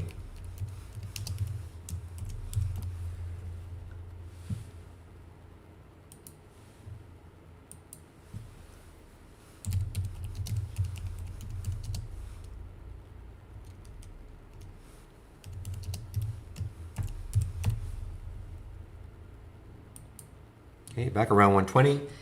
And again, you can click on my homepage and you'll see you can sign up for them right here. Click on my Barry's homepage right there. And this is what I'm talking about. It's just a little recap that I do.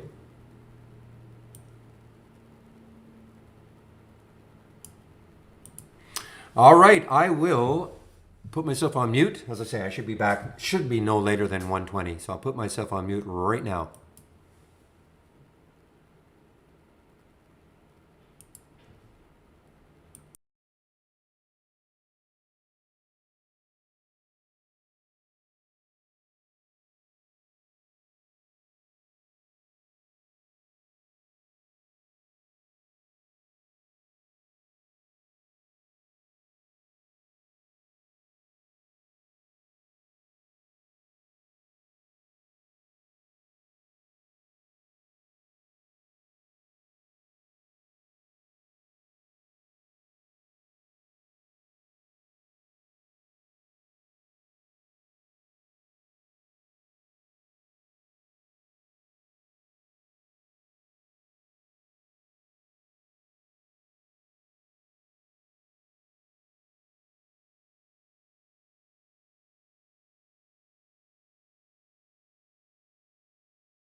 All right, guys, I'm back.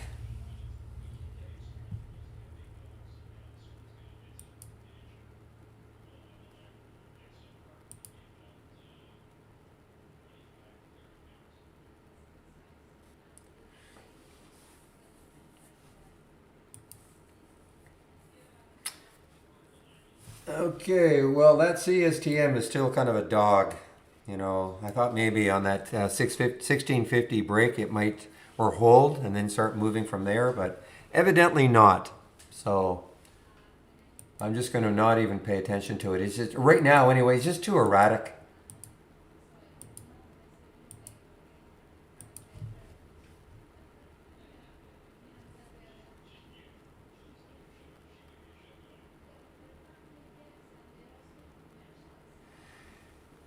Is there a re-entry option for non-AI auto trading? I'm not sure I know what you mean. Are you meaning can you just take the re-entries? I'm talking to somebody in YouTube.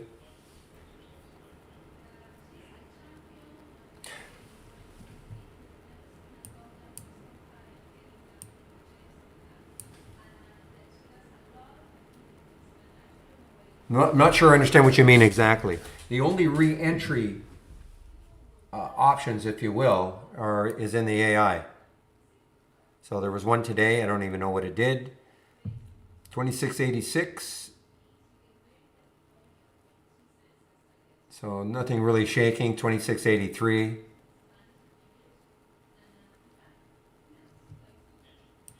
So there is. So I think I know what you're trying to say. This is the only one that has a re-entry option.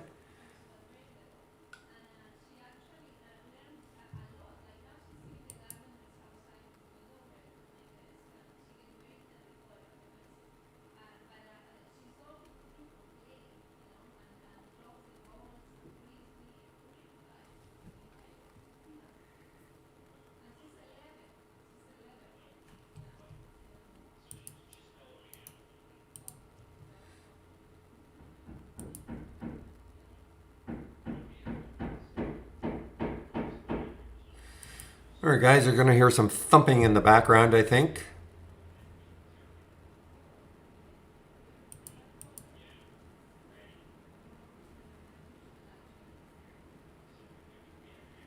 Yeah, there's no way to automate that though anywhere else. I mean, this is automated to the extent that it's just halfway between the original entry and the stop. So that number is, you know, that in this particular case, halfway between is 2686. So if it ever hits the stop at any point during the day and comes back to that number and that's why there's nothing else is triggered today, then you get an alert.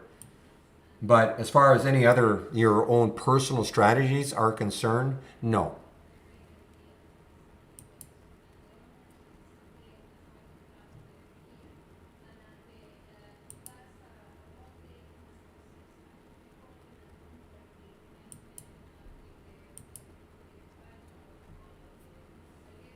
Aha, I see HEPA actually was an alert. Let's see what HEPA looks like. HEPA doesn't look good. Okay, why? When you look left on that daily chart, I see 237, I see 241, I see 235. I see so lots of resistance right in the area of the alert. So I'm just going to exit it. Well, in fact, I should have done it earlier. Okay, the minute I got the alert, I should have exited, but it already.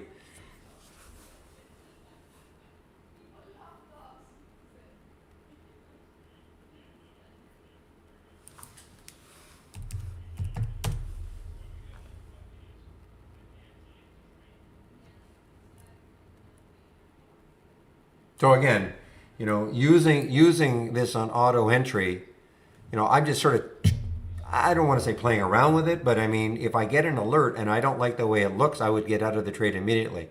And so when I looked at that HEPA, again, if I'm paying attention, I would not allow it to turn into that big a loss. Again, this is in the simulator.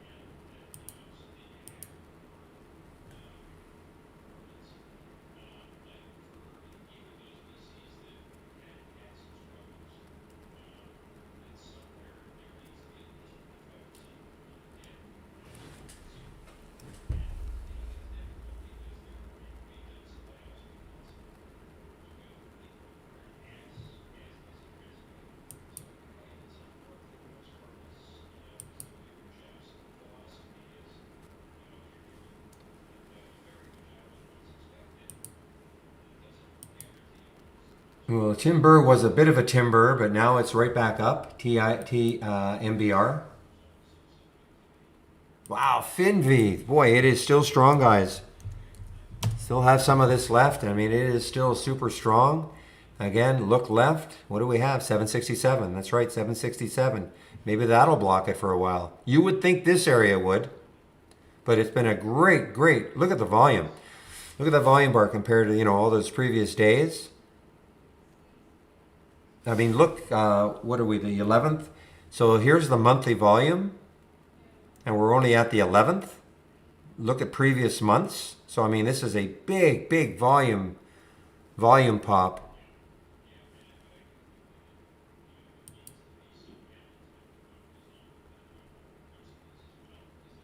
Let me rephrase that. This is a big pop on big volume.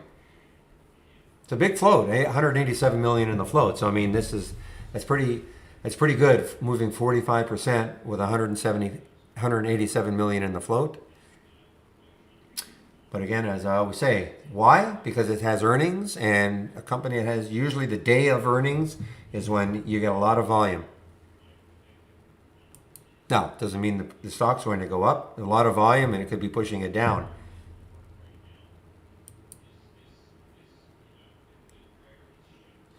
Remember a while ago somebody was asking about PHUN if I thought it could move, and I said, well, it was basing not badly, and I put a price alert there, but I said I would only take this if it pushed through on volume.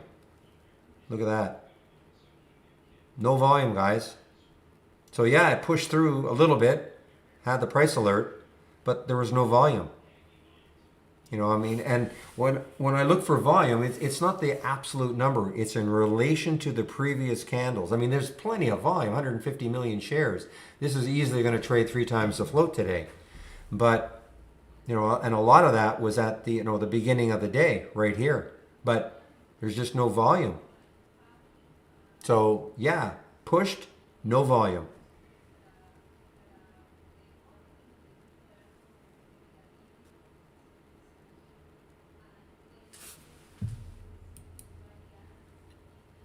I think also what's helping FinV is the fact that Tiger, which is another one of the FinVs from China, it's also having a good day. Nothing to do with earnings.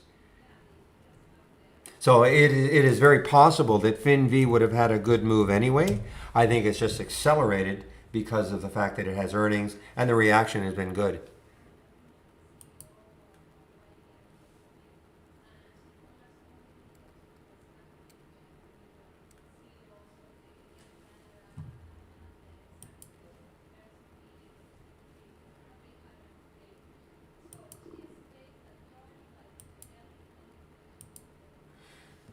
Keep an eye on tallow. This is an earnings play also, and it is starting to drop.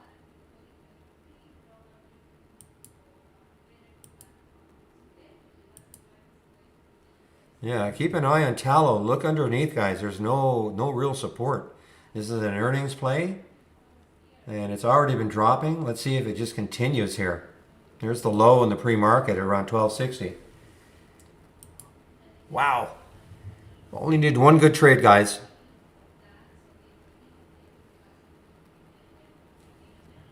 So you had your choice right there, 605, or wait for the options, 642.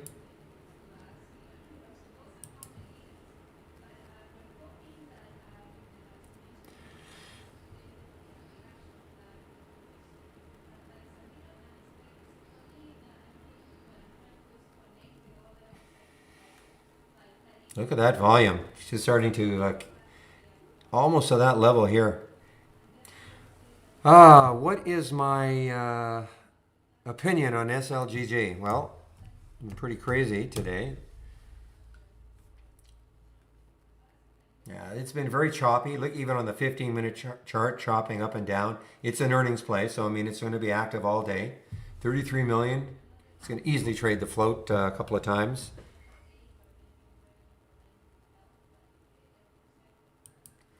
But my opinion, I mean, this has got a bit of a cult stock, with the WSBers, I think. So I don't know if it settles down, I guess. But again, the same thing. Settles down, pops on volume. See, right now the volume is just decreasing.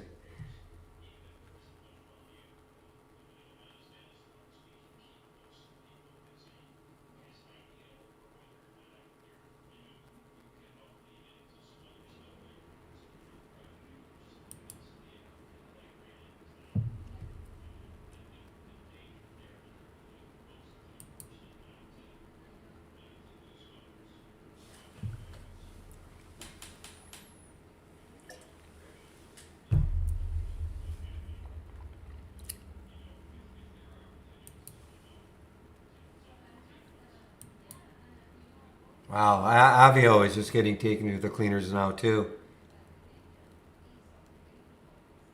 Oops, why didn't it switch? This is shortable too for me. Man, it's down 17%. Don't know if this is going to hold this area or just keep moving down. Look at this. This, of course, had the big news after hours, or actually right here, proceeded to keep going higher after hours, was holding in the pre-market. Market opens, down 17%.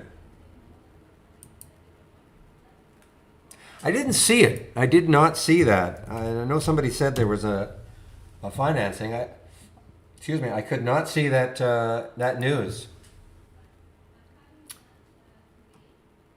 Where do you see that news? I just didn't see it. Because certainly that would account for it.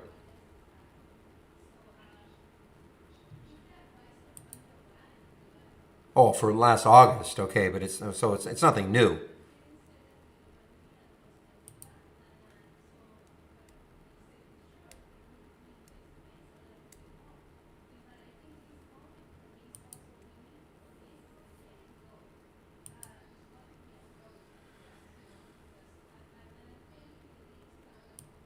Yeah, we've had more. Okay, same thing. Look at the AGC. So it just showed up on the option scanner, but looks like there's just too much mess right around here for it to. I mean, listen, it may keep going, but to me, it's just a little too messy right here on the daily chart.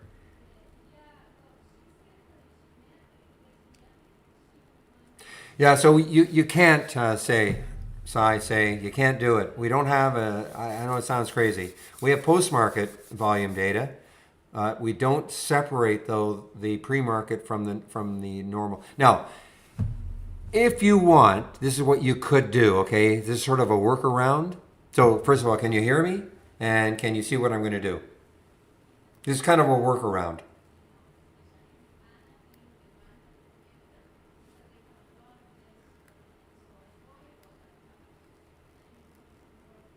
You too, Thomas.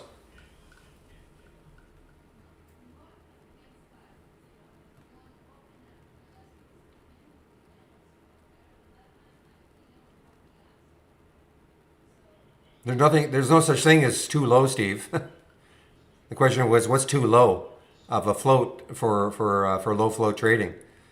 I mean, if a stock is in play, if it has earnings or some reason, some news catalyst, the lower the better. Now it's going to be, you can't wander away. Something that's very very low float, but there's no such thing as too low.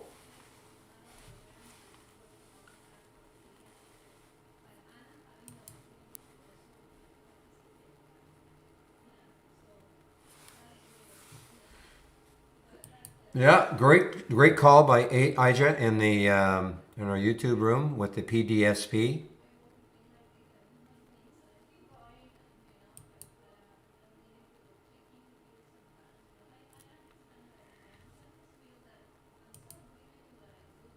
Okay, so say I don't know if you could hear me.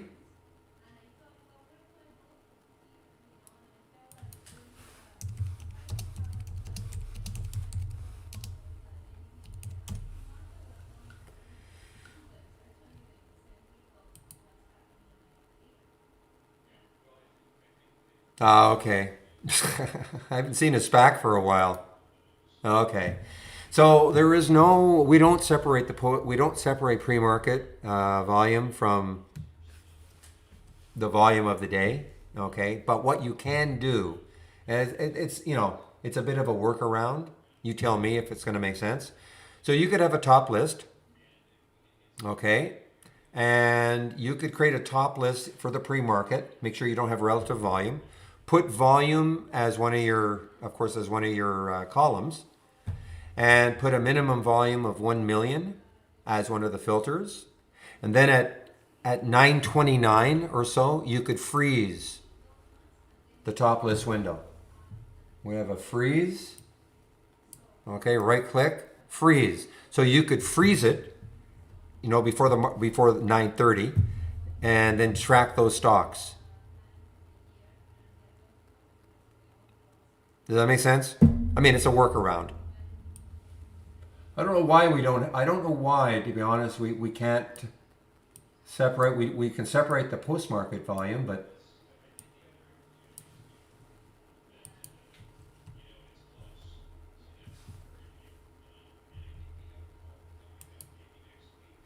so, Steve, I don't know what you mean by what alert level. I mean the alerts. But I'm a momentum trader, so all my alerts are based on new highs or new lows. Okay, I can't tell you that that's the way to go. That's what I do. So I don't know what you mean exactly by alert level.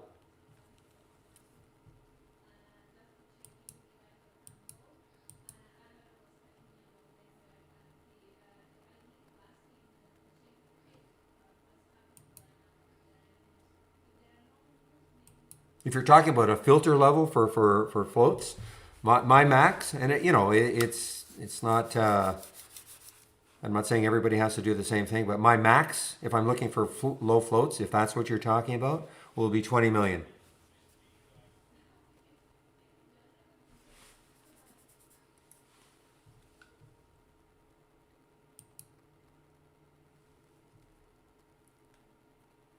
In a No, there's no coloration. No. Yeah, there's no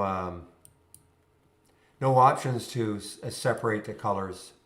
Have this like different one color, this another color. No.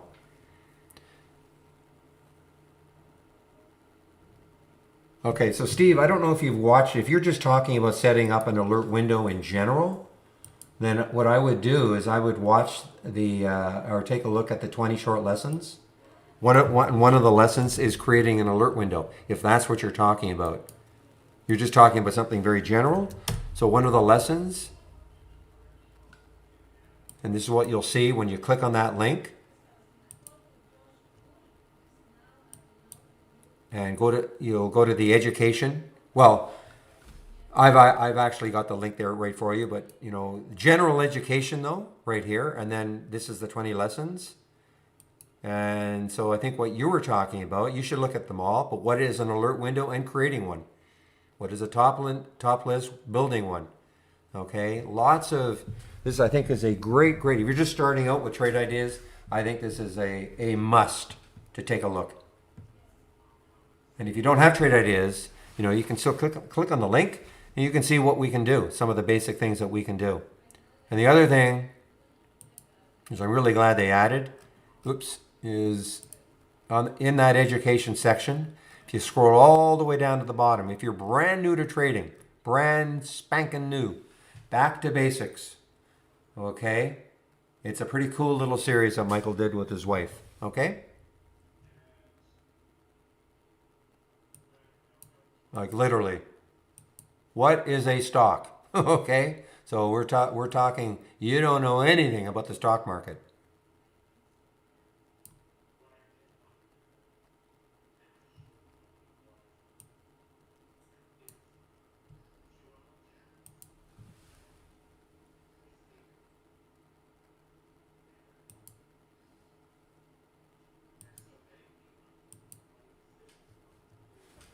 Yeah, this has turned out to, I don't trade very much, as you know, guys. I can't trade very much because the nature of what I'm doing, but I mean, this has just turned out to be a spectacular trade. Took a while. I mean, even for me, I didn't take it until 750. I'm sorry, 650. 650. Whoa, right here. You know, it was sort of chop at that 15-minute chart. It was kind of chopping up and down a little bit for 30 minutes.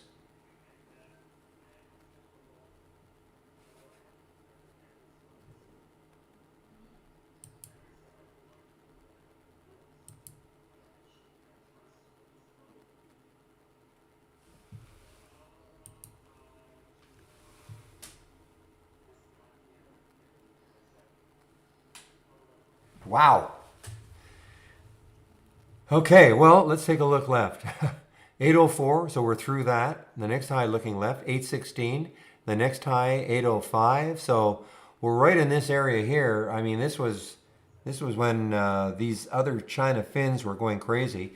You know, and this is one I think a lot of us in the room took because when we were watching Tiger, Tigr, do its thing, you know, doing this, I started looking at the other ones. There's Tiger, and you should see, it's not there, that's bad. The other one was FUTU.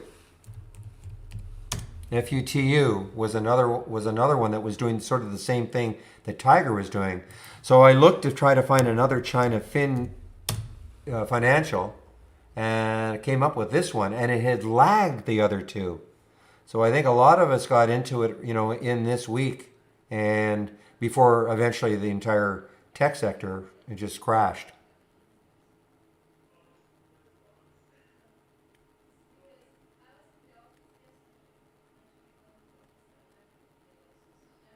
Yeah, you can't go 20 million. Okay, if you're talking about 20 million, you have to literally it's 20 and then three zeros. Okay, you can't shortcut it, Steve. So in other words, you can't do this. Oops. This is a question I have in the YouTube room. Yeah, so if you put 20 million, I know what you, or max 20 million, like 20M, yeah, it's not gonna work. You have to go 20 million. In other words, 20 and then six zeros. Okay.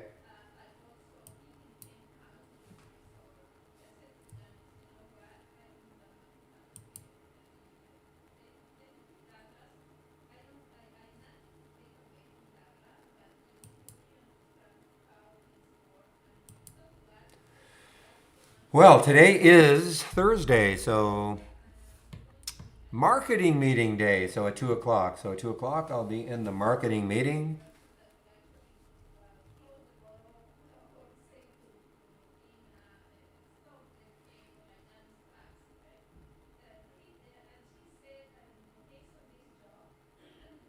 Oh, it was gray. Oh, I thought you meant it somehow was grayed out. Okay. Okay, so if you put 20 million, so it's less than 20 million. Okay.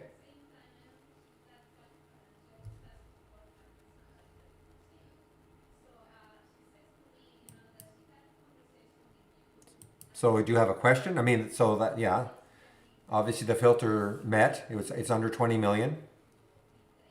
Now, what you're going to do with that is up to you.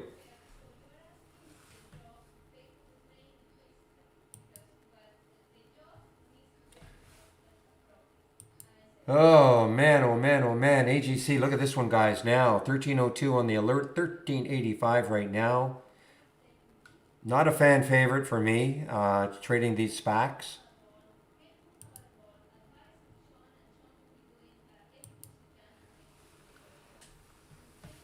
From my option scanner, I just find that they're a little too whippy, but and it is shortable. Oh, this is going to be a great short at some point. Look at all this. It looks like it's got to be coming into a ton of resistance here.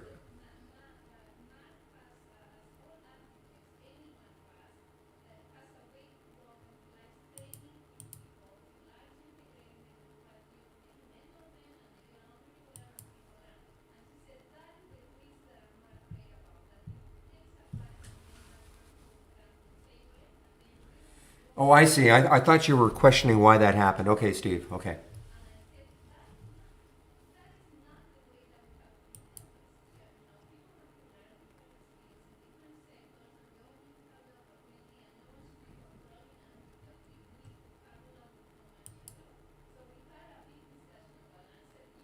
But who are they merging with?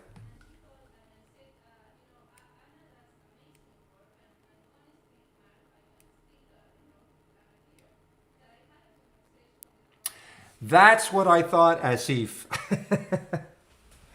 My wife was not happy with the very first one, and then the one in the car looked like I was, selling a car instead of selling me. But yeah, that one I think is.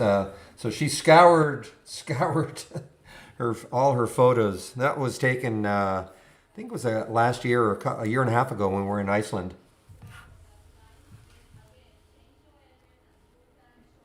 So that is what you call wife approved.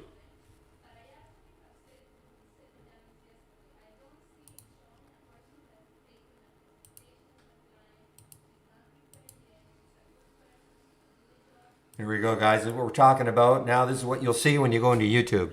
There's my dog, join Barry. There she's saying, join me for free.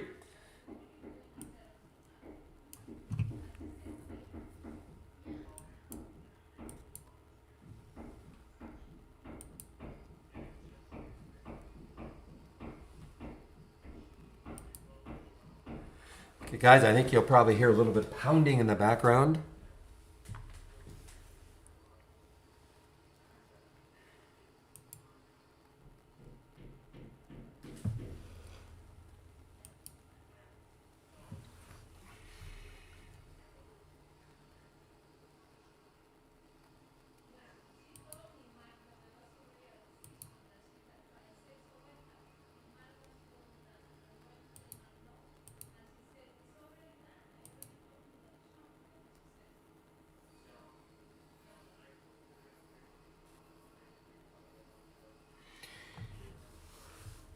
Yeah, man. I mean, I'm not in this one. I looked at it and I thought, I don't like all this. What I considered maybe some areas that it would struggle to get through, but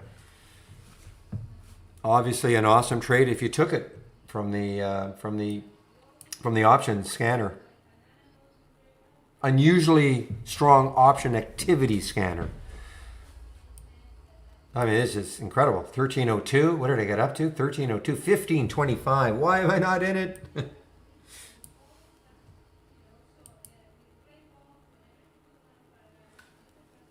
Oh, well, I'll just have to be happy that I'm in FINV. This is still a good trade.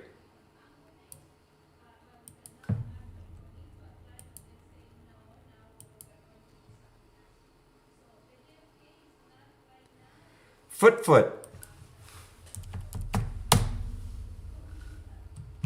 Okay, so it's not going to show up here because the relative volume is too low right now.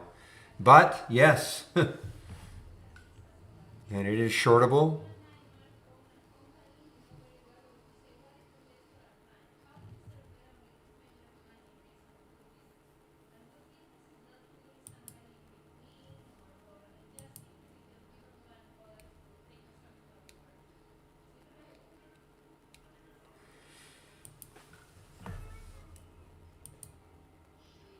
Oh man, this is so awesome, guys. Now, I mean, we're in uncharted territory. We're at a lifetime high.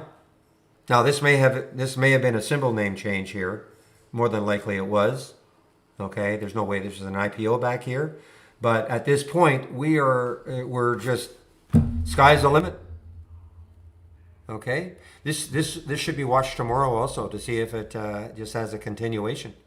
I mean, you can see right there. Again, this is a bit of a misnomer because there's no way that this is an IPO at $2. But never mind that. You can just look at the 2-year range, the 3-month range, the year range. Everything's green all the way over, just about, which means they're at the top of all these ranges. So at a glance, you can see how well this is doing. And I'm talking about the FinV.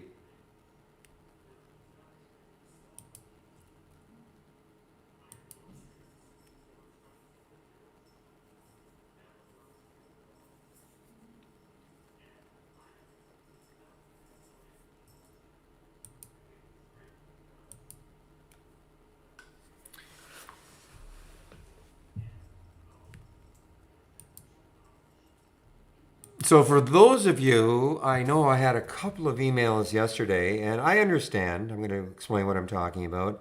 This is not a GME room, okay? I mean, look, GME, it's you know, for lack of a better word, it's very interesting, okay? And yes, we were talking about GME all day yesterday because of what it was doing and what happened, but this is not a GME room. We have lots of other stuff going on. It just happened yesterday. You know, I mean, how can you not, you know, watch it, you know, when stuff like this was happening, you know, boom and then boom. And so anyway, just so you know, this is not a GME room, but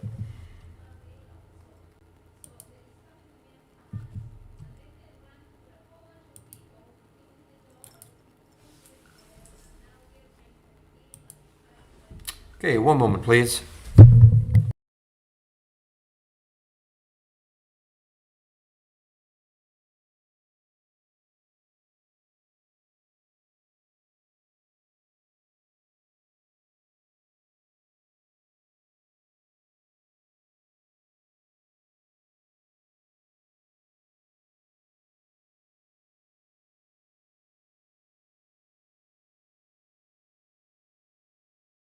All right.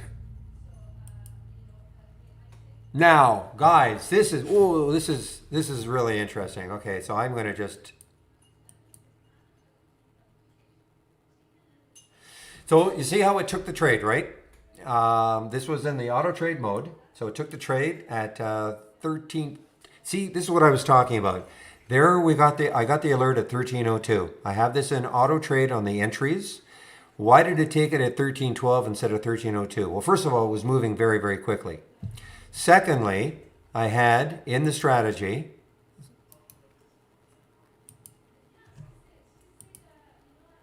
order details. You see I've got minus 15 cents in the limit offset. So what that meant was I would take that trade all the way up to 13.17. Now, rarely does you know, the stocks that I'm looking at here move that quickly, but that's how quickly that moved.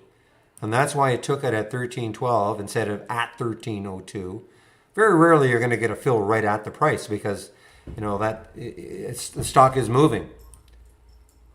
And then I closed out. I closed it out because, again, I think this is going to be extremely whippy. The most I could have made when I was still in the trade was $839. I closed out for $672. This distance from the exit price is kind of a cool one because it's telling me, as we speak, it is 27 cents under. Now it's 37 cents under where I exited, which is good. I mean, you know, this is a good, excuse me, these two columns here, I'm sorry guys, I'm just in awe of Finvi. These two columns here are really, really good to sort of judge how good your exits are. You know, because this max P&L is telling me, okay, while I was in the trade, what was the maximum I could have made? Now, you know, I got out with six. That's still not bad to be on a fast-moving stock, and it's 40 cents now under where I got out, which is great. This one, you know, the reverse is a little bit true, but I found that one too whippy. Since I got out, it has tacked on 23 cents. Okay, so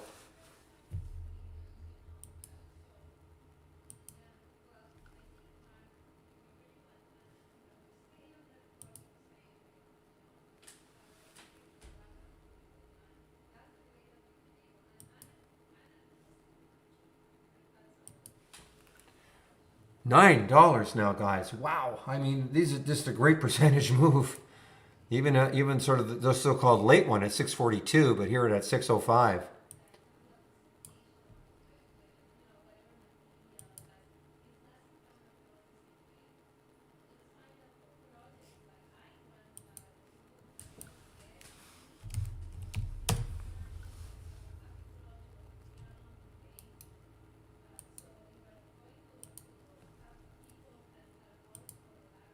Okay, Locks Chatterbox. Okay, G-Sky, is it worth watching? Well, let's take a look. Oh, I see. It appeared. I haven't even really, you know, I haven't had a real chance to take a look at my the alerts that have happened here. So let's just take a look. G Sky. So G Sky 695. So look left. What do you see? I see 731. Now, is this going to block it? I don't know. But there it is. Not that far away. If it can take out 731, I mean, look left. It's got a ton of room. So, so again, I'm not gonna say yes, you should take this trade. I'm just sort of pointing out if you took the trade now, just be aware that this could block it at 730.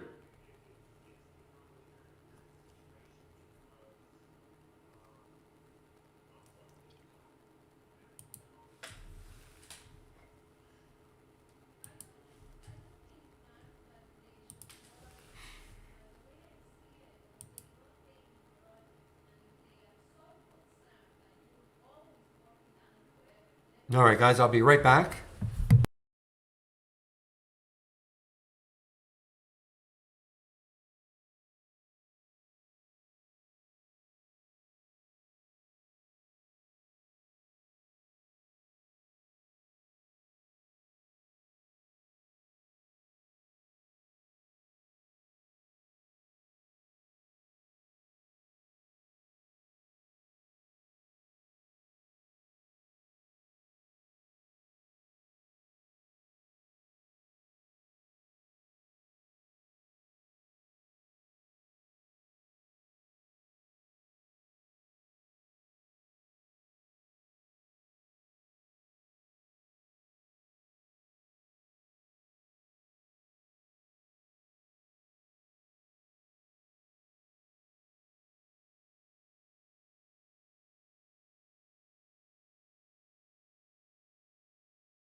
All right, yeah, I'm back. Yeah, no kidding. All sorts of action. All sorts of action is right.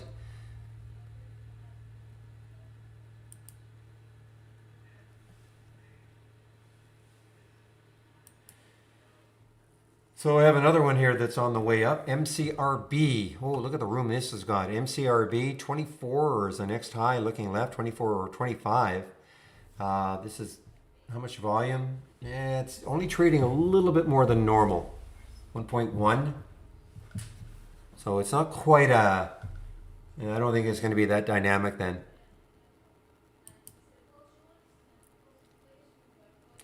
I hate to look at this one. It drove me crazy today. But the CSTM is now back up. But I don't know. I think I'm just going to leave it alone.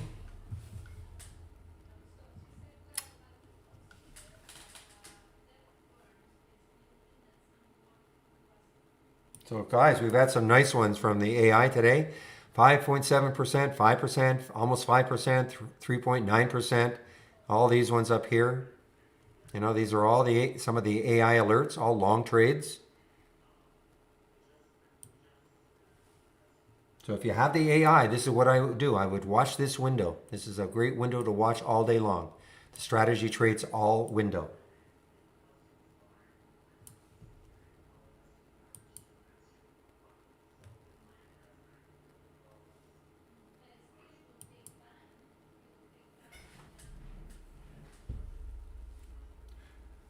Well, I understand, but that's why I sort on this column. I just, if I'm watching this, I just sort on this column. It's not unlike, showing me the ones that are active the most.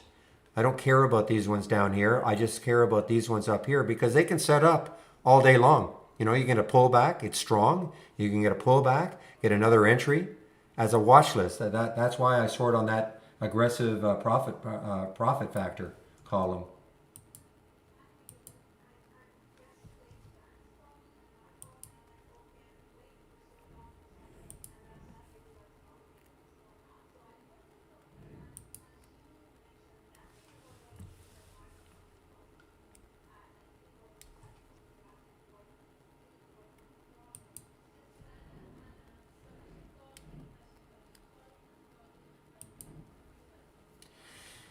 All right, well, that might be it for FinV for a while anyway.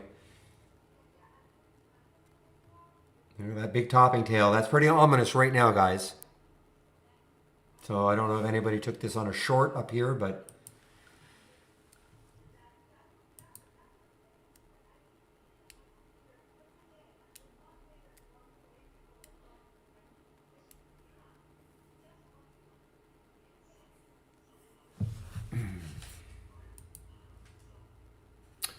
your option scan, okay, BMBL.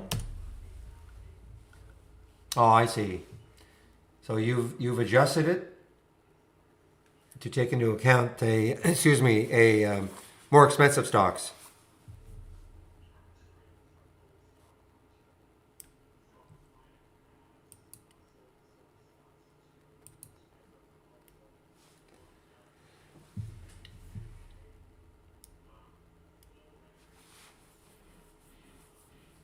It's a big option play, I have to admit. Look at that. I mean, 26,000 options, contracts a day, 7 times normal.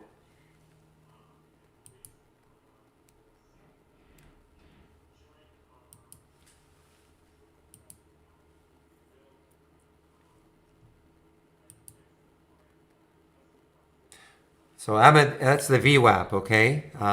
You should look that up. Volume weighted average price, okay?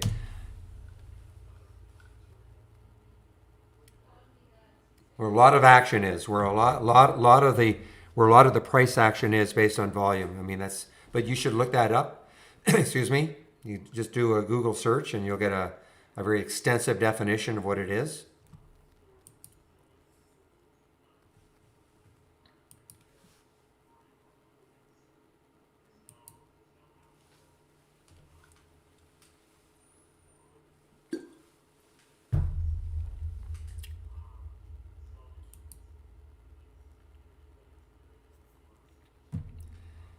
Yeah, I mean, it's possible. I'd like to see how Tiger ends up also, because I think that they all get kind of tied together. But yeah, it's very possible that if it does, now it's going to have a ways to go. It's going to have a ways to go to get back up to 9, especially the way it's trading right now. But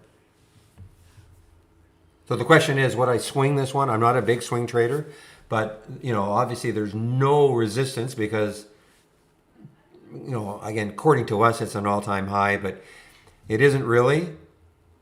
But nonetheless, there's no resistance, so it could go anywhere. He's not going to have any chart resistance, but this is a pretty big topping tail right now.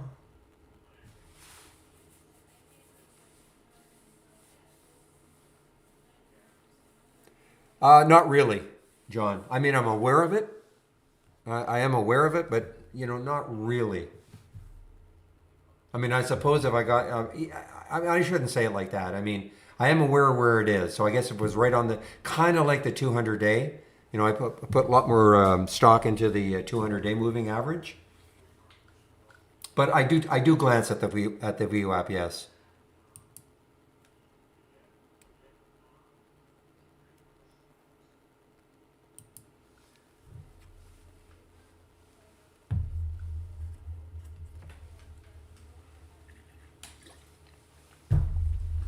Oh, he's talking about the AI. I was just saying, look at these ones. But, yes, there were some bad ones. But as I have them sorted, if I were able to really pay attention all day long, this is what I'd be watching, and watching. If I don't get in right up 1407, let's see what happened with Desperado. I know it's Despegar, but so I mean, first of all, I would never let this happen. Number one, okay. If I were in this trade, see how much time you had to get into this trade. There's about almost 45 minutes.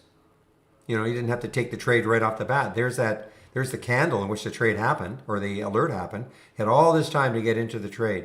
Even had another, popped up and then it came back down, and then it started to go. So as a watch list, but you would, the AI is not out of this trade in its mode. You can't let this happen. I mean, you're up at 14, what? 14, almost $15. You can't let this happen and not take something out, in my opinion. All right, guys. Well, it's upon me. The marketing meeting, so I've got to get into that. Starts at 2, so.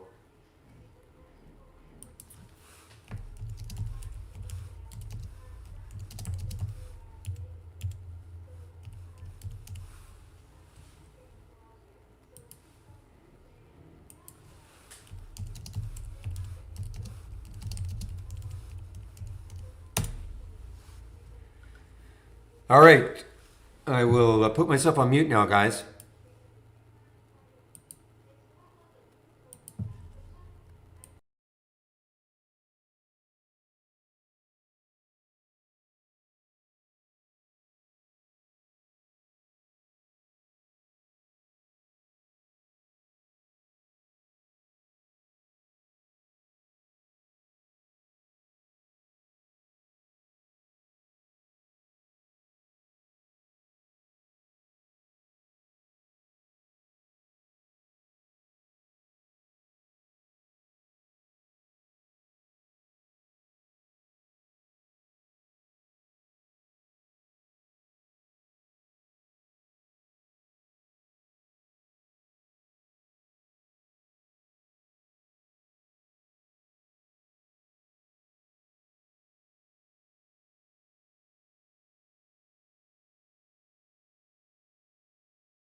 Wow, guys, I'm back, and you know why I'm saying wow, wow on FinV. Holy smokes! So this is going to be really interesting to see what happens tomorrow. Really, I know Cammy asked me would I swing this one. Well, I'm going to see how it course closes. I want to see how it trades after hours too. If it closes well and it starts to base a little bit after hours and starts to move up, that's when I might take it as a swing. So can't know yet, but man, oh man. Yeah, and the ENG, that's too bad. Well, I guess when I was, I don't know what I was doing at 250. Oh, right in the marketing meeting. ENG, I mean, it was quick. I see the alert was at 650. It got up to 690. They're very quick.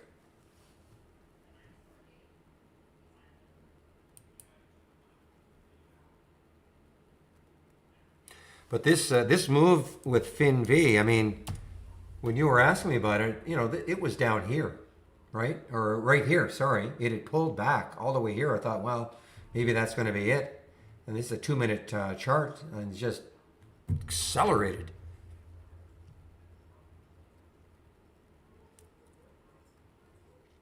SVOK. I don't know. I don't think I've seen that one before. Seven Oaks. Okay. It's an acquisition. Merger. SPAC. Okay. It's funny how they're all shortable. Most of these are all shortable. These SPACs. I don't think I've seen one that isn't or hasn't been.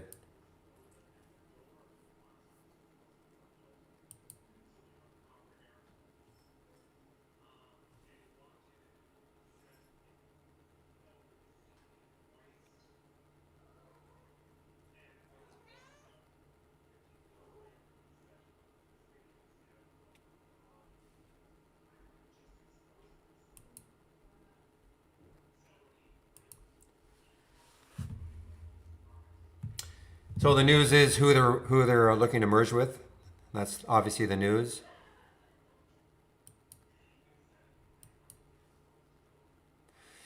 That's a good question.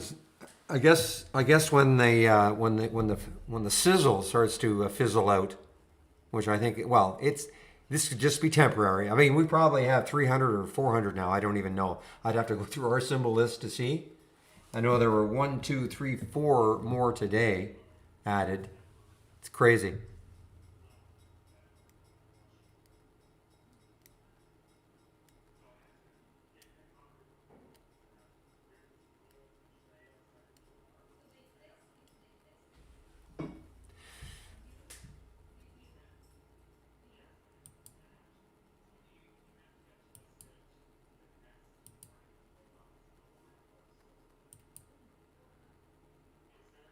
Really? That's really interesting, William, because I would say I can't remember the last SPAC that was not shortable at IB.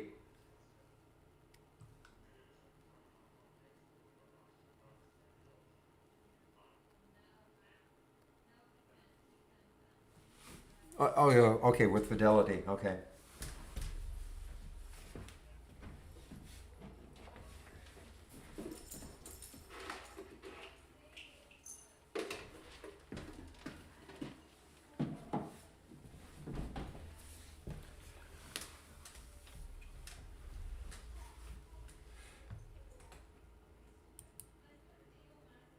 It's too bad with this CSTM. I just wish it had not been so crazy.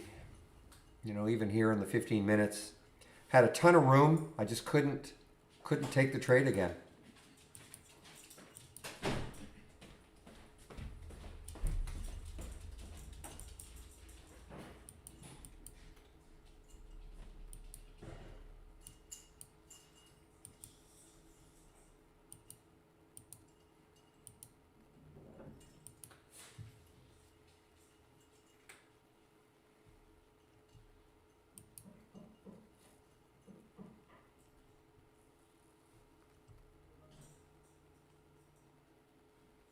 Is there a good entry for HOL? That is a question from YouTube. Let's see what HOL is. Yeah, so this is another. Yeah, so it's another SPAC. Yeah, so I can't help you there because I mean these things are all about. I mean I don't know who they're merging with. So it's news driven. I really can't help you. Just looking to see if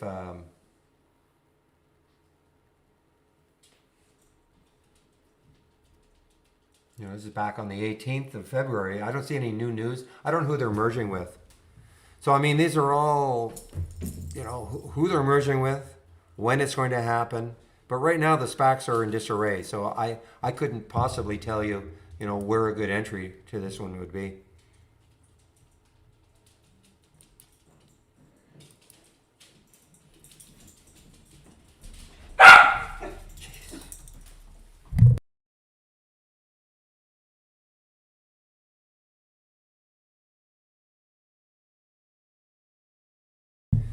There's my assistant at work.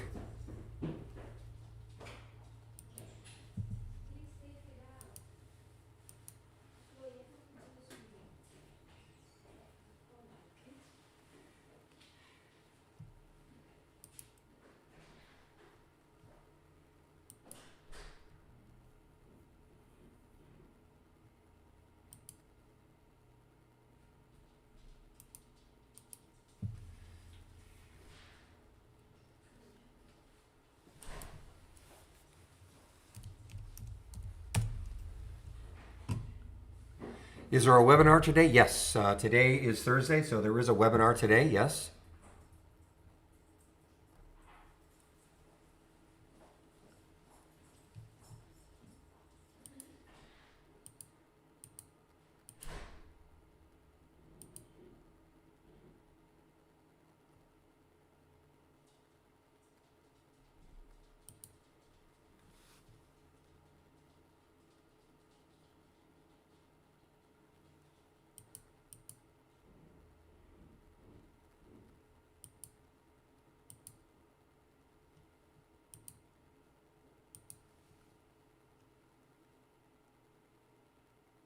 Yeah, so there is no way to do that, Ernesto.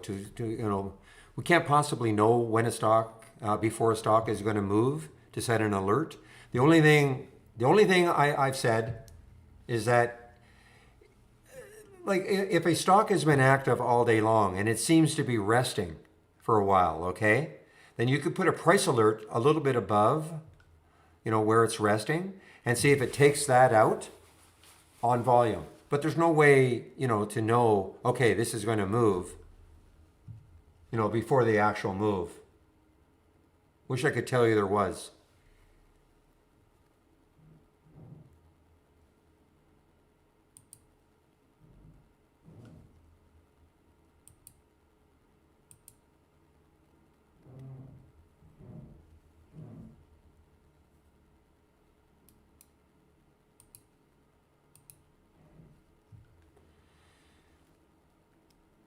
So does that make sense, Ernesto? So let's just say, for argument's sake, I wanted to buy this one up here, before the move. I could put a price alert, a little bit above the price, and see if it took it out on volume, as an example. Okay. I'm just using FinV as an example, but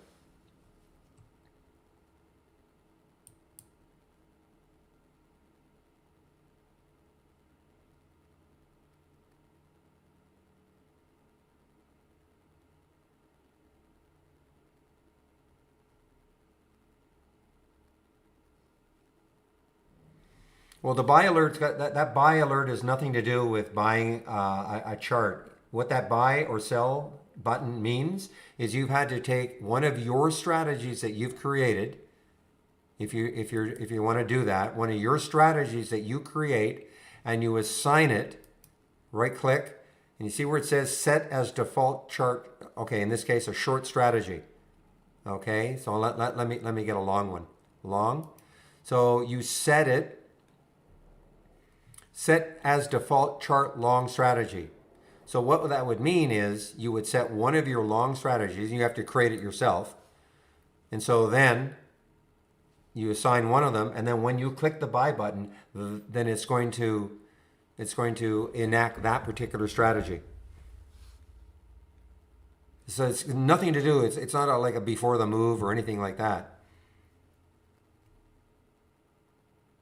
This is just a way in which you can click on a buy button and it'll enact one of your strategies that you've assigned to it. A lot of that is all covered in this video, okay?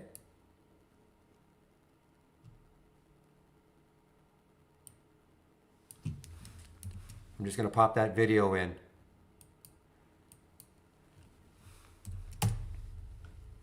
Okay. Okay, just a moment, please.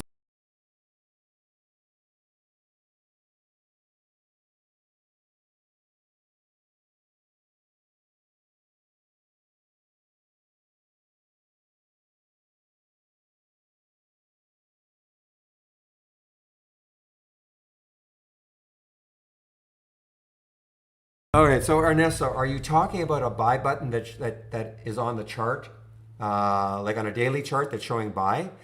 All that is a previous AI alert. Let me see if I can find one.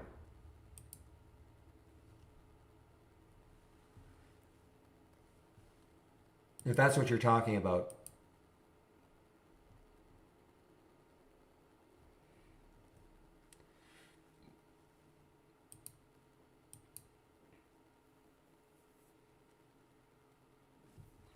I can't find one now. I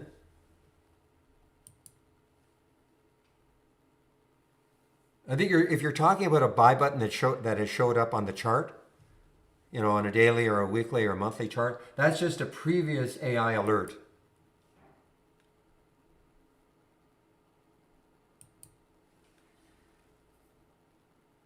All right, thank you, Real. I will I'll take a look at it.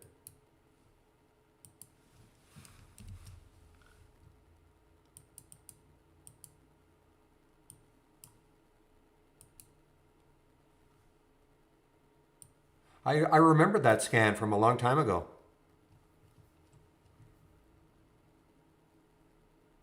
But I'll take a look at it definitely tomorrow. Thank you.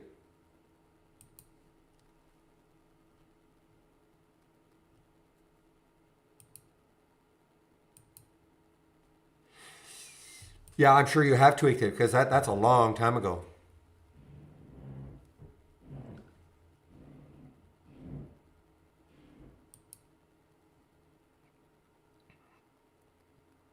This is crazy. I can't find a previous AI alert.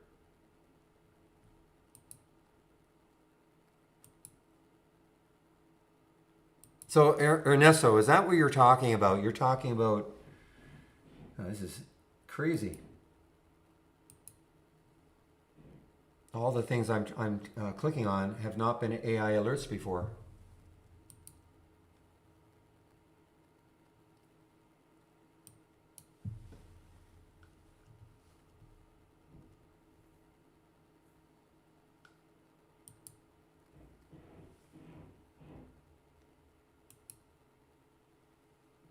Here we, oh, here's a sell. Well, this was a short, okay, of Kang way back here. So if that's what you're referring to, it just happens to be a sell instead of a buy. That was a short alert. AFMD, thank you. Let me, but that is that not today? Okay, let me just see. AFMD. I wonder if I've turned them off. I had him turned off. Oh, okay, here we go. Thank you. I must have turned it off. So I'm sorry. So Ernesto, you're talking about these right here. These are just previous AI alerts. Okay. Now, had you taken this and held it through all this, yeah, I would have, but you would have had to suffer through this. So you wouldn't have been able to hold this as an example.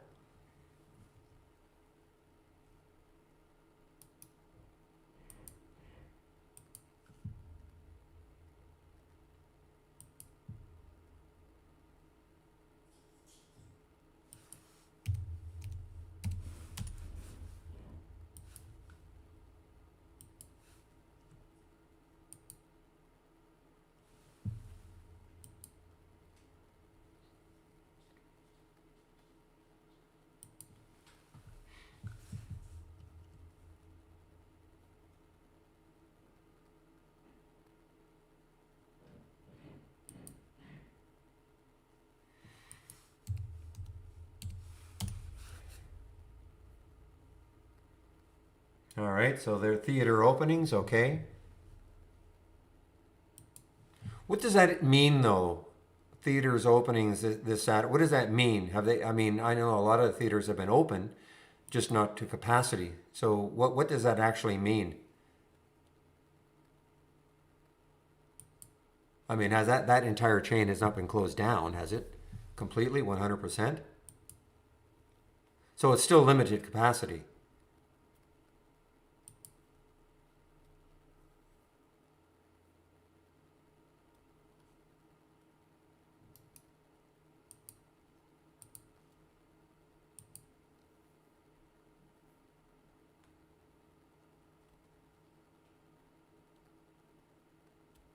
Yeah, it's just a previous alert, Ernesto. Exactly. It's just a previous AI. If you don't have the AI, then, well, even if you do have it, but yeah, it's just showing you, okay, we had an alert, a few weeks ago for this particular stock.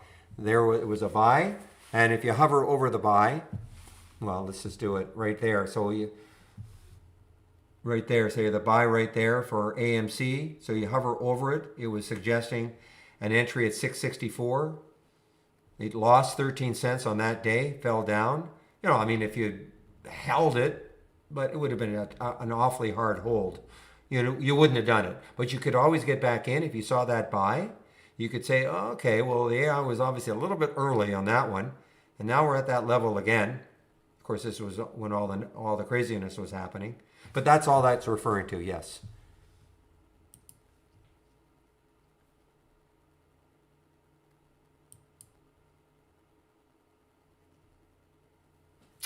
All right, guys, we are getting close to shutting down the room, 3 o'clock. So I'm just going to put that announcement in. Of course, I'll always entertain questions if we have them after 3.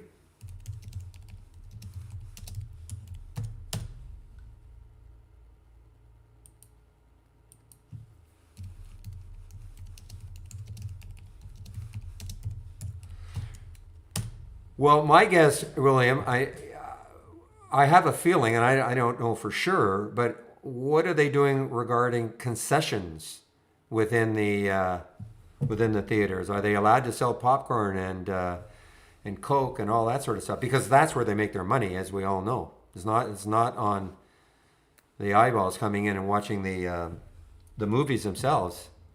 But I don't know. Are they allowed to sell food en masse? I mean that.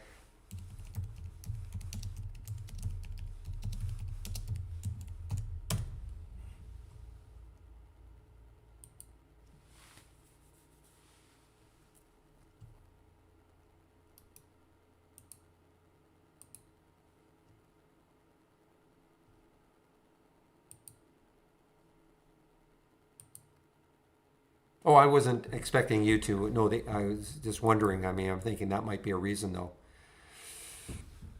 Yeah, but how much? I know that's where they make all their money is in the concessions. But how many are open? How much business can they really do?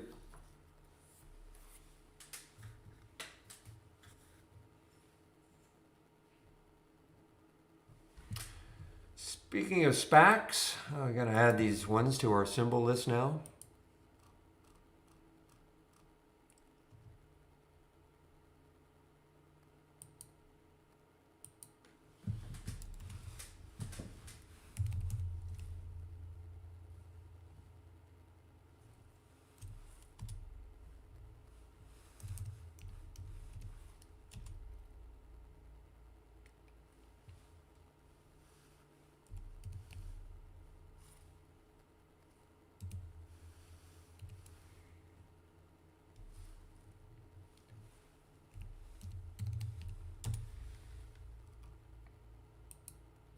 I mean, look at this.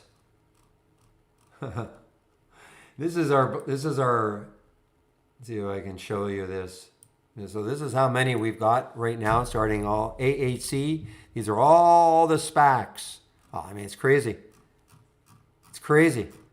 I don't know. I don't have no idea how many there are, but that's how many SPACs there are so far. And we may have even missed a few.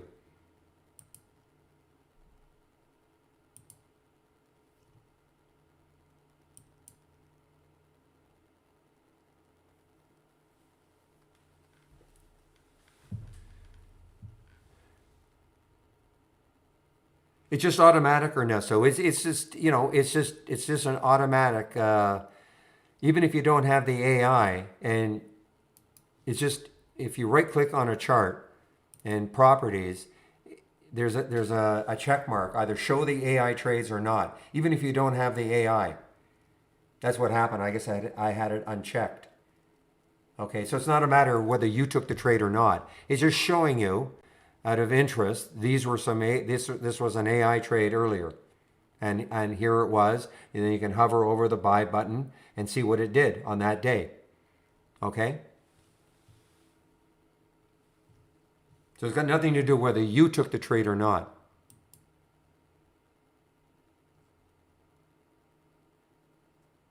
Okay.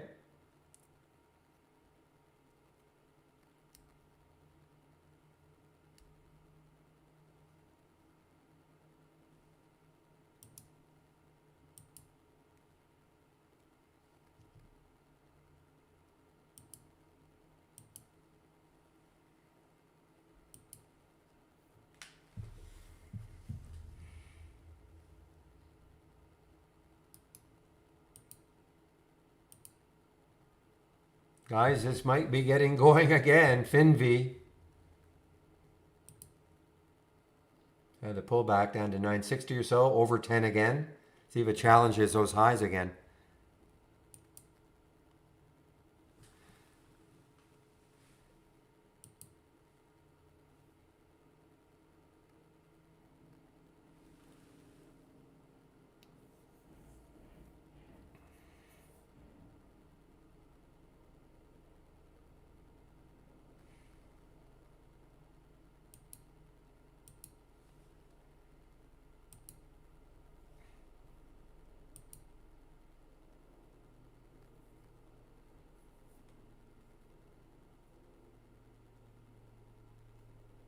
Okay, so Ernesto, did that make sense? My explanation to you, did that make sense?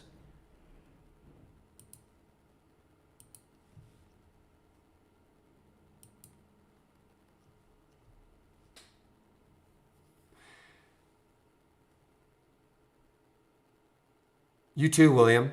We'll see you tomorrow.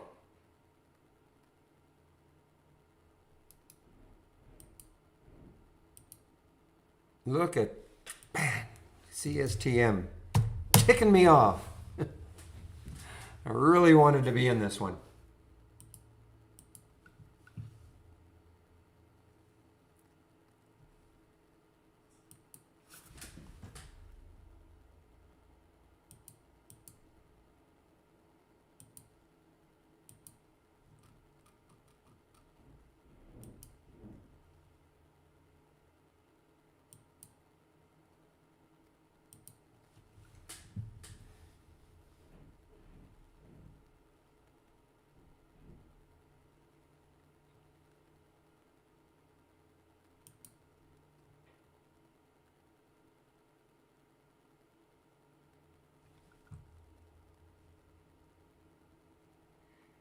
Was there news on TDS? I know TDS was really active the other day.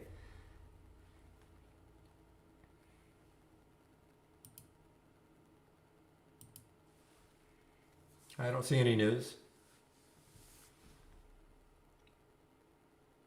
If you're wondering why it's down, I don't know. I mean, profit taking, lots of reasons, of course, but I don't know. I don't see any news today on it.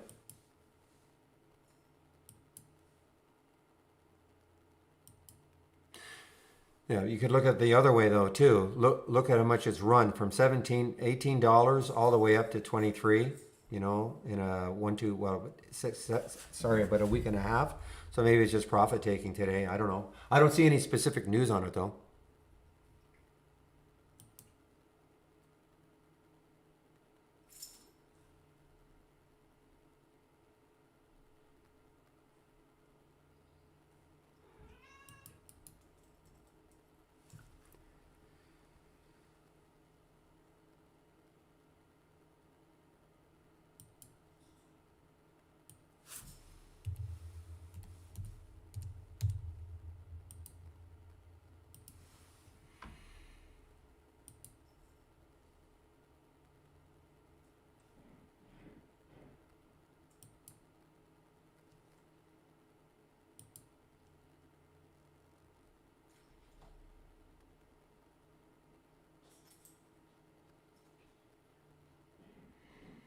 Oh, I don't know if it's a buy. I don't answer questions like that, okay? Honestly, I mean, I can't tell you if SLGG is a buy. I mean, it had earnings today, it had a very erratic looking day. Big topping tail there, starting to drift down. So I can't say yes, it's a buy or no, it's not a buy. Sorry.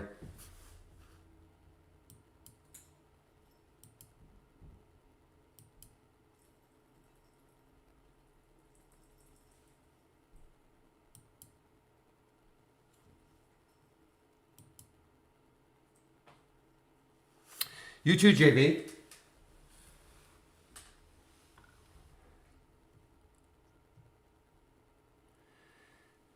Do they have a vaccine for Canada? Yeah, I think so. Yeah, well, for sure they do. I don't know which one it is, but sorry, just noticing your question there, the dreamer.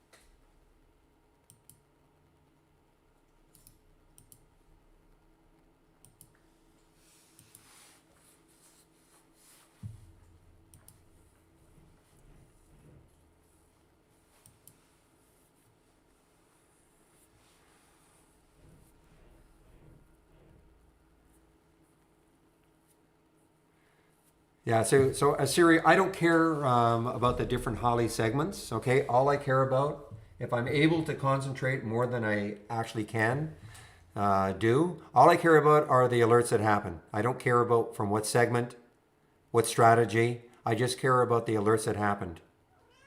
It's not in B plus. This is the strategy trades all window. Okay, that's all I would care about. You know, it doesn't matter if it came from Holly Grail or Holly Neo or Holly 2.0, nothing from Holly 2.0. Does it matter what strategy this came from? To me, it doesn't make any difference. You know, what I would do is I would just have this window up and running all day long. The strategy trades all, just load it from the toolbar, new AI/Holly strategy trades window.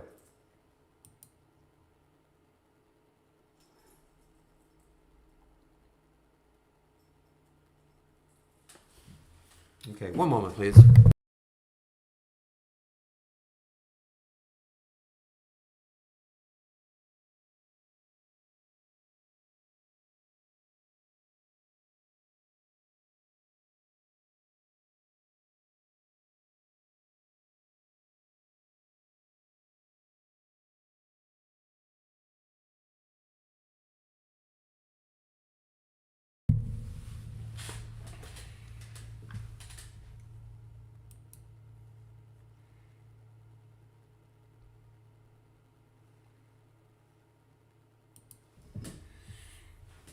Yeah, I hope we do get some follow through on FinV.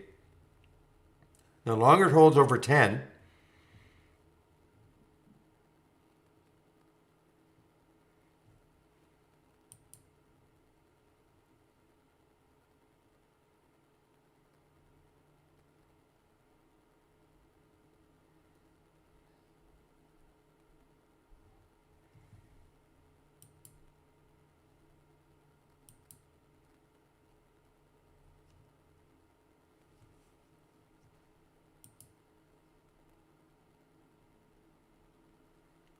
of course I'm a trader.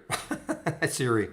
Of course I'm trading. Yes, I traded FinV today as an example. I'll trade sometimes in the pre-market, not often, but I trade, of course. I wouldn't be here if I didn't.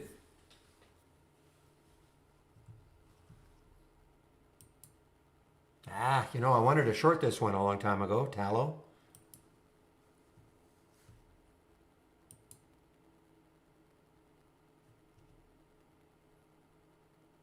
Thing I don't do is tell people what to buy or sell, okay?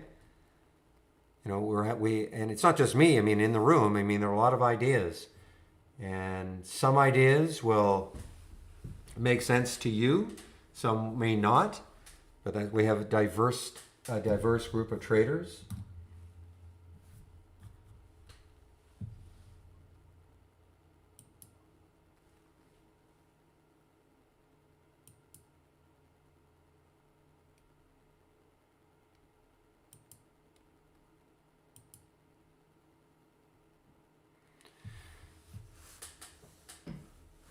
That's okay, Siri. I enjoy what I do, so that's okay.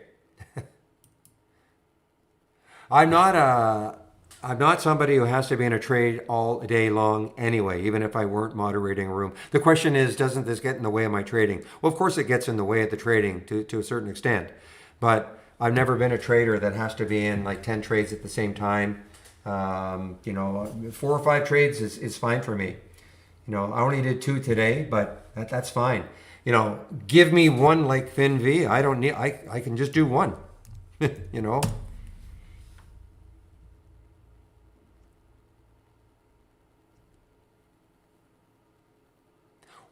Well, it's not advice. I mean, the advice that we talk about, it's not advice as in, should I buy this stock right now? No, I don't do that. I'm not a financial advisor. So in that regard, I do not give advice. No.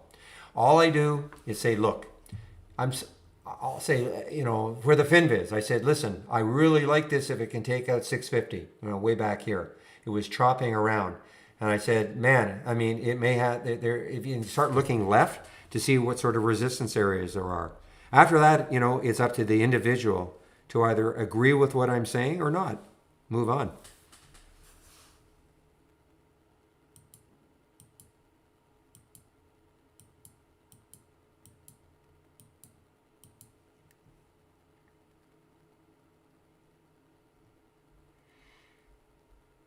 When do I say Siri? I don't think do I say Siri?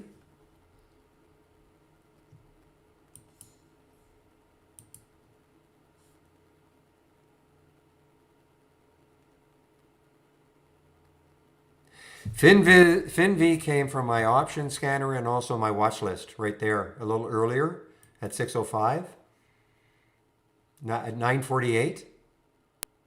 They were really early. And then it came from my option scanner a little bit later.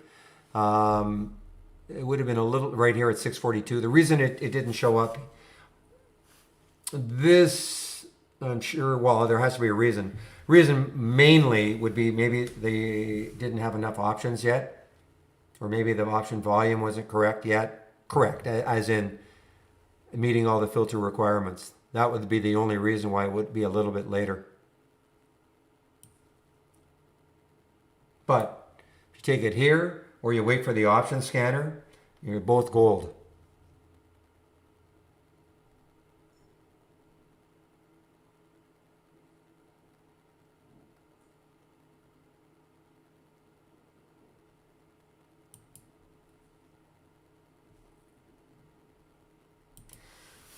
All right, guys, what do you think? Are we done? Let me go enjoy the Vancouver sunshine.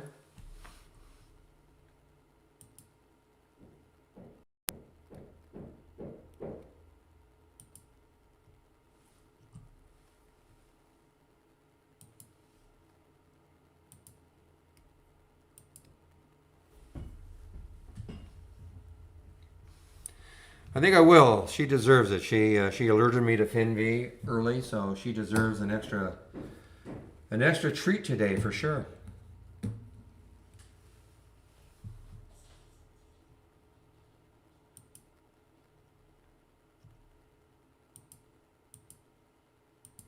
Okay, listen, I'll stick around. If there's a question, I will stick around.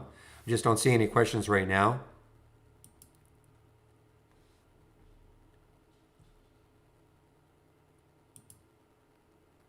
Okay, I don't see anything. Yeah, FinV. I'm telling you that this could really explode after hours even.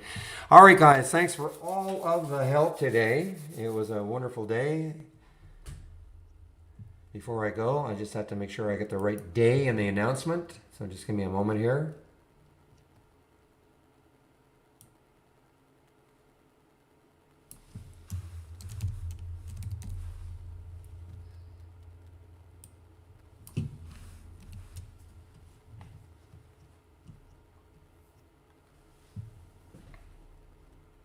So the basic, okay, so the basic subscription does not include the AI. Okay, you can create your own scans. You can have access to everything that I'm sharing in the standard subscription. The big difference between premium and standard is this, yes. So if you want to have access to these sort of alerts all day long, you need our premium service. Basically, you know, you have an entry, you have a stop, you manage the trades as you see fit. Okay, that would be the premium service. And I don't know if I'm holding FinV. I mean, as I said, it all depends on how it closes.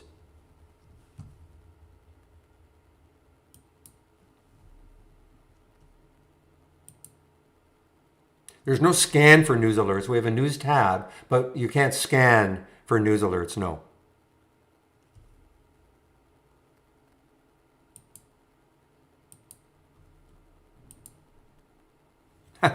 Yeah, you know what? The news is in the volume. You know, by the time you would read the news, you know, a lot of the things that we see, you know, when they pop in, like huge on volume, you know, by the time you'd actually read the news, it's too late. So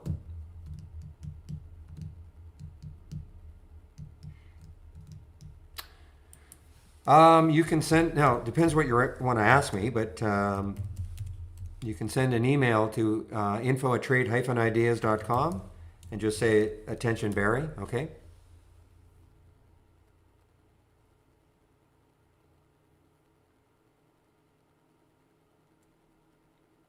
Okay guys, I think that's it.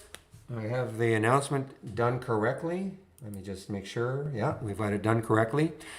So guys, we'll see you tomorrow at 9 o'clock Eastern time. That's when I'll open the room.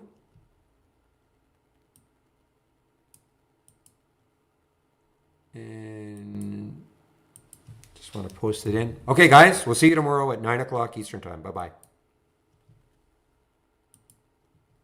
You too, guys, in the YouTube room. You too.